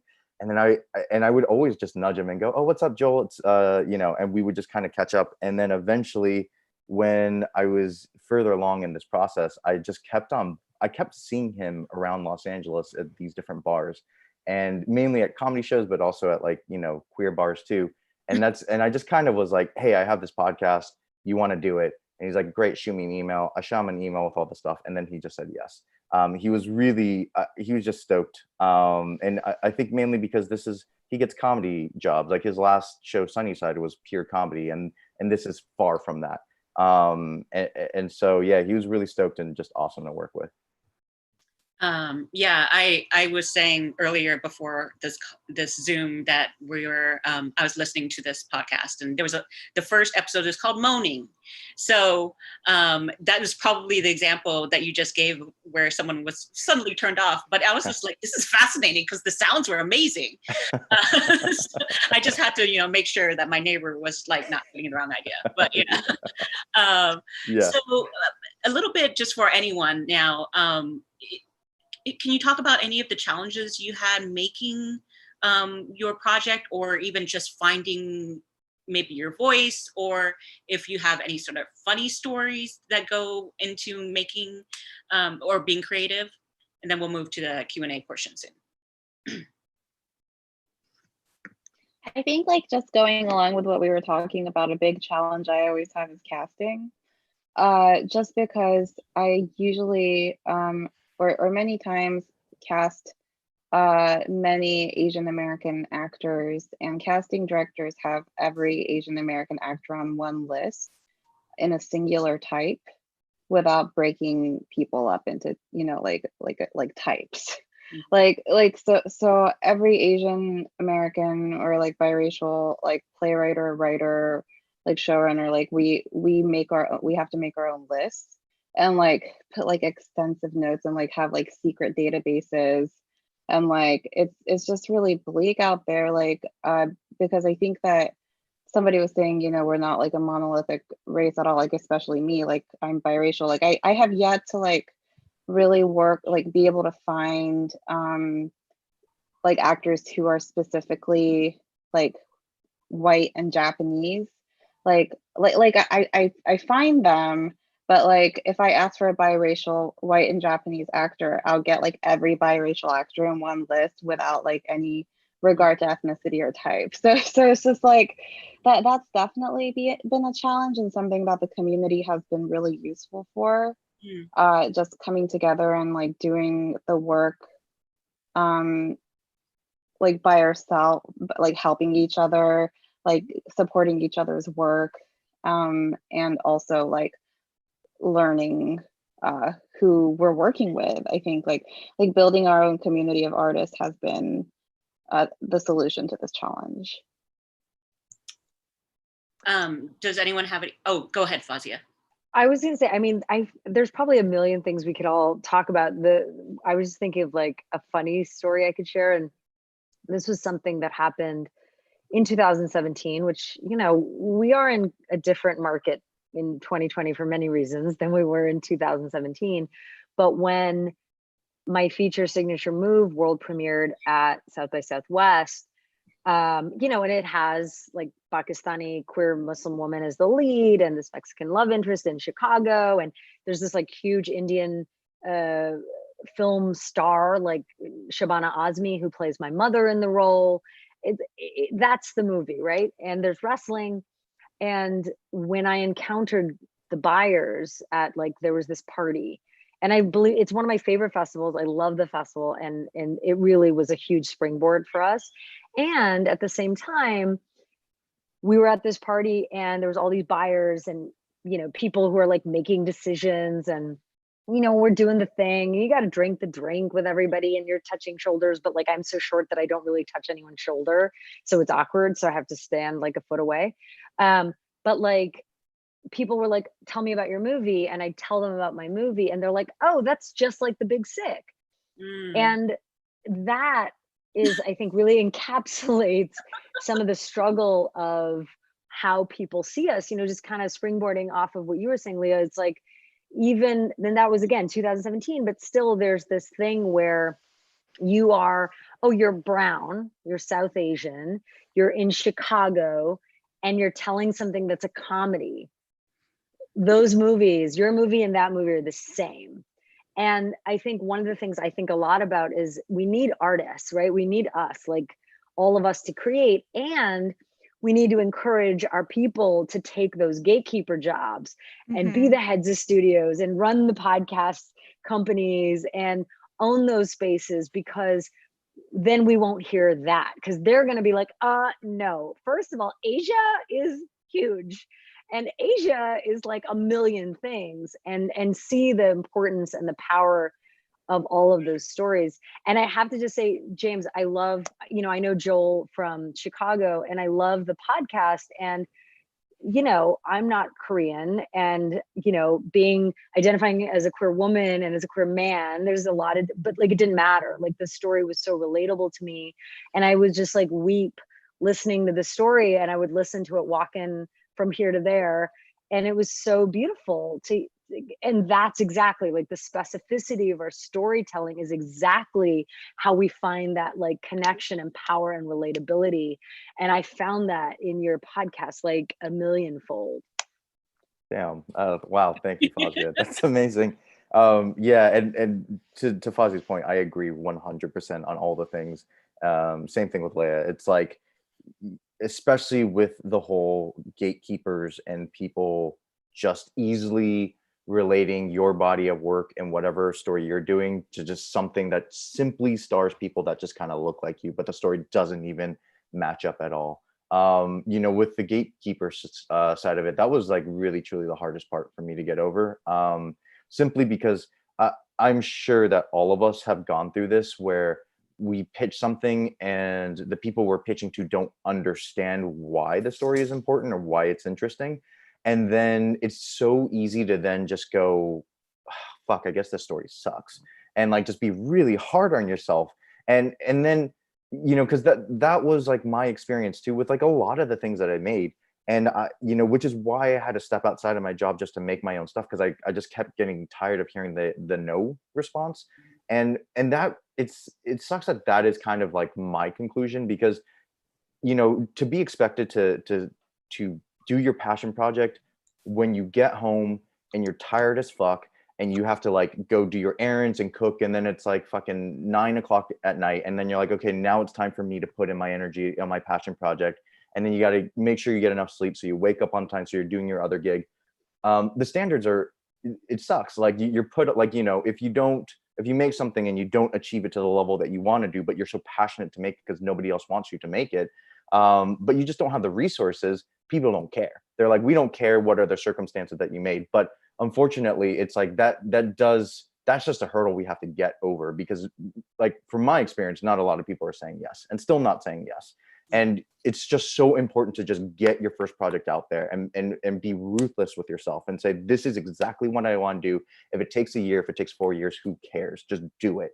Because ultimately that's going to open doors, because no one else is going to open that door. It's everyone else coming to your work, saying that it's amazing. And then all of a sudden everyone's like, all the gatekeepers who are mainly white are going like, oh my God, everyone else is saying this is great. I guess it's great now. So that, you know, that's my 2 cents on it.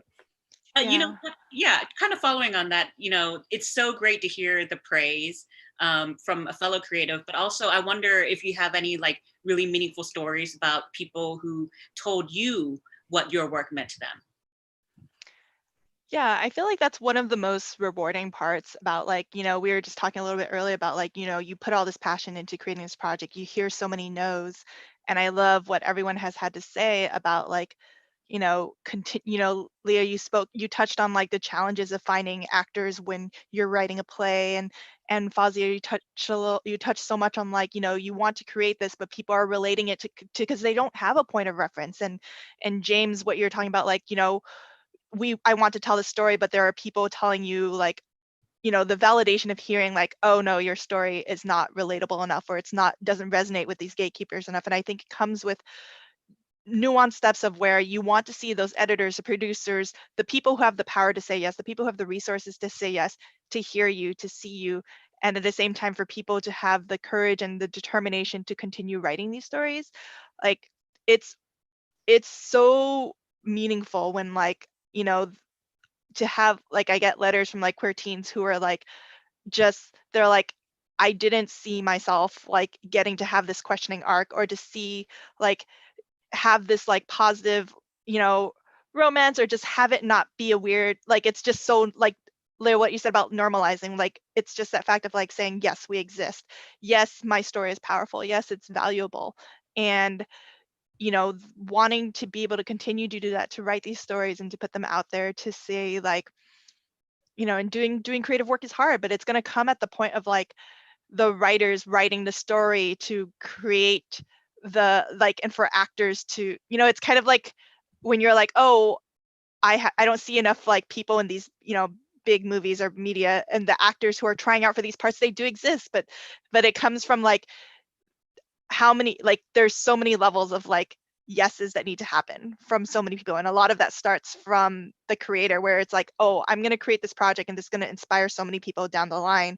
And so right now, what, you know, we're seeing a lot of, you know, there aren't enough reference points, and there's like people who are like, oh, I don't see enough of this media, so it must be like this one piece of media. And what was interesting about like last summer with like, okay, the debut of Crazy Rich Asians, suddenly you see the comp titles being like, this is Crazy Rich Asians plus this is this plus this.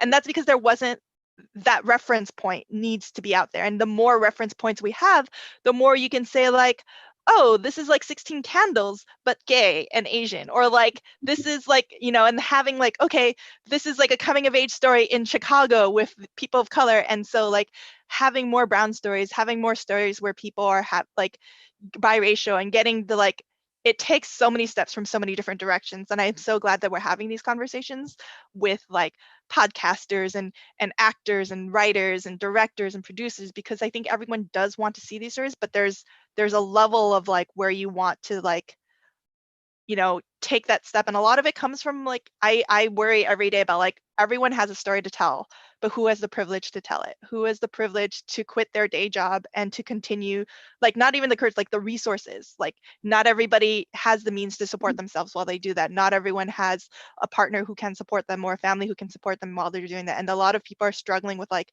the basic necessities of life. and especially in like people of color, and like, you know, we come from a backgrounds, and I think one of the reasons why gatekeeping has taken so long to change is that a lot of those positions are positions of power, and it comes from like systematic oppression, and like there's so much privilege that is being unpacked here. And I think as more and more creators are like, you know, I'm excited to hear that there are so many more grants and fellowships and ways we can support artists to like show their vision without worrying about like, how do I first survive as a human in our society? Survival. We're all thinking about that right now, right? I'm gonna actually move to a few questions right now. From Nathan Yue, is a question for Fazia. Do you feel like your demanding day job as a lawyer detracted from your creativity or enhanced it, or both? Asking for someone with a demanding day job. I honestly, like when I think back now to lawyering, and I was a litigator, right? And so we would also have these cases that potentially I would have to stay late to work on, kind of at the beck and call of the partners. If it was going to trial, like, I mean, I've literally stayed at the firm until 4 a.m. I haven't done this for a long time, but still, I can't imagine now doing that and, you know, doing a play at night, because I think I got lucky at some point, and not because, well, just I think I got lucky because I did my first play, and it was a tiny play. I had 4 lines in Midsummer Night's Dream as a spider. I was Cobweb, and I was so thrilled. But like that production that I did 5 nights a week, I don't know how I was able to do that and lawyer at the same time. So yeah, it's definitely demanding. I mean, I think that if you are able, I think it also depends on what you want to do, right? Like if you're like, I want to be a writer, it's more conducive to having a day job as a writer than it is as an actor. Acting is on other people's schedule. Writing, even though you have deadlines, you can do that without having to be somewhere else. You can do that, especially nowadays. You know, you can stay up all night and do the writing. You know, you can't do a play at 4 a.m. and be like, y'all, right? Are you buying tickets? So I think it really depends. And I think that, you know, being a writer is awesome, but it's also like such a romanticized job. It's, you know, the things that you actually do to make money, it's a tough thing. It's not easy. I mean, I've written for network television, and yet I'm like hustling to be like, what happens next? What can I do next? Where am I going to get my next paycheck from? Like, I got to make this thing happen, because who knows if any of these things are going to happen. Yes, maybe this name is attached to a thing, but like that may fall apart in a moment. So there's so much, like, it's sort of like a video game, and you know, you're like, am I going to get eaten by the fire or the dragon or whatever? So you're like, I got to keep things in motion. So if you can keep a day job going while you're creating or writing or pursuing your art and your dream and your passion, I highly recommend that, because this shit's hard. And like, you know, all of these amazing folks, I mean, you know, I admire every single thing, and I can hear both the like power in the ascension, and also like, you know, we have to create our own space still. So this is a question for anyone who wants it, but Christine Lay asks, when you're trying to write representation for other or all races in your story, is there ever any pressure to have to include a white narrative to garner a larger audience?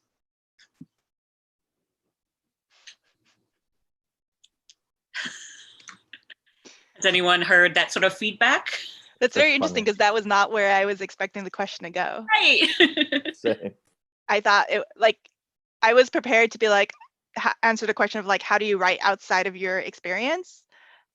Which there are so many great resources to tap into, and how to do it respectfully and honestly, and from a place of that direction. Yeah, but so it's very interesting. I've never heard that. This is the first time I'm like processing, like, is it important to include, or is it not? I don't know. I feel like it depends on the story you want to tell. Like, when are you saying narrative by saying like to have like a perspective, or like Or is it a matter of like, are you writing the story for other people to consume from a different point of view? Or I think that's what they mean for Mhm. other, maybe broader audiences. It's like, I feel like think about the story you want to tell without regard for who, because the honest story that you want to tell that means the most important to you, who it's going to resonate to is going to happen organically. And I don't want you to like prioritize like, oh, I need to make this palatable for someone else to consume. You know, ultimately when like we were talking a little bit about earlier, like stories about like, we've been expected for so long to emphasize with like, okay, the everyman character is this like broody McBruderson white character who is, you know, like who is, I'm gonna pick a video game randomly just because it's like a specific character archetype who is avenging his dead wife and he's going off on this lone journey and he's very tough and Bruderson. But like that's a very specific character archetype who the creators of those storylines don't go out to think like, why does everyone have to relate to this character? And how are we gonna, like, this is the every person character and we're expecting everyone to relate to this character. I think when we're thinking about writing stories for us, by us, write for yourself, write for who you want to see, write for the story you longed to read when you were a child. And when it comes out, I think all of our stories have like human elements and you empathize with them. And that's the beauty of like, you know, there's a wonderful article about like windows and mirrors where there's a power of someone being like, hey, I see myself in this.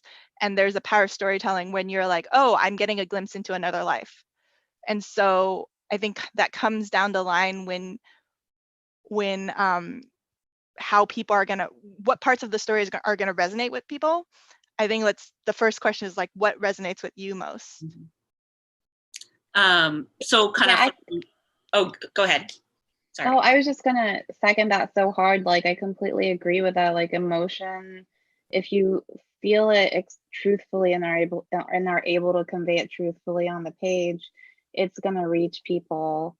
In the same way that, you know, like growing up, we could like see ourselves or like be emotional towards white people. Like, Belle was my favorite Disney princess, and she's just some girl in France, you know? So it's just like, if white people try to give you like pressure, like on like, you have to have a white narrative in order for it to be more relatable. It's like but literally everyone else who wasn't white had to like relate to white people. And we did, and to an extent emotionally, if it was good. So I think you can push back on that with just the logic of the world, you know? And I totally agree. Like, anything emotionally truthful is just going to be resonant, like in places that you wouldn't even expect. Mm-hmm.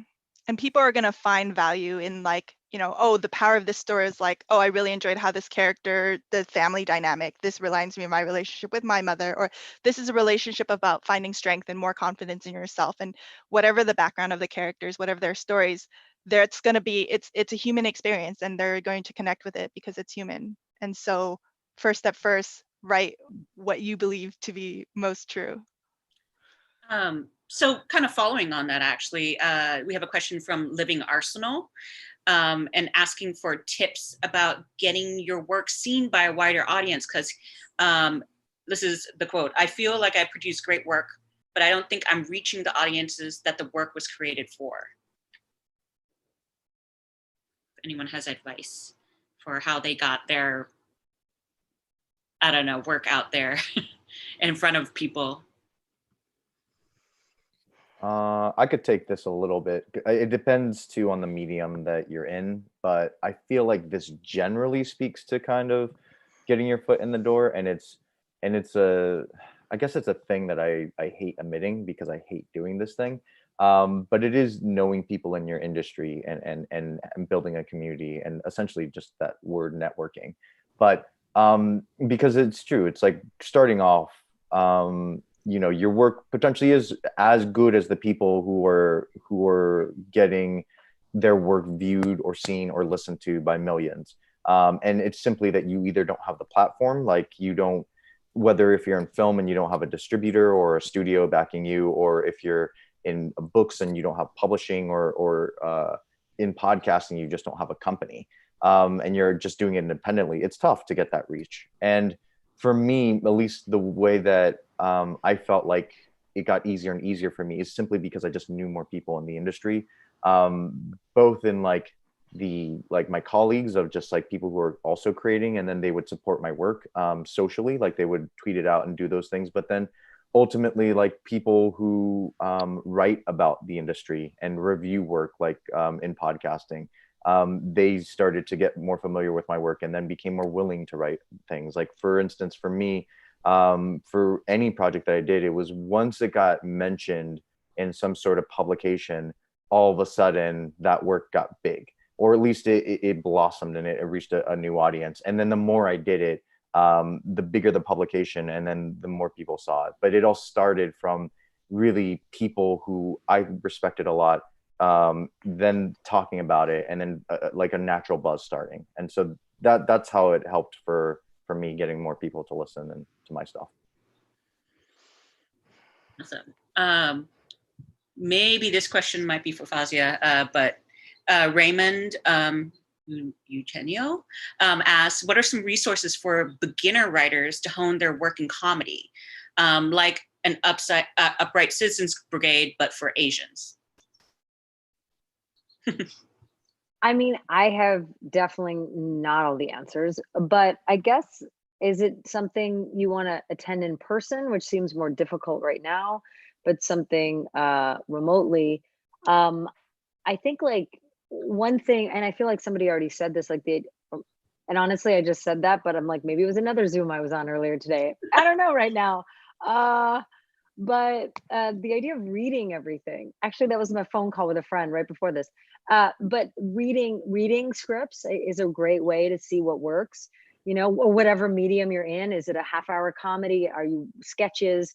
Is it an hour drama? Is it a book? Is it a podcast? Like getting your hands on, and there's some stuff available online. I mean, anything that's ever been nominated for an Oscar, you can really find online. And obviously that's like this huge elevated idea and this pinnacle, blah, blah, blah, but it really helps, you know, and because part of writing is finding your style, your tone, your voice, and seeing what works. I love the screenwriting podcast called Script Notes. It's huge in the industry. It's these two guys, they're awesome. I feel like I more recently tuned in the last 2 years since I moved to LA. And I've gone back and I've been listening to old podcasts, but like, whether it's from a technical standpoint of, you know, what works with how you do sound in a screenplay or in a script, to, you know, most recently they were just talking about tropes and how to work with or avoid, or why we write tropes. And that stuff is really helpful. And it's really helpful to hear from people who are doing this right now. And these are folks who are, you know, doing writing successfully, from everything from, was it Big Fish to Go to Chernobyl, like really like successful projects over the years. And they have like huge, like Phoebe Waller-Bridges was on the podcast recently. So, you know, it's not just for comedy. I mean, comedy is something obviously specific, but it's also about like writing. How do you write? I think that's really helpful. I also, I don't know if anybody likes it, but like the master classes are kind of fun, and they have some deals. And then Sundance has like some cool classes you can do online. But just watching comedy, like and asking yourself, why is something funny? What is funny to me about this thing that I can always go back to and watch or listen to or share with other people? I totally echo that. Go ahead. Yeah. Oh, I'd also say for like an Asian Upright Citizens Brigade, go see all of Asian as Fuck's comedy, just Asian AF. And East West Players, they're the #1 Asian American theater in the nation. It's right in Little Tokyo. And the more actors you meet, the more comedians you meet, the more open mics that you go to, the more you'll learn about the joke format, the more If your goal is to meet other Asian American comedians or comics, like beginners, you'll meet them at open mics. Start your own Asian Upright Citizens Brigade, you know, like there's so many people pursuing comedy who are really cool, and there's a lot of clubs around town. I mean, I'm in New York and I only live in LA and writers rooms, but like just off the top of my head, like the Comedy Stores, like, I mean, right now it like sucks. Like you obviously can't go to any of those places, but I think they're all even like having like Zoom shows right now. Yeah, I love, I wanted to echo like the resources. A lot of it's like finding someone whose style resonates to you. Like, you know, like for example, this particular comic, this particular writer, you know, have they done interviews? Were they on a podcast? And I think as a writer, the more things you consume, you know, whether you're a poet, a playwright, like read what you want, like read in that field, like voraciously, consume as much as you can, experiment with different mediums. If you're a horror writer, watch all the horror films, like see what people are talking about on the street, and like finding, I can guarantee you there's someone doing what you want to do, and you can find like that specific voice. And then, you know, I think with the accessibility of the internet, a lot of things are much more discoverable. And even just like, you know, finding other people who are doing the things you want to do, and maybe they've been searching too, like I didn't know this was the audience. And there's a lot of great ways you were like, oh, I didn't know there was a play that could speak to me so much, and I'm excited to learn about it. I'm excited to like dive into, like, there's a, you know, this web series that I never thought about watching, but I found it now, I'm going to see it. And so a great way of like meeting connections, finding other people in the industry to talk to. I think attending panels like this are great, because then you like are introduced to so many more writers, and not just writers, but like people in different aspects of the industry. Master classes, online courses, you know, reading scripts, watching bits, watching people on like dissecting what about this makes it compelling to me, and how do I find my own voice within it. So going along those lines, what are some of the resources that you went to kind of inspire you? We can go ahead and start with CB again. When I first started writing, I felt very alone. And so that feeling of like, oh, am I the only one doing this? And I wasn't. And I was really excited to see, like, you know, I was very lucky in getting to meet other like Asian American writers, and like the community I think is really excited about like, you know, uplifting other people. And I think about like when I first started in the industry, like people who are like, oh yeah, I'd totally be down to like hear your questions about what does it take to be here? What does it take to like tell your story? And right now I'm like in a point where it's like, oh, I'm going to open the door to more people. And that's why, you know, continuing to have these conversations and be present about like what it looks like to do what we do. And so one of the things like meeting other writers who are writing the books I wanted to write, and like when and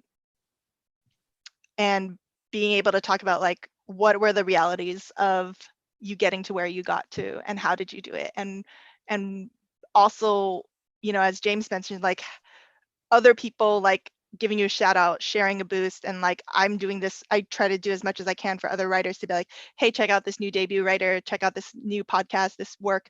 And you know, part of the thing about we're all in this, and it's part of like, hey, you want to see other people in the community do well as well. And so, you know, it's one of those, have a great, you know, the rising tide lifts all boats. James, do you have any sort of resources that you go to for inspiration? Yeah, kind of echoing what everybody said here. It's just like consuming as much as possible. There's a lot of random YouTube videos. Like I recently just watched one of Bong Joon-ho, and someone edited a lot of interviews that he did about his writing process and then paired it with a lot of scenes. And that was just really helpful, of just like even just going on YouTube and just typing in your favorite screenwriter, if you're doing film or any field that you're in, and then just finding a lot of interviews and watching that. And then I think Fazia, you were the one who mentioned Script Notes by John August and Craig Mazin. That's just a really good podcast I'd listen to, and mainly because, you know, it's John August, and you know who wrote Big Fish and is just a really prominent writer, and Craig Mazin as well. and to hear them talk about their process is really great. And then when it came to specifically audio fiction, I actually took a lot of things that I learned from documentary, because I mainly was doing audio documentaries. Because a lot of that is you're taking interviews, and when you're doing an interview, you're structuring an interview. You have to have a beginning, a middle, and an end when you're talking to someone, because you don't want to waste their time. And then you have to edit it into a very entertaining but also a thoughtful kind of story.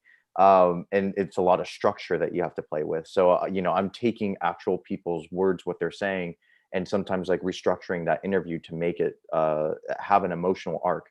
And those kinds of practices, just finding like different mediums and like tapping into things that you're really good at, and then just applying it into your writing techniques. To me, I think that's like that was really helpful to just kind of realize that, because I never wrote audio fiction, and that was the first thing that I did. But I just realized, wait a minute, I've been telling stories all my life, and there's just remembering those instances of those skill sets that you have, and then combining it into the field.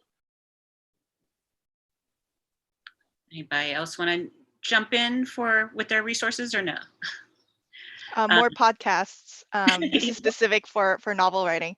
I'd recommend Deadline City. Ooh. With Zoraida Korova and Danielle Clayton, and also First Draft with Sarah Ennie.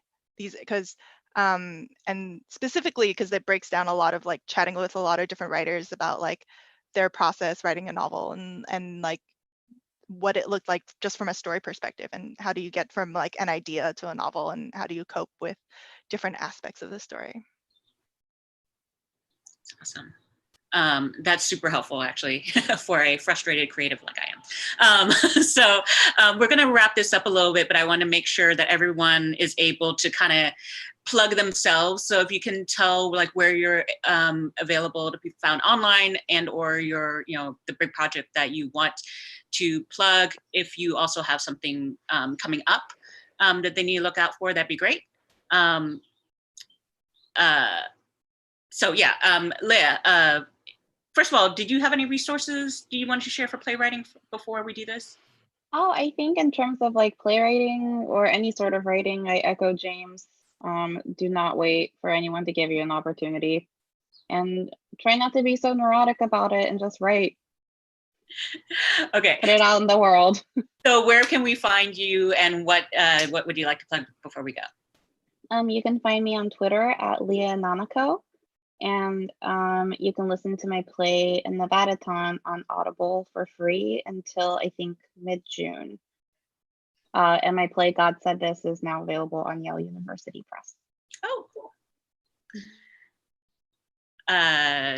We're going to go James, just random. Sure. Yeah. One thing I'll add, and I'll keep it short. But one thing I wanted to mention is, don't be afraid to share your work with other people. You should share your work with other people. Don't share it with people that you think will agree with you and be nice. Like, that is a critical error. You got to choose somebody who you really respect, and they're not going to be a yes person, because you kind of want to fight for your ideas that are in the scripts or whatever you're writing. And it will really challenge you as to why you're making decisions in the script and why you're writing something. You really have to think about it. That process is so key. Okay. And then, so the things, what happened? Me, Moonface is out on all podcast platforms. You can listen to that. And then I am working on another show, and I'm really stoked about it. It's gonna be amazing, and that's coming out soon. But you can't share what it is? No, I cannot. Top secret. But you'll find out about it soon. Where can they follow you so they can? Oh, right. Yes. So they can follow me mainly on Twitter, and it's Too Many James _S. So think Too Many Jameses, but Too Many James was already taken. Okay. Fazia? You can follow me at The Faz, THEFAWZ. I'm in Canada right now, so Z is how you would say that letter. That's on Twitter and Instagram. And yeah, I mean, honestly, if you're like, man, I want to see like a Pakistani Muslim Mexican lesbian wrestling rom-com mom-com, go to Amazon and watch Signature Move. You can watch it, celebrate Asian American Heritage Month. And Pride is coming up as well. So watch it, share it. I'm writing a lot. So I'm right, working on a pilot and, pitching a show. But a cool thing would be to go to Instagram and watch Hidden Canyons. It's at 1 Minute Gay Soap. And that's, super bite-sized, little gay soapy goodness you can get. And I feel like, I think of like queer Muslim Asianness as a genre of storytelling. And I directed three white gay guys in this. So I feel like that is really exciting and innovative for me. Yeah, I think there are 9 episodes out right now, but there are more coming out soon. Yes. And then CB, where can people find you and what would you like to plug? And I think I forgot to mention that you have something new coming up, but it's in 2021. Yeah, I actually have a book coming out next week, so I can chat about that. Well, you can find me on Twitter and Instagram at CBLEE_CBLEE, because I'm double the trouble.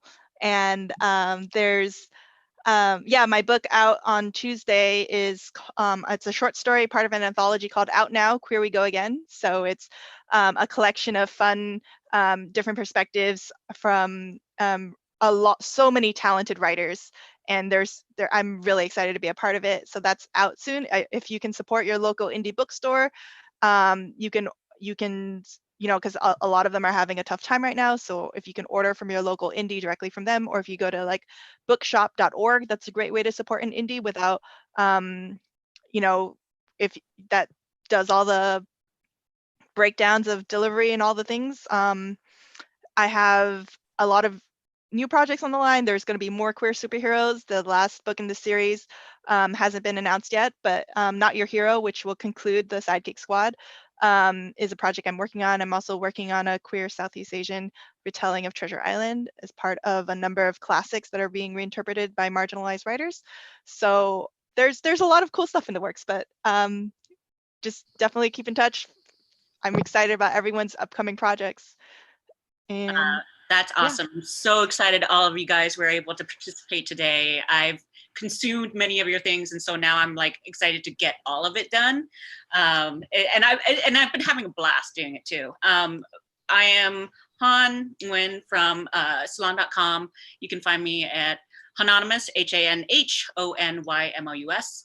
And I am now going to throw it to our wonderful host, Minji Chang. Thank you, Han, and thank you, everyone. That was such an amazing conversation. I think everyone has had such good resource sharing. I'm inspired just by your Instagram handles, honestly, and the titles of your guys' work. So good.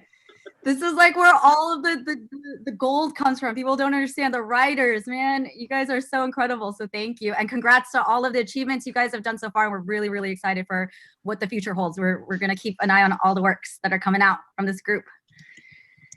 And I also love your guys' chat. It's been great. But yeah, thank you to Han for being such a great moderator. That was it for Writing Stories for Us, by Us, the Narrative Storytellers panel.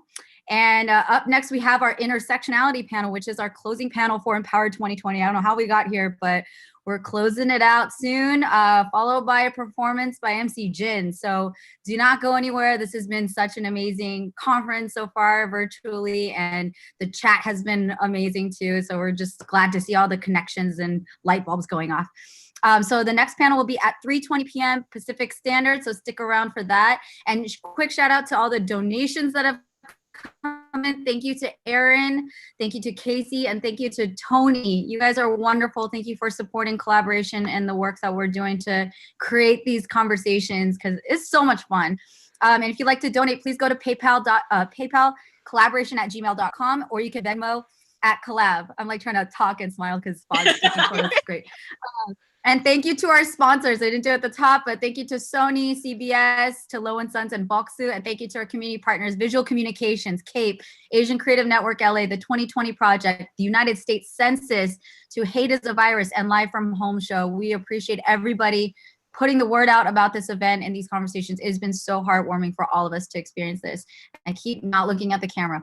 But anyway, I hope you guys had a great time, and we'll see you back in 11 minutes for our final panel before we close out. Bye. Thank you. All right. Thank you.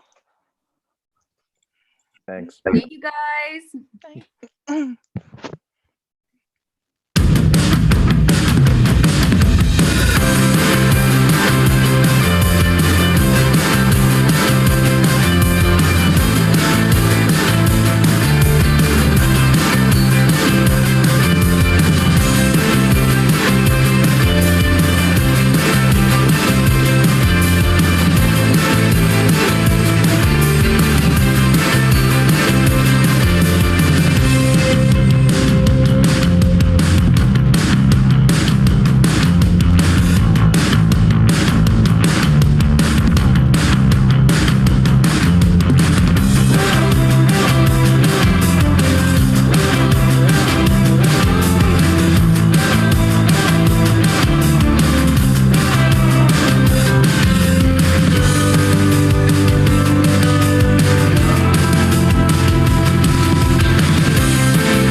gaslight generation. It ain't our imagination. I might skip my medication, take a little sleepwalk. Don't worry your head about it. Just we talk down and out it. Wake up out of bed shouting, up the dose again, dog. Straw man that way too much, spontaneously combust. Control built on empty trust. Put this mask on to filter out the dust. Fire, fire away. I see you in the dark, armed with information. We have illumination. Fire, fire away. You won't break me apart. Don't tell me I am lost. I know exactly where I am under the flicker of the gaslight. Talk down to ya, cool it all around, don't ya? Drink a single ounce, then I know you like the sweet shots. Double vision, I lie. Now I know when I see right. Polarized the light. Now we fight for the detox. Running out of script, so you need help, kid. I got some interest. Running out of script, so you need help, kid. I got some interest. Fire away. I see you in the dark, armed with information. We have illumination. Fire away. You won't break me apart. Don't tell me I am lost. I know exactly where I am, under the flicker of the gaslight.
Welcome back, everyone. We are here at the very last panel for Empowered 2020. How is this real? I'm so sad.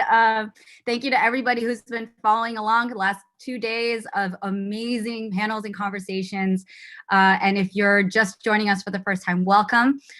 This is going to be a really wonderful discussion on intersectionality, which is called Welcome to the New Majority. But before we dive into this conversation, I just wanted to do a few announcements, which is that we have a hashtag Empowered 2020, and please tag at Kollaboration.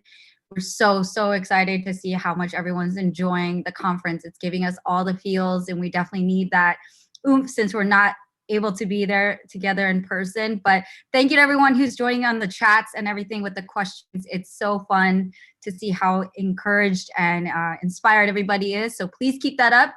We will have Q&A, so just have those questions coming in. And remember to be respectful, which everybody has been thus far. It's been absolutely great.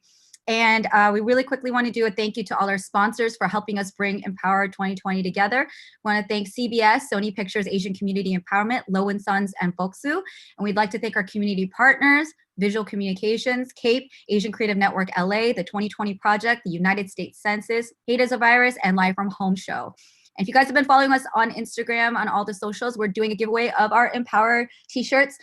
We have our 2019 shirts, which is the one I'm wearing, and the 2017 shirts, which is a different design, but just go to our social media and you guys can be eligible for the giveaway if you're living in the United States. We're also doing a giveaway for SMP skincare products. So thank you to SMP for giving us those great little gifts that we can give to our viewers who are so enthusiastic and following us on Instagram and all the socials, right? So it's my honor and also a bittersweet moment to introduce the moderator for our very last panel today before we close it out with a performance by MC Jin. We have the amazing, the fabulous Dino Ray Ramos, who is the associate editor at Deadline Hollywood, where he reports on inclusion, diversity, and representation in film and TV. And he is based in Los Angeles. He's the creator and co-host of Deadline's New Hollywood podcast, which champions people of color, women, members of the LGBTQ community, and other underrepresented voices in film and television. He recently made Gold House's 3rd annual A100 list, which honors the 100 most influential Asians across entertainment, technology, business, sports, and pop culture. He is a Texas native, but he is handling it out here in Hollywood on behalf of all of us. We're so honored that he's here to moderate this very important conversation. So with that, I'm going to hand it off to our moderator for our Welcome to the New Majority panel. Take it away, Dino. Thank you all for being here. Thank you, Minji. Thank you guys for having me. Thank you so much. I am so excited about this panel today. Today, it's called Welcome to the New Majority for obvious reasons. I want to welcome our panelists. First, we have Ben Lopez from NALIP. I don't know what order we're in, if the audience is seeing the same order that we're in, because right now he's below here, but I don't know, I may be wrong. And also, we also have Kira Villaro from Macro. Yeah. She's this way, but maybe way for you. Who knows? We're up there. And last but certainly not least, we have Nina Yang Bongiovi from Significance Productions. Here, we're all here. So I hope you guys could see us well and hear us well. So thank you guys so much from joining us from your various lovely backgrounds. I mean, these Zoom calls are, I've been on a lot of them. We're learning a lot about people based on their backgrounds. So, but thank you guys so much. Each of, your companies does amazing things in terms of representation and moving that needle forward. But, first off, I always am curious to see how people are surviving these days. I mean, I used to ask, how are you? But that question has gotten so much weight put on it these days, because when you say, how are you? The knee-jerk reaction is, I'm fine. None of us are fine, let's face that. But, another way to put it is like, oh, how are you coping with things? How are you navigating this terrain right now? So I guess we'll start with Ben and then go to Jira and then Nina. Yeah, definitely this pandemic. I mean, it was already difficult. I work for a nonprofit, and NALIP stands for the National Association of Latino Independent Producers. It was already challenging trying to coalesce and trying to bring in the studios, to create that pipeline, supply chain of talent and IP for the studios. When the pandemic hit, we were basically put in a holding pattern all the way across. So it was very challenging to get straight answers. In addition to that, we were in the middle of a lot of mergers in the ecosystem with a lot of those studios. So for a nonprofit like ours, it's very fragile according to the winds of what's happening in the industry. I gotta admit, it was a very anxious time just when it hit, and then dealing with the aftermath of a lot of cancellations. We survived on a lot of events and programs that we put together year round, and by not having funding 100% allocated for it made everyone, including a lot of our membership, nervous. Luckily, how we're coping, we utilize technology just like the way that we're doing this now, and it's allowing us to connect, not just, I guess the silver lining of it is that we're not just connecting with folks that come to our events, usually in LA, New York, or at the festivals like Sundance, but now we can reach a wider, more domestic and international audience. So what's really great is that now we're trying to making sure that we're connecting with that incredible community across not just the US, but also all over the world. Mm-hmm. And Jira, how are things over? How is macro? How's life? Yeah, how's life for you? Have you made banana bread yet? Everyone's making banana bread. There yet. I am like maybe 1 week away from that, but I've never cooked in my life, so I think I'm. Wait, you haven't cooked? So have you been just Postmating? Postmates, it's like I am single-handedly keeping Postmates afloat. But I mean, macro. It's been hard for everybody. I think, we had literally started shooting a movie when we were all sent home, like March 12th. I remember the day. We had to shut down production on that. We were supposed to start another movie this summer, which we also pushed indefinitely. We want to start another movie in the fall, and that's kind of up in the air. So it's been ups and downs. I feel lucky to work in development because that part is still, kind of churning out stuff. I have a lot more time to read and focus on that side of the business. And I think, thankfully the streamers seem to be buying still and somewhat active. So, and honestly, yeah, on the personal front, it's I've never been more grateful for content. The reason I'm not making banana bread is because I binge normal people. I watch 12 episodes in 1.5 days. So I don't know. Well, banana bread will always be there. So if anyone has a banana bread recipe to share with Jira, please tweet and we will get to it immediately because that's the content we need. Nina, how are things with you first? And how are things with Significant? Things with me personally is a little challenging because I have a 7-year-old daughter at home. So I have to manage her online schooling, and I tend to have some outbursts of anger on a personal level. Well, you're being a hero right now. And then on the company side, it's tough because we're supposed to be filming Godfather Harlem season 2 right now. All the way to the end of the year, so everything's been put on hold. The development of the scripts for the 10 episodes is ongoing, so that's a blessing, but we just don't know when we could go back into production. On top of the fact that we were filming in New York. New York is probably one of the last places that will open up, so there's a lot of logistical challenges that we're all looking at.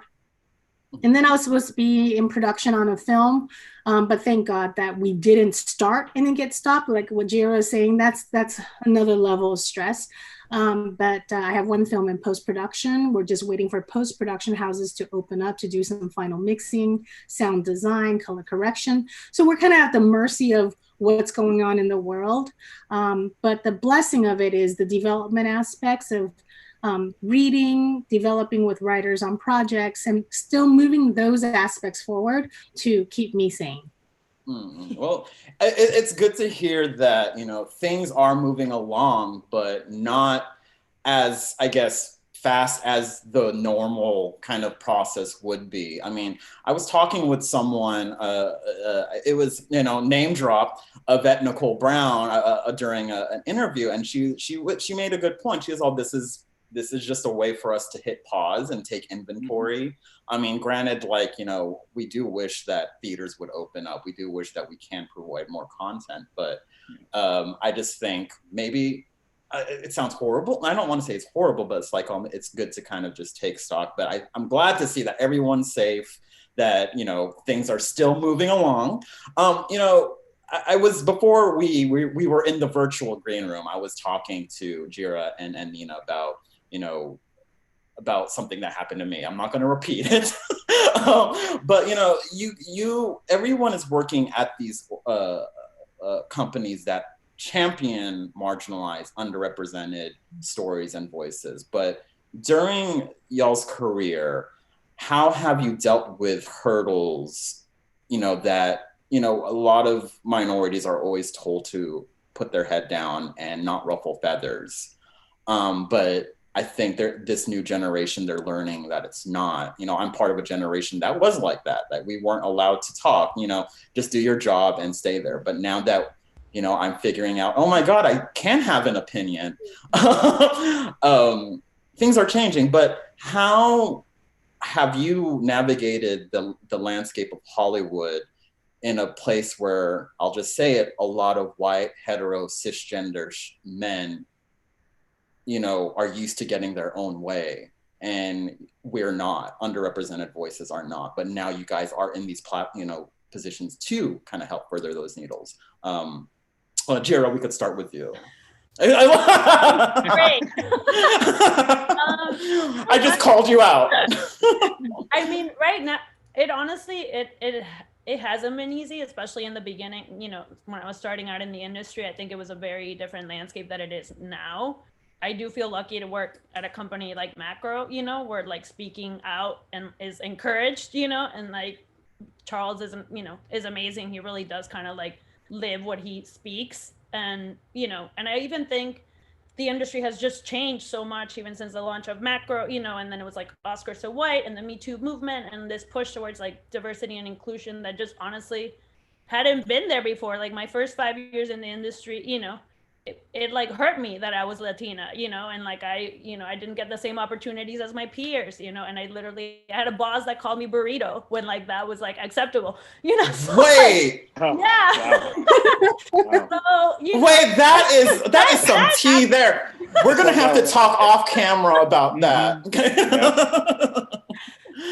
But you know, I want to believe, like I think, you know, working at a company like Macro again, I think it's like given me a little bit of like hope actually, and I want to believe that we are moving towards progress. So, you know, I do feel encouraged to speak out and to you know, to try to be like a good rep for, you know, for La Gente or whatever.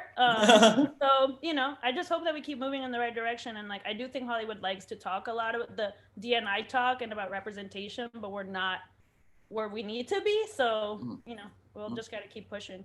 Yeah. Nina, your thoughts? My thought is that, you know, what Dino and you were just saying, generational wise, for me coming up in the business, I was always told to keep my head down and work really hard. You probably have to work 10 times harder, 20 times harder than your counterparts in Hollywood. And also many of us who are non-white male, we don't have the connections to Hollywood. So it does take a longer time for us to get in the business. And I'm like the example of that because I didn't have any connections to Hollywood. So I'm going to have to fail my first 10 years of trying to get in. And then I finally got in, and then I have to work, you know, 20 times harder just to get somewhere because you're constantly considered niche or the minority. So you're in a specialty market. So it just takes a long time to become to be in the core business of Hollywood. And luckily with me, I met Forrest Whitaker in 2009, and in 2010, we started Significant Productions. And I was like, great, I have this amazing human being to lean on to build a business and have an opportunity to do so. But when we first started building Significant, I didn't realize how difficult it was. And I remember asking Forrest, I'm like, you're Forrest Whitaker. I thought this would be a little easier. And he's like, welcome to my world. So it was, that's when it really like, it was a light bulb moment. I'm like, man, it's tough to be a person of color in this business. And Ben? Yeah, I think from us it's a little bit different because I started out with two different festival market type of experiences. I want to say 17 years ago, I was in the middle of finishing a degree and I really secretly wanted to be a producer, but I thought that I could create systemic change through politics, right, first. And so I was pursuing a degree in political science, and right in the middle of all that, I got an opportunity to participate at the Telluride Film Festival, which opened up the world for me. They invited me to be a volunteer in the press desk, so I got an opportunity to see how you handle award-winning type of campaigns. And I didn't know how lucky I was, because to this day, you know, Telluride is almost like a, I don't want to call it a secret society, but it's very close, you know, it's in Telluride, Colorado. And that's where actually I met the top Latinos working in the business, Iñárritu, Cuarón, and Del Toro. And I thought that not only did I feel lucky because there were not that many Latinos up there, but through NALIP, I got an opportunity to volunteer for them. And now I'm the ED of that organization. So I got to see the entire change in the industry, the opening, right? Using the word diversity to inclusion and now belonging. I got the incredible kind of like fly on the wall perspective of seeing the transformation of an industry, but yet we're still less than, I would say, 3% of the industry of decision-making power. And so I can see it. By the way, I am encouraged. So I take this interesting view, right? First, I'm encouraged by seeing the macros and obviously the significant productions of the world, because they are keeping me super motivated, right? Because I know that there's going to be someone that's going to be listening to the pitches of our content creators and their IP, right? But I also see that, for example, when Hollywood Reporter or someone like that publishes a list of the most powerful people in Hollywood, and I see less than 3 names that happen to be Latino, it also gives me a beat and a pause. And I think, okay, there's so much work to be done. So in my case, I feel like we need to, at least I maintain a constructive framework of this. I know that there's a lot of work to be done. I want to get to the point that we can truly call this a belonging. And I believe that we're assembling all the right people together. It gives me really a lot of courage to see, for example, celebrating Asian American Month, right? But it's not just celebrating Asian American Month, actually thinking our intersection with the Asian community, how much we can learn, for example, from the Gold House and other similar perspectives, because they're actually thinking of how do we buy out entire theaters to support a Crazy Rich Asians type of IP, right? And so that's what really keeps me alive. And I see that there's a lot of work to be done, but there are clear case studies of really great work that has been done. So I'm encouraged. Yeah. Well, I'm glad you mentioned, you know, this kind of intersectionality. You know, we're talking about this panel is about the new majority. And, you know, that goes into my next question about allyship. You know, the needle has been moving forward. It's moving forward, but at a super glacial pace. And even though people of color and other marginalized community practically make up the majority, what is the importance of allyship for, I guess, white people to kind of cape for us or kind of be there for us? And also between marginalized community, I think there's this importance of, you know, the Black community helping Asian community, the Asian community helping the Latinx community, the queer community helping this, you know, I think there's a lot there. But for you guys, how do you see allyship, and how do you think allyship can help this movement? Whoever wants to answer, or I could call on you. Okay, we'll call on Nina. Well, allyship. Okay, I think that I can be an example of allyship. My production partner is African American.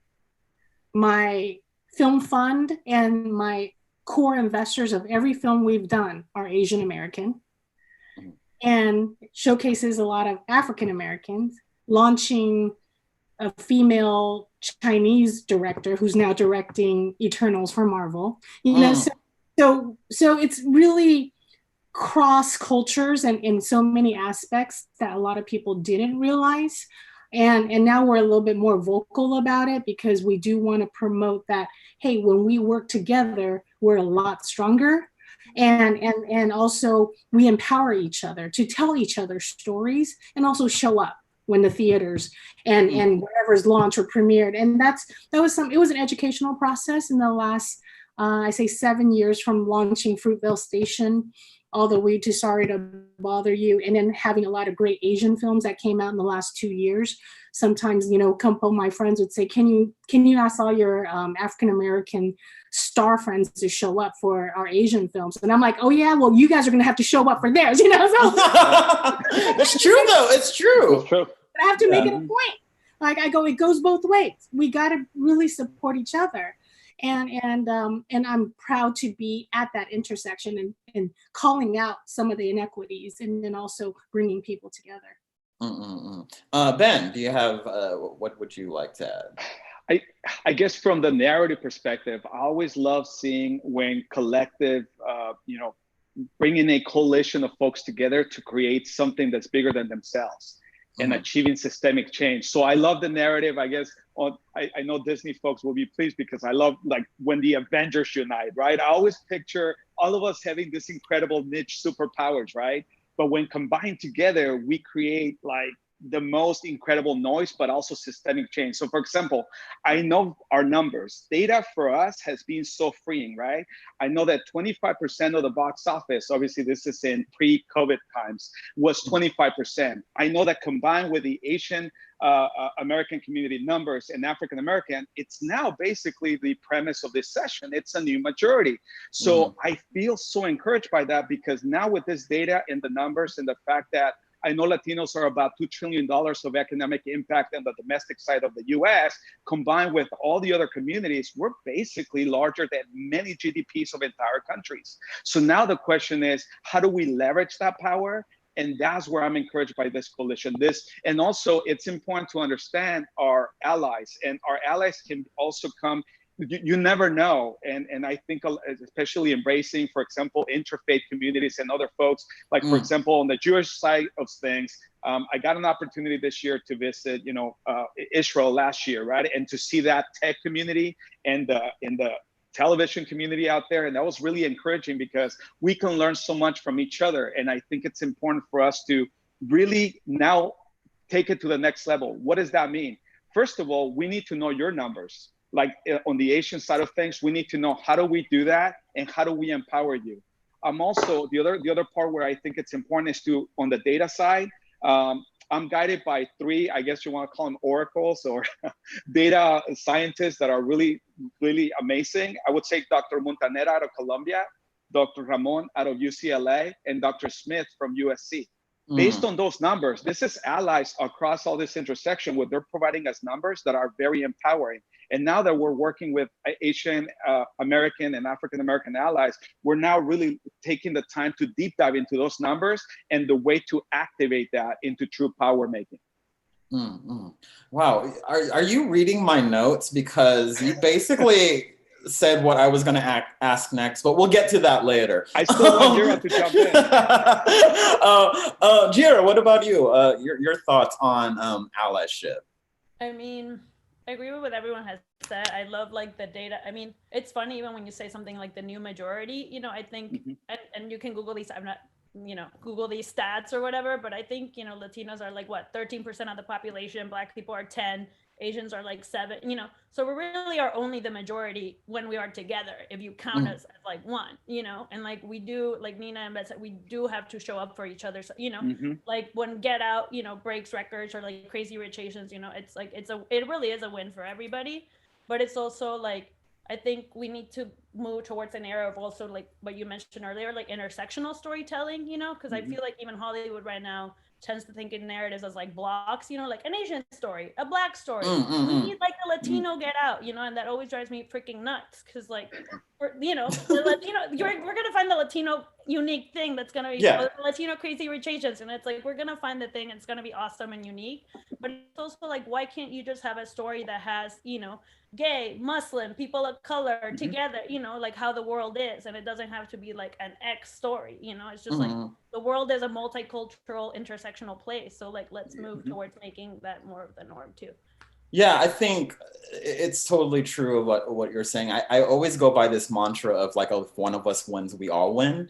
And, you know, I love caping and I love standing for the Asian American community, but I go out of my way just to share that love with everyone else. You know, I've done stuff with Nalit before. I've done stuff with, I've done stuff with, you know, disabled communities. And of course, I'm very active with GLAAD as well. So, you know, I can't hold all the burden on my own, guys, you know? That's true. There's only so much I could do. I'm just joking. I encourage a lot of people to do the same, because we tend to like, yeah, we're gonna gravitate towards our own community, but kind of share that love with everyone else. And, you know, Ben, you were mentioning all those stats, and I have them right here. It's based on the MPAA, the 2017 report, where it was, the Latinx community is the #1 movie-going audience, followed by the Black community and then the Asian community. And those numbers are, you can't lie with facts. And I think that's what Hollywood gravitates to, facts and money. That's right. We'll just face that's how it is. But with the Latinx community being the #1, you know, and Giora, you could chime in on this too as well. You know, we're not seeing that reflected on the screen at movie theaters. What even before the pandemic, we haven't seen. What was the last Latinx movie that had a core cast? I mean, I can't. You know, I don't even remember. You know. Oh, but besides Coco, well, Coco and we made one that was at Sundance in competition. Blast Beat. That's right. Which one? Yeah, Blast Beat, which came out of an Alib lab, right? Yeah. Yeah. Oh, yeah. But well, the filmmakers have been. Yeah, but it's like it doesn't get love from Hollywood, right? Yes, exactly. Yeah. Oh my God. There hasn't there hasn't been like, you know, we had Crazy Rich Asians come out, right? Before Crazy Rich Asians came out, there were a ton of Asian American narratives that never saw the light of day because they were indies. They didn't, you know, what about Justin Chan's Gook? No one really, you know, really kind of caped for that. But crazy, I mean, I guess because Warner Brothers, there was that, they had the money power to push that to the forefront, and it was a very broad story. And it became what, the #1 or rom-com in like 10 years.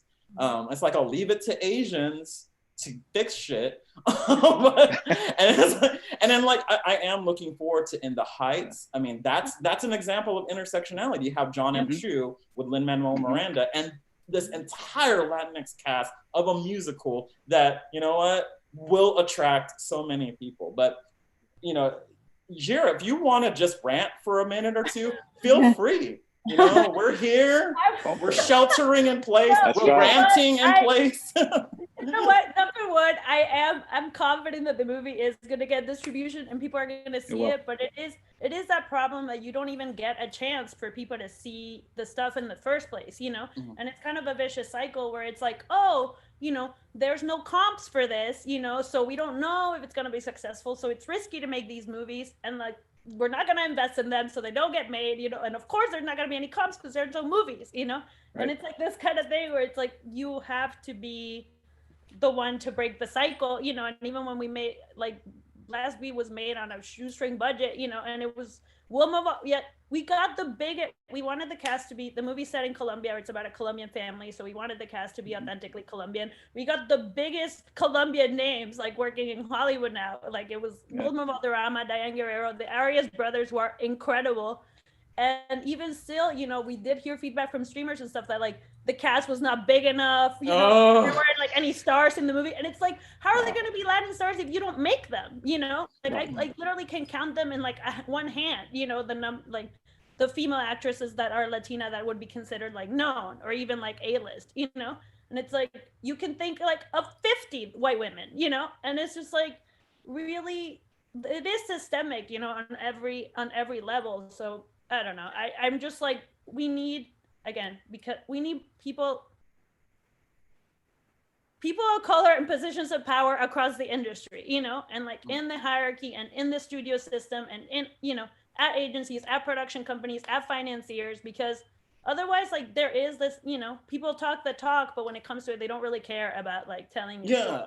especially if they think it's like small, which is. I think that's the thing with Hollywood is they love to talk, but once it comes to action, they leave the room.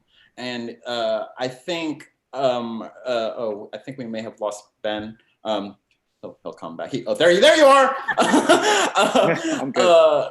No, I think one of the things is that I'll admit that having this conversation, we've been saying this for the longest time about we need people in power. We need people in power in the gatekeeper roles to help greenlight these projects. Like when you were just talking about, Jira, when you were talking about people didn't know these stars, it's not big enough.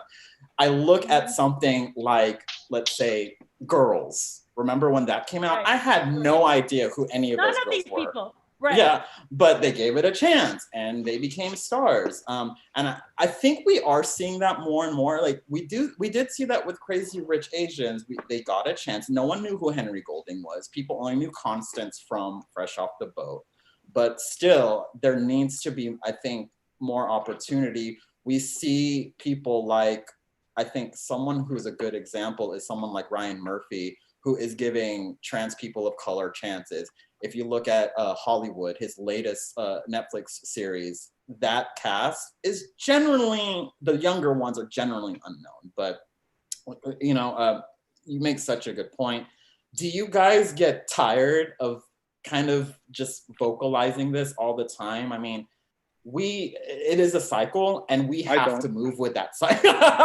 No, yeah, go on. Yeah. No, look, to jump in a little bit more with what Jira was saying, is that even within the Latino community, and I'm sure the Asian community experiences something similar, is that we're not a monolith. It's really, to be honest, I remember doing a keynote speech at the European Film Market. They were really confused by the term Latinx. They didn't understand the difference between us and Latin Americans. They're like, oh, I thought you guys were all Mexicans. Which makes it like, oh my Lord. So we have to really take the time to explain it. And I think, you know how it is. It's almost like advertising. You explain it about 7 times, or maybe in this case, 700 times, until it starts sinking in. It starts sinking in that, yes. Another comment was, hey, you should be happy because you have the Cuarones, Iñárritus, all these people that are constantly winning Oscars. You guys should be satisfied. I'm like, first of all, Latinos are never going to be satisfied on that front because we still need to have that power in Hollywood, right? But at the same time, they don't understand the difference between US Latinx, that experience. You don't have to be born, but you could also be raised and live here, right? There's an incredible community that is thriving. A lot of people, for example, do not know that here in LA, the second largest, I believe, majority of Latinos coming up is Salvadorian. And I have yet to see a lot of Salvadorian content, Salvadorian American content out there. One of our writers who came through our labs, her name is Nancy Mejia. She's kicking butt. She was on Vida, on that Star show. Now she's actually writing for the L Word. And it encourages me that there's numbers, but to be honest, having to explain it, it's going to be part of I think we're going to have to explain it for the next 10 years until people finally get it. But I think it has to do with the numbers. Another thing, I'm going to throw a little monkey wrench in here, Dino, if it's okay. Go ahead. Comment that people always say is Latinos don't go see content by Latinos. And it always gets thrown back at me by executives saying, we're not going to greenlight unless you guys show up to your own movies. And so I like to throw this back to the panel because I think it's important to talk about that within the Asian, African American, and Latino communities. Why don't we show up? Is that a myth? Is that actually backed by data? I'm just going to throw in from my side. The day that we see the same level of commitment on P&A budgets as general market type of IP, that's the day that we're going to show up even more with the more numbers. That's at least from my take. Before we go on, if you we have about 30 minutes left. If you guys have questions, please send them, and then we'll get to as many of them as possible because we're having a really dope conversation. And if you want to know about the painting, feel free to ask too. I have no idea where it's from.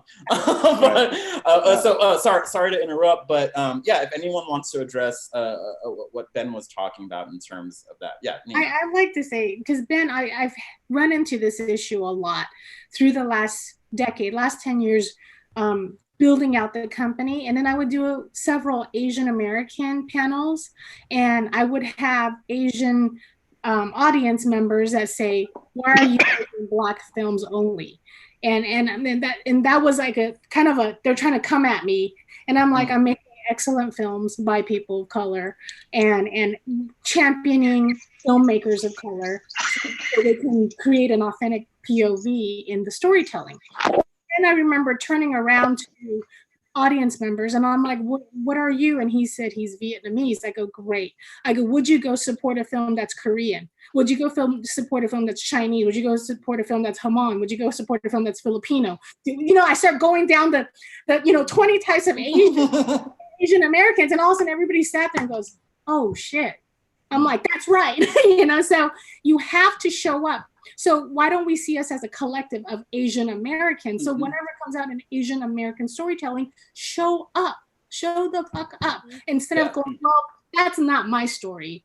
Yes. Yeah. Yeah. Especially with like intersectional stories, like queer Asian stories. Yeah. Like how many, I mean, I know a lot of my friends, a lot of people in the community want to go out to support Andrew on Spa Night, or, that's a very queer story. But if you go to any Joe Schmo Asian, like, did they support it? Did they support Gook? Are they supporting, even now, Andrew On has Driveways out. Is people watching that? I think it's important. Gira, did you want to add anything? Well, I mean, I was just clapping. But like, I couldn't agree more. I think it's the same thing. It literally is the same thing in the Latino community because there is such a difference of experience between the immigrant population and the first gen and the second gen, and like Colombians and Argentinians and Mexicans and Puerto Ricans and like people that speak Spanish and people that don't speak Spanish. It's such an insanely diverse community, if you want to call it that people get so annoyingly nitpicky about like that. Well, that doesn't reflect my experience or whatever, and it's like, you have to think of yourself as a community, as a collective, to be able to affect change. And also, I mean, I think authenticity of story plays into it, because I think as a Latina, I would be interested in seeing a Colombian story or an Argentinian, if it was an authentic Colombian story or an authentic Argentinian story. But it's like when Hollywood itself is like, oh, well, they're Puerto Rican, but we'll cast a Mexican or a Brazilian. It doesn't fucking matter. And it's like, it does matter, because like we do know the differences, Yeah. So like to go see ourselves portrayed, and not to mention like the narratives are usually reductive, And the other thing that I do think is like a huge problem in like Latino representation, it's like, I don't think, and I'm generalizing and feel free to, but like, I don't think Latinos want to be pandered to, and I don't think the community wants to be pandered to. And I think it does feel that way when people are like, this is the Latino movie, and it's like Mamacita or whatever, I don't know. It's like, I don't want to fucking see, like, I want to see Ex Machina. That's so like, that's so late 90s. It's so late 90s. It is. It's so cheesy and it's so broad. And it's like, no, I really want to see like Latinos in like Ex Machina or Black Swan or whatever. Yeah, exactly. Made good movies. Yeah. Before I want to get to the questions because they are coming in, but I did want to ask Nina one thing. Asian representation is moving ahead, and feel free if anyone else wants to chime in. With Crazy Rich Asians was a watershed moment, et cetera, et cetera, et cetera. I'm not glossing over that. I recognize that. And right now the Asian community is being, kind of targeted. They're being targeted. And I recently read an article saying that this pandemic is going to is going to set back diversity and inclusion in Hollywood. Specifically for Asian Americans, do you think there's truth in that because of how people of the Asian American community are being treated in the midst of this virus? I think that's just such it's a heated debate that's going on, because I've heard of that too, saying that Asian content, Asian storytelling may be hurt by the pandemic, and because there's a lot of hate and assault towards Asian Americans in this country. So if the audience isn't there, that's going to be a problem. So studios and the gatekeepers aren't going to greenlight those. But hopefully the gatekeepers and the studios are smarter than that but that's why in turn the Asian American community has to come out and support the content that are released. They have to show up, because if we don't show up for our own, we're not going to be able to broaden the audience. And then also I appeal to all of our friends and allies, like, please show up for us as we will show up for you. But the situation is detrimental to me, because even when I am putting together a television show that's Asian American or a feature film, it's always in the back of my mind now going, oh my God, I'm going to go up against a lot of challenges that we broke down so many walls in the last 2 years, but now it seems like the wall's up again and we have to restart and go. And then, so hopefully there are executives in the right places that understand the trauma that we're all going through, and hopefully will allow us and empower us to tell a story. Number one, we have to be excellent. We have to be excellent at storytelling. We have to have great scripts, great storytelling. All that has to come through.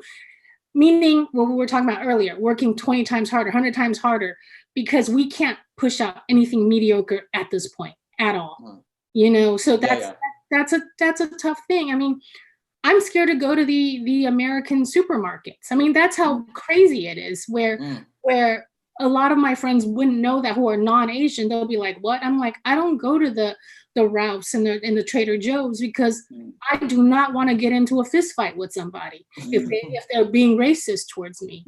Even my husband's like, if you go to a grocery store, can you just go to the Chinese grocery store or the Japanese grocery store so you're safer? I mean, that's crazy. Yeah, that's so true though. I mean, like, it is a shame that we have to, like, it's bad enough that there's a virus going on, right? But to add a layer of, you know, anxiety of racism there. And it's not only, you know, Asians are being accosted, but also the Black community, the Latinx community are disproportionately affected by what's going on out there just because of access. And so it's like, again, this kind of goes back to like, we're, you know, High School Musical, we're all in this together kind of thing. But, you know, it's like, oh, we have to kind of look out for each other because obviously no one's looking out for us. So, but I'm going to get to a question here from Christine Lee. In working in development, what's the fine line between greenlighting a sellable, palatable project versus a more controversial project about a minority story? Ooh, that's a good one. I guess this would be more for, you know, for Nina and Jira. Jira, you want to chime in there? Oh. I was going to actually bring up a movie that Nina produced, which was this movie that we did, Sorry to Bother You. And, you know, and in general, I mean, it is hard. And like, Nina should talk more about this because I'm sure that movie, getting that movie off the ground was a nightmare. But, you know, it is when you are trying to tell.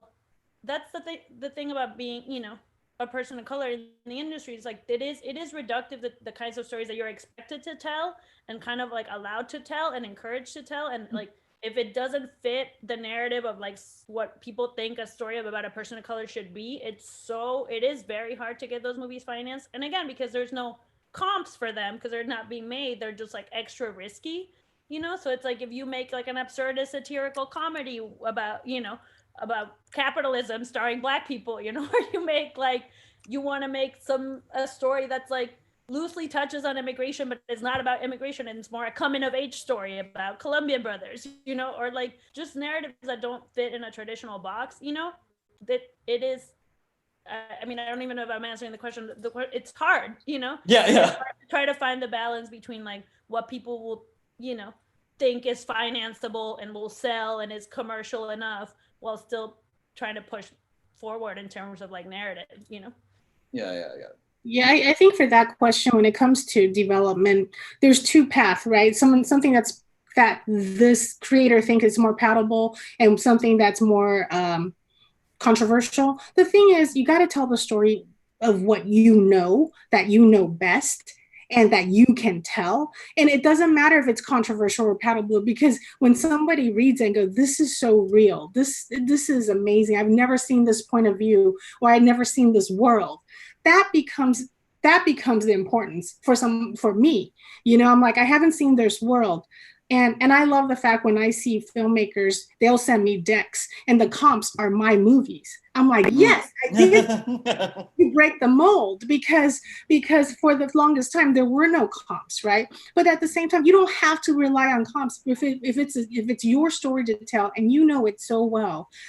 That's the thing is find the right partners. Find the right partners that will believe in your vision. It's hard. I think with COVID right now, the indie film business is suffering because indie film is heavily relied on film festivals, and without the theaters that support the film festivals, what happens then? So there's a lot of conversations we're all talking about. So I think for a filmmaker's point of view, you just got to do something only you can tell. And I feel like that's the way to approach it instead of going, hey, I think this is more marketable, because then you're just following what everybody else is doing. Right. Yeah. That was so good to bring up.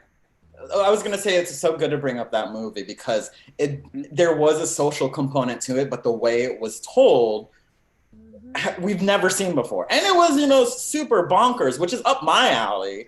But but it made this interesting story, like something we've kind of all heard before, but packaged it in something totally that we've never seen before.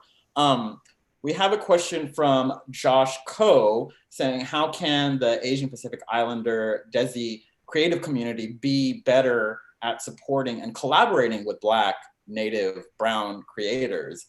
They point out it's amazing to see Nina's work with Forrest and POC stars shouting out films like Black Panther and Crazy Rich Asians, but at the same time, we're also still wrestling with the historical legacy of being pitted against each other. That's kind of deep. So so like, what are some of, how do you think we could create these collaborations? Like you guys touched on it already, but what else do you think we can do? Ben, I can jump on that. Yeah, I think it's important to know each other's histories, especially here in the US. It's such a complex experience, right? Culture reflects media, media reflects culture. And I think, for example, I got an opportunity to get a personal tour for George Takei in the Japanese American Museum. Nice. And understand a little bit more in depth about the struggle of Japanese internment camps here in California and how many of them were affected and very similar experiences to a lot of the early Californians, Mexican Americans, and how much that community was working closely together. Same thing for the Mexican American and Filipino experience here in California. So amazing.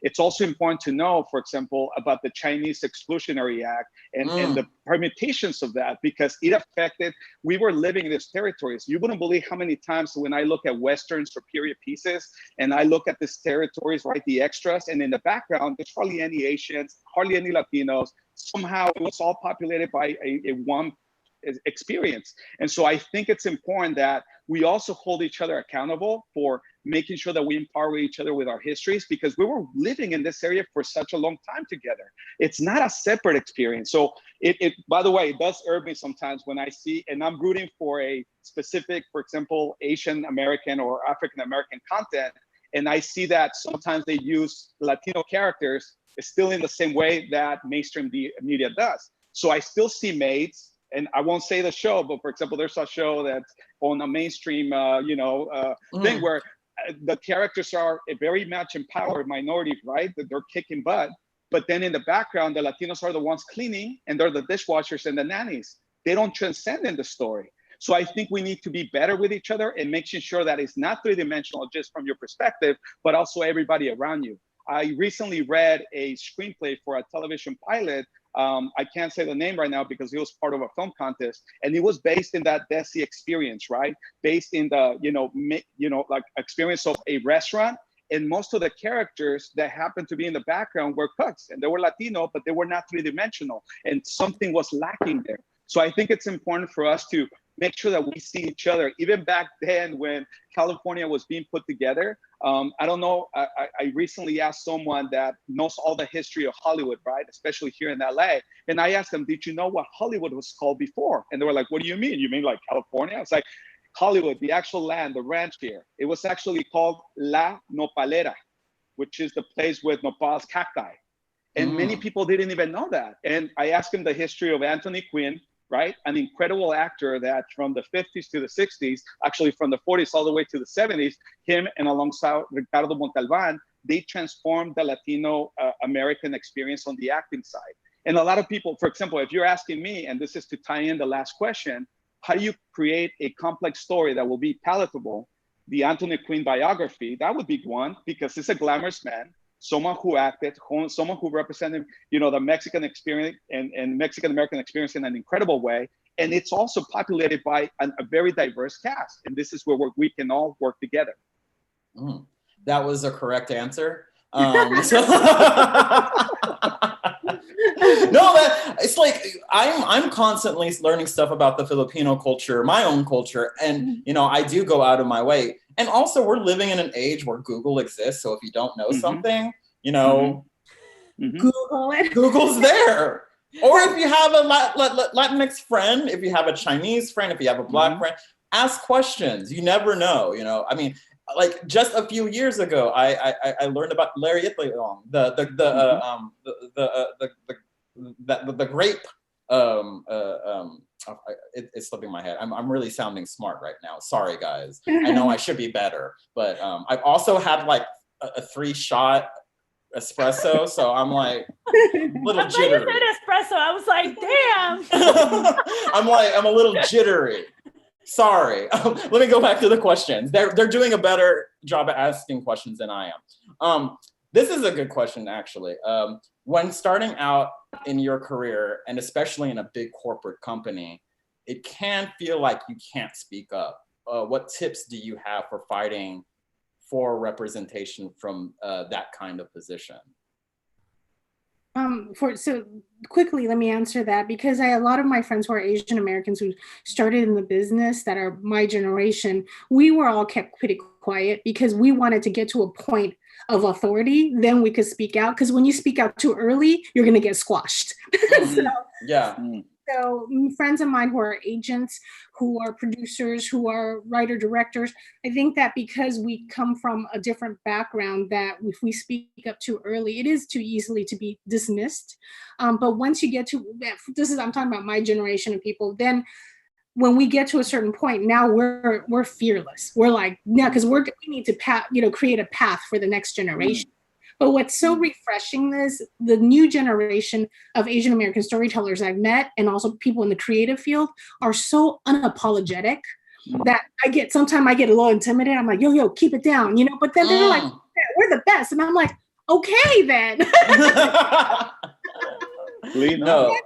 then at the same time, they would say, can you be with us on this project? So you could be our like, so I will block the hate, right? I can stand for them, but they can be as open as they want. So, but what's so nice about new generation is they're so unapologetic, and it's kind of nice because in my generation of people coming up, we were always just like, let's keep our head down. But what's nice is there are several of us in this position to be able to make change. But one thing I do notice that what we lack as Asian Americans in the business is that there's not enough producers. You know, and that could go across the board with Latinx and Indigenous and African American. There's not as many producers of color overall. And to be a bona fide producer, you have a voice and you can change the narrative. You can make difference. You can make a difference. I come across a book that the author's daughter came to me. It's a Mexican American story. And I was just like, you know what?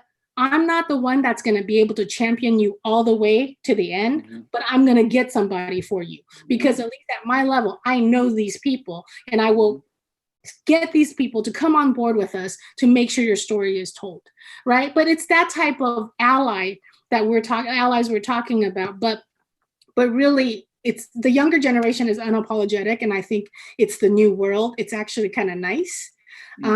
But then there's the rest of us who are still, breaking down the barriers so they can do what the next generation can do. Yeah. Well, that's such a good point. There is like this new generation who are outspoken, and I, like you, I'm like, oh, calm down, but at the same time, it's just like, oh, there is this game we have to play in Hollywood. Yeah. And I think, I think we still have to a certain extent have to play that. But yeah, totally get it when like people are, I'm here to change the world. It kind of like reminds me of like, you know, everyone has that stage in college when you're like all idealistic and you think you're invincible and you could change the world. It's like, I'll dial it back a little bit, you know, save it for when, you know, you do have like this like unbelievable amount of power and you can. And you're loud and people are like, people are rolling their eyes. But I remember these rooms, I was just going at somebody. And then I remember I talked to Forrest. I go, they can't fire me, can they? No, they can't. The contracts are done. I'm like, all right, then I'm going in. That question was from Clara Yoon. Here's another question from Raymond. What advice do you have for minority producers and writers to get a chance to push their work project to larger studios or somehow find alternative forms of funding? I mean, I can take that. I'm sure we can all, but you know, I mean, writers and producers, it's different. I mean, I think it comes down, I think, you know, I was saying that, and Brent too, to finding your allies and finding the people that will champion you. And there are, I mean, you know, the macros and significant and the leap, there are organizations and there are companies that like either have this specific mandate or are like allies and are looking to champion content by people of color. So like find those companies, like do the research. You know, I think recently with like all the ATA, WGA shit that was going on, you know, like a lot of the barriers to entry kind of have been broken down a little bit, especially for writers. Like I have writers hitting me up directly all the time and say, I do that to writers too. I'm literally like writing emails to showrunners directly. I'm like, I never in my life that I think I would be able to do that, you know?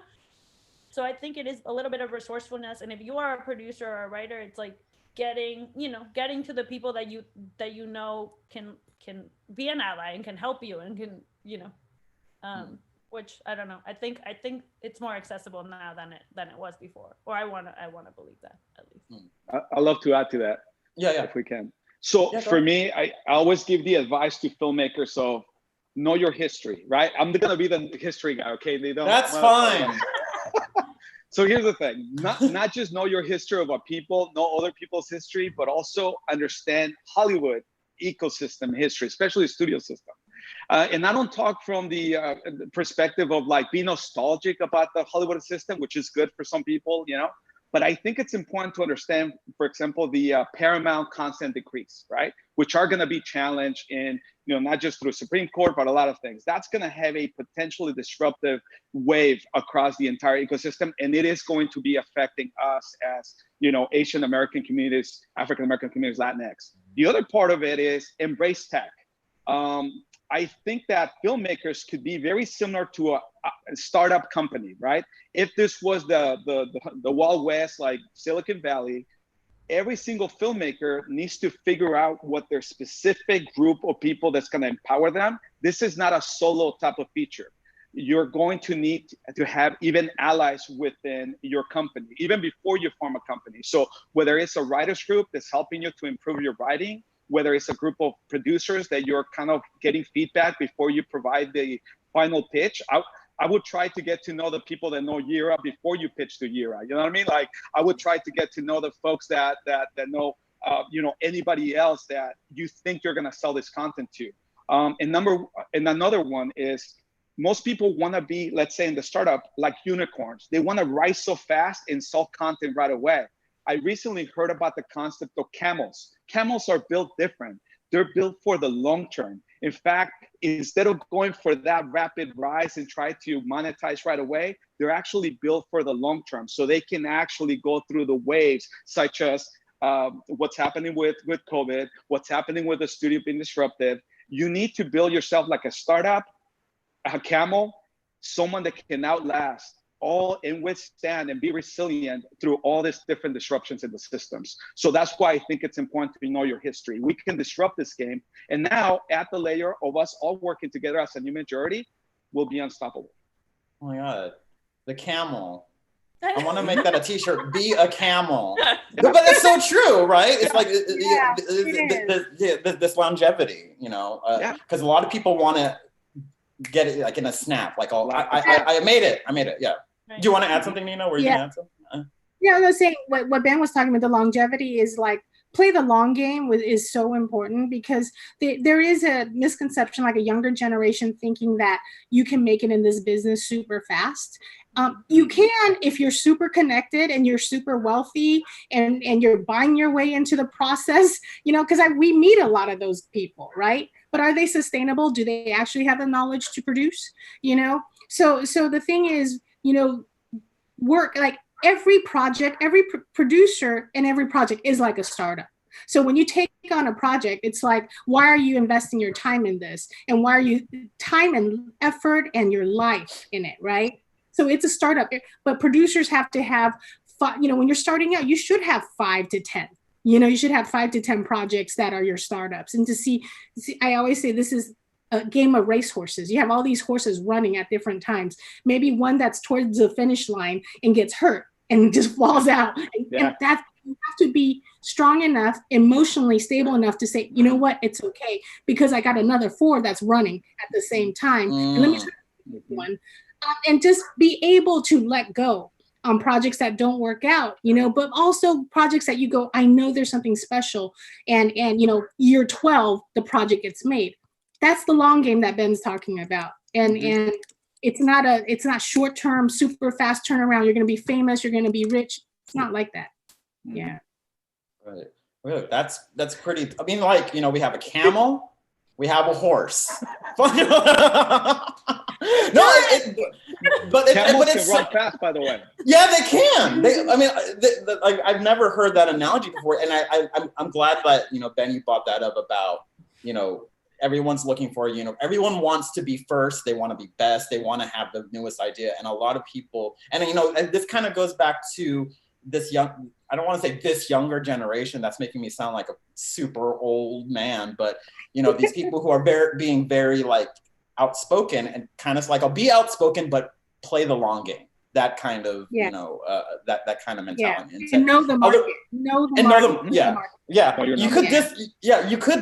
You are able to disrupt, but you have to do it smart, in a smart way.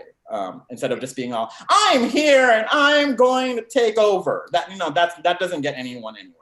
But I think we probably have time for one more question. And again, Ben, you are like reading my notes or something. I'm not sure, but you know, yeah, because someone has asked, or you're reading the chat or something. But there is as new streaming platforms are coming out this year, HBO Max, Quibi, Peacock, you know, whatever there, I don't know what else is coming out.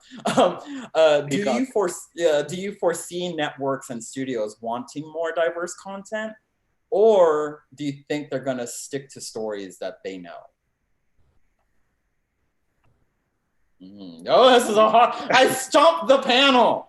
I'd rather, because they're delivering, I think, more directly to a lot of the streamers, and I wanted to make sure I you know, you guys go first.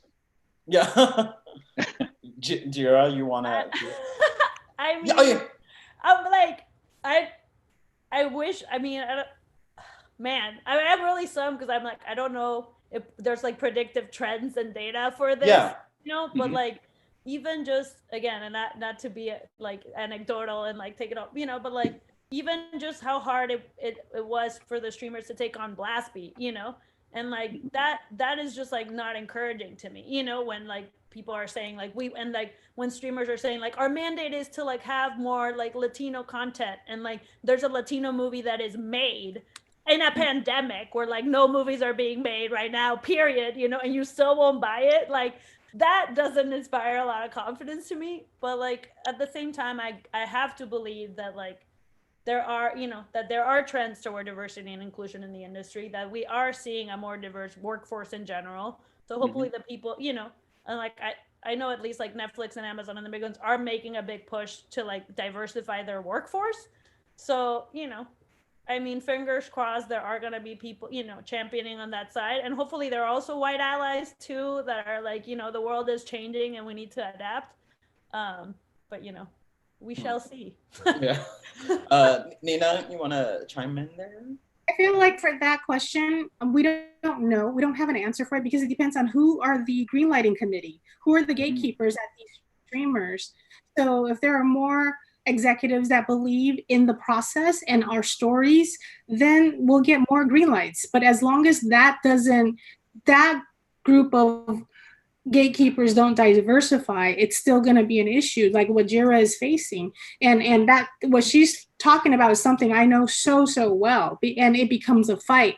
And people would ask, aren't you tired of the fight? I go, no, I'm used to it, and I'm going to keep doing it. I'm not tired of it, but my counterparts don't ever have to deal with that.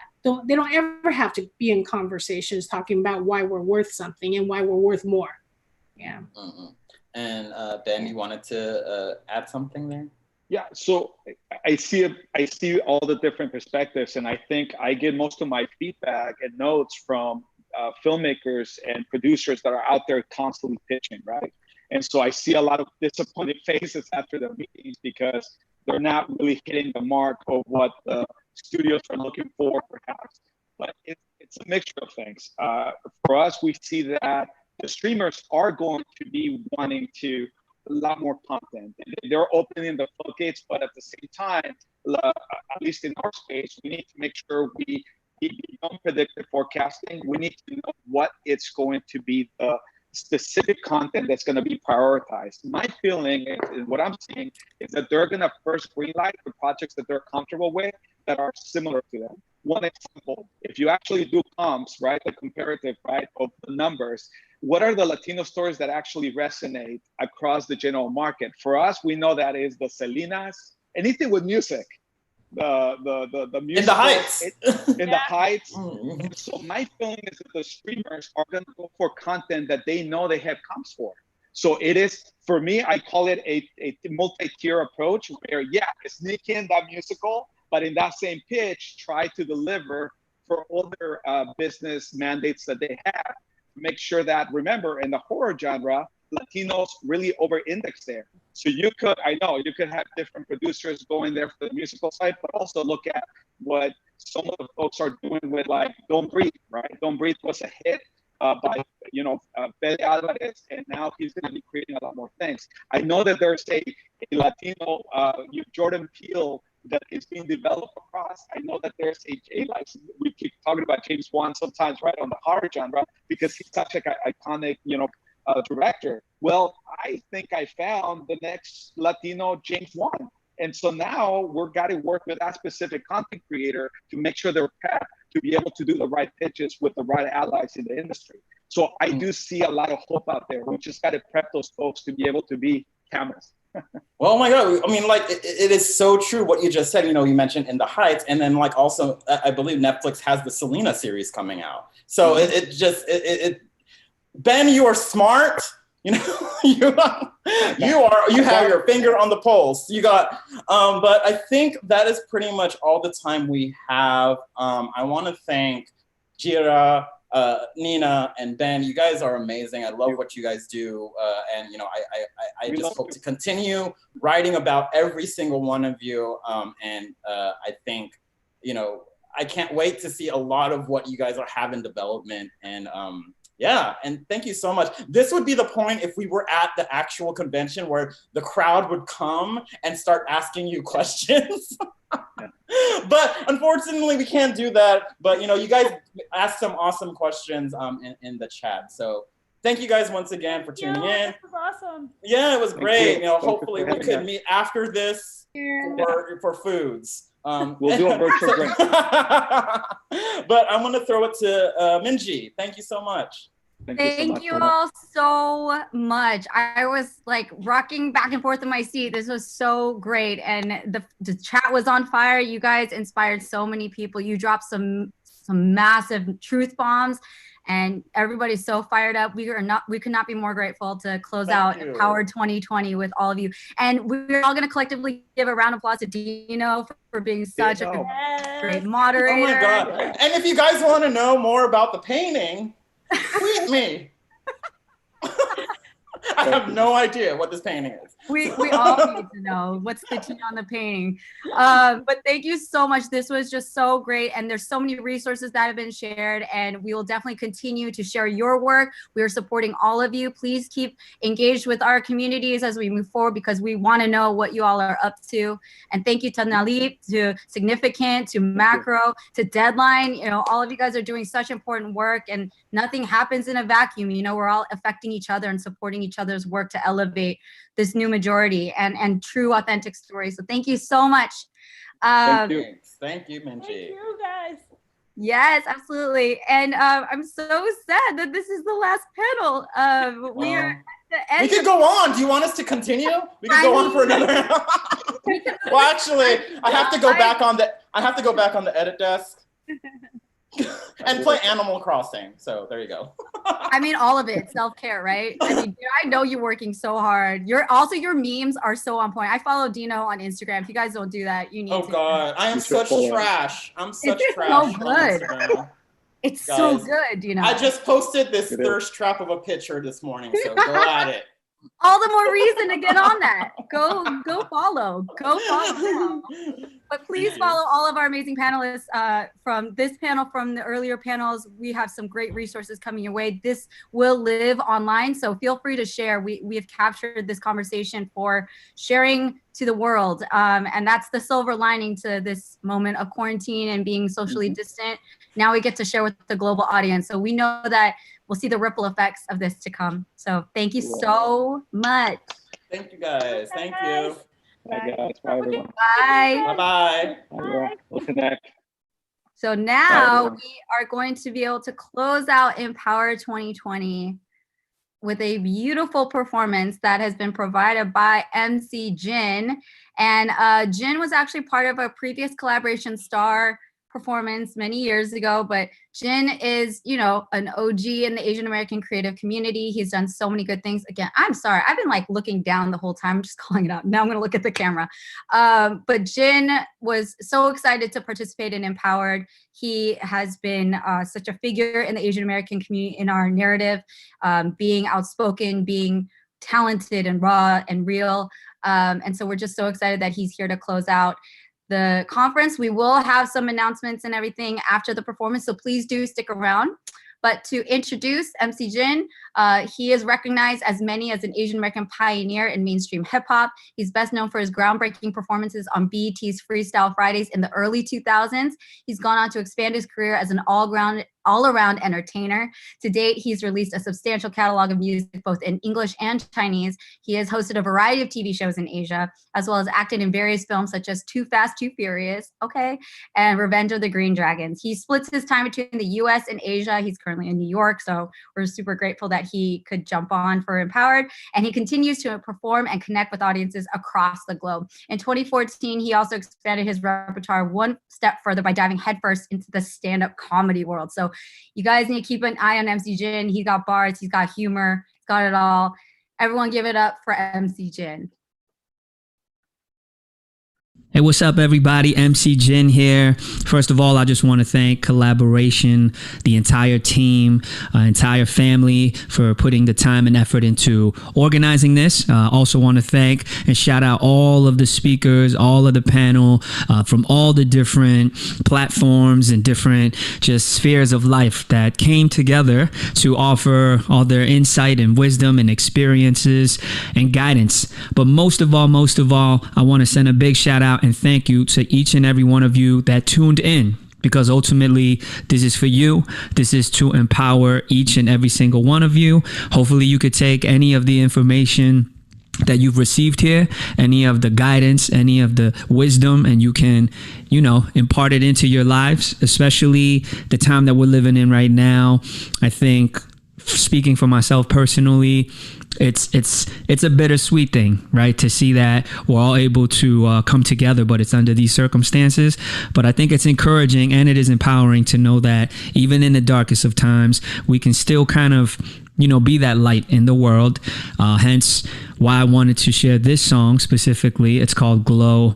And this is a quote that I really, really think can encourage, hopefully not just you guys, but it encourages me as well every day, that even in the darkness, it is possible to create light. So thank you all again for tuning in. Thank you for having me. And it's an honor to kind of be the final person that you see. Look at this face. How can you be mad, right? This is the it's all coming to an end face right here. So here's Glow for you guys. Hope you enjoy it. Feel free to get out of your seat. Feel free to jump off your couch. If you're calling into this Zoom from your bed, feel free to, jump around on your bed. Have fun. Here we go. Let go of every sorrow you hold. Hey. Watch a day come to life. Come on. This valley Empowered 2020. Light a fire in this darkness below, and the whole world will start to glow. Hey, make sure you got your speakers on full right now because I need that. Hey, yeah. Just an adolescent with a dream. My life's a movie I projected on the screen, and the storyline's borderline tragic. So many plot twists, I wonder how I got casted. Then it got drastic, not to be sarcastic when I say I found new life inside a casket. I had to bury myself, my ego. No shame in crying for help, a hero. Here's what they wanted, I just wanted to deliver. Didn't mean to disappoint, no point in crying you a river. So I'm sticking to the lakes that I'm used to. Tender love and care for the world in my future. It's like I see it in a whole new light. I've been clinging on to what hurts way too tight. I do have a choice, learn to listen to my heart, not my ears, and I heard a voice. What was it saying? Come on. Hey. Watch the day come to let me see your hands up, y'all. I see you right there with your hands up. Come on. If you know the words, feel free to sing along too. Hey. Glow. Come on.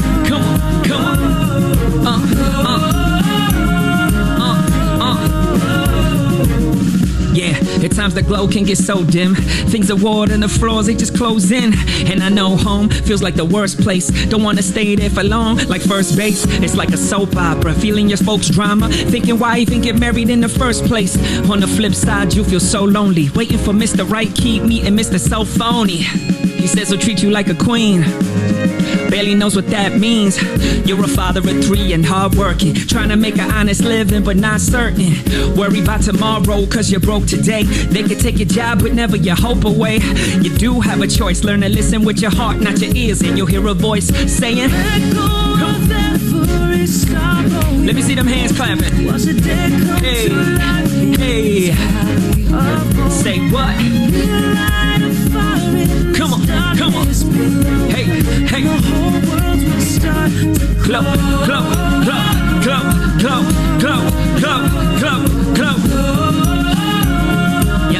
Yeah. I'm not saying that the pain could be avoided. It's part of the ride, might as well enjoy it. And it's okay to stumble and fall. As long as you pick yourself up, it humbles us all. 1,000,001 stories under the stars. Hopefully, I could be the one that you call. Through what trials we could grow together. Come on, make it with the world glow forever. Hey. Everybody just clap. Come on. Hey. And the whole world will start to. Yeah. I don't know where you are in the world right now, but no matter where you are, I'm sure we're all feeling the same things, which is just this feeling of heaviness and this feeling of burden and worry and concern about tomorrow and the future. Your careers, your relationships, but I'm telling you, as long as you keep a little bit of light, a little bit of hope, a little bit of faith, we can still glow together. Thank you. Empowered. Peace out, y'all. Much love. Hey, what's up?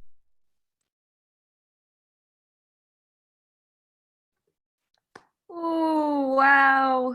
Okay, excuse me. I'm teary. This happens at every collab event, and this is not an exception.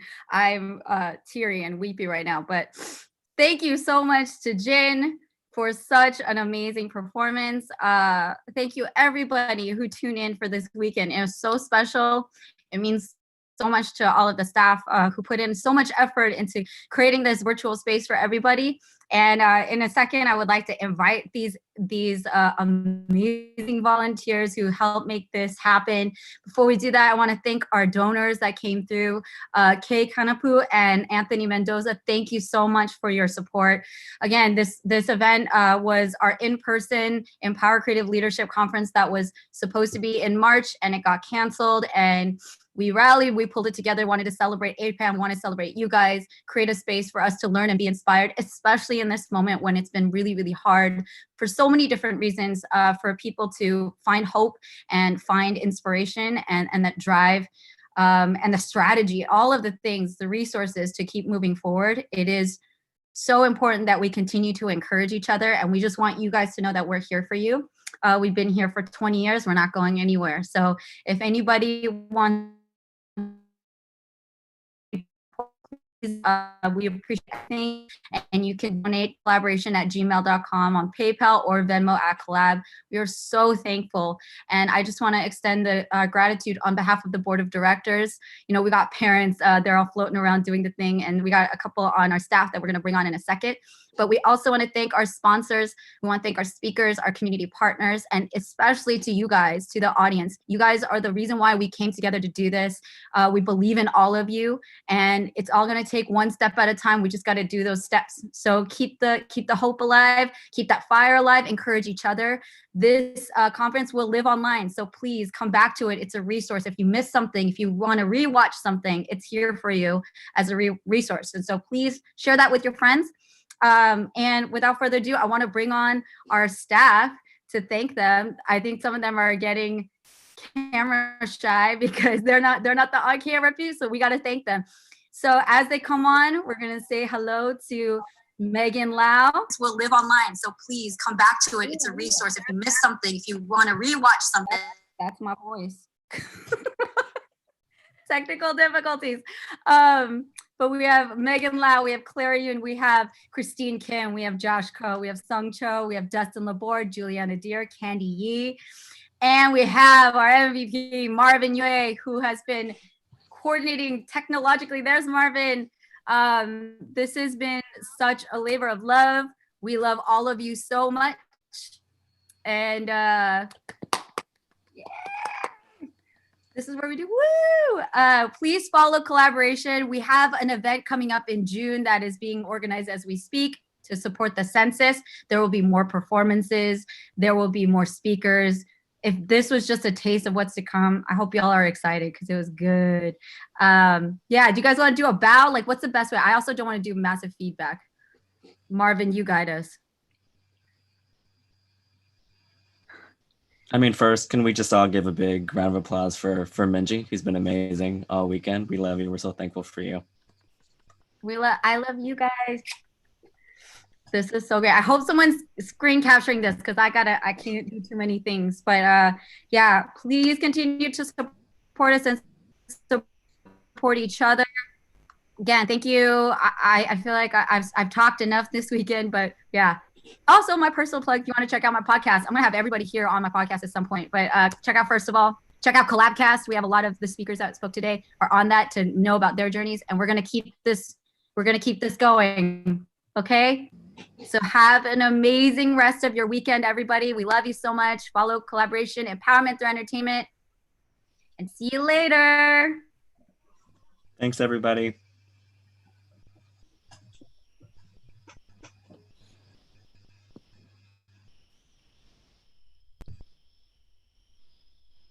Okay, Marv, do we transition to music? Like, now I'm gonna be the awkward in between.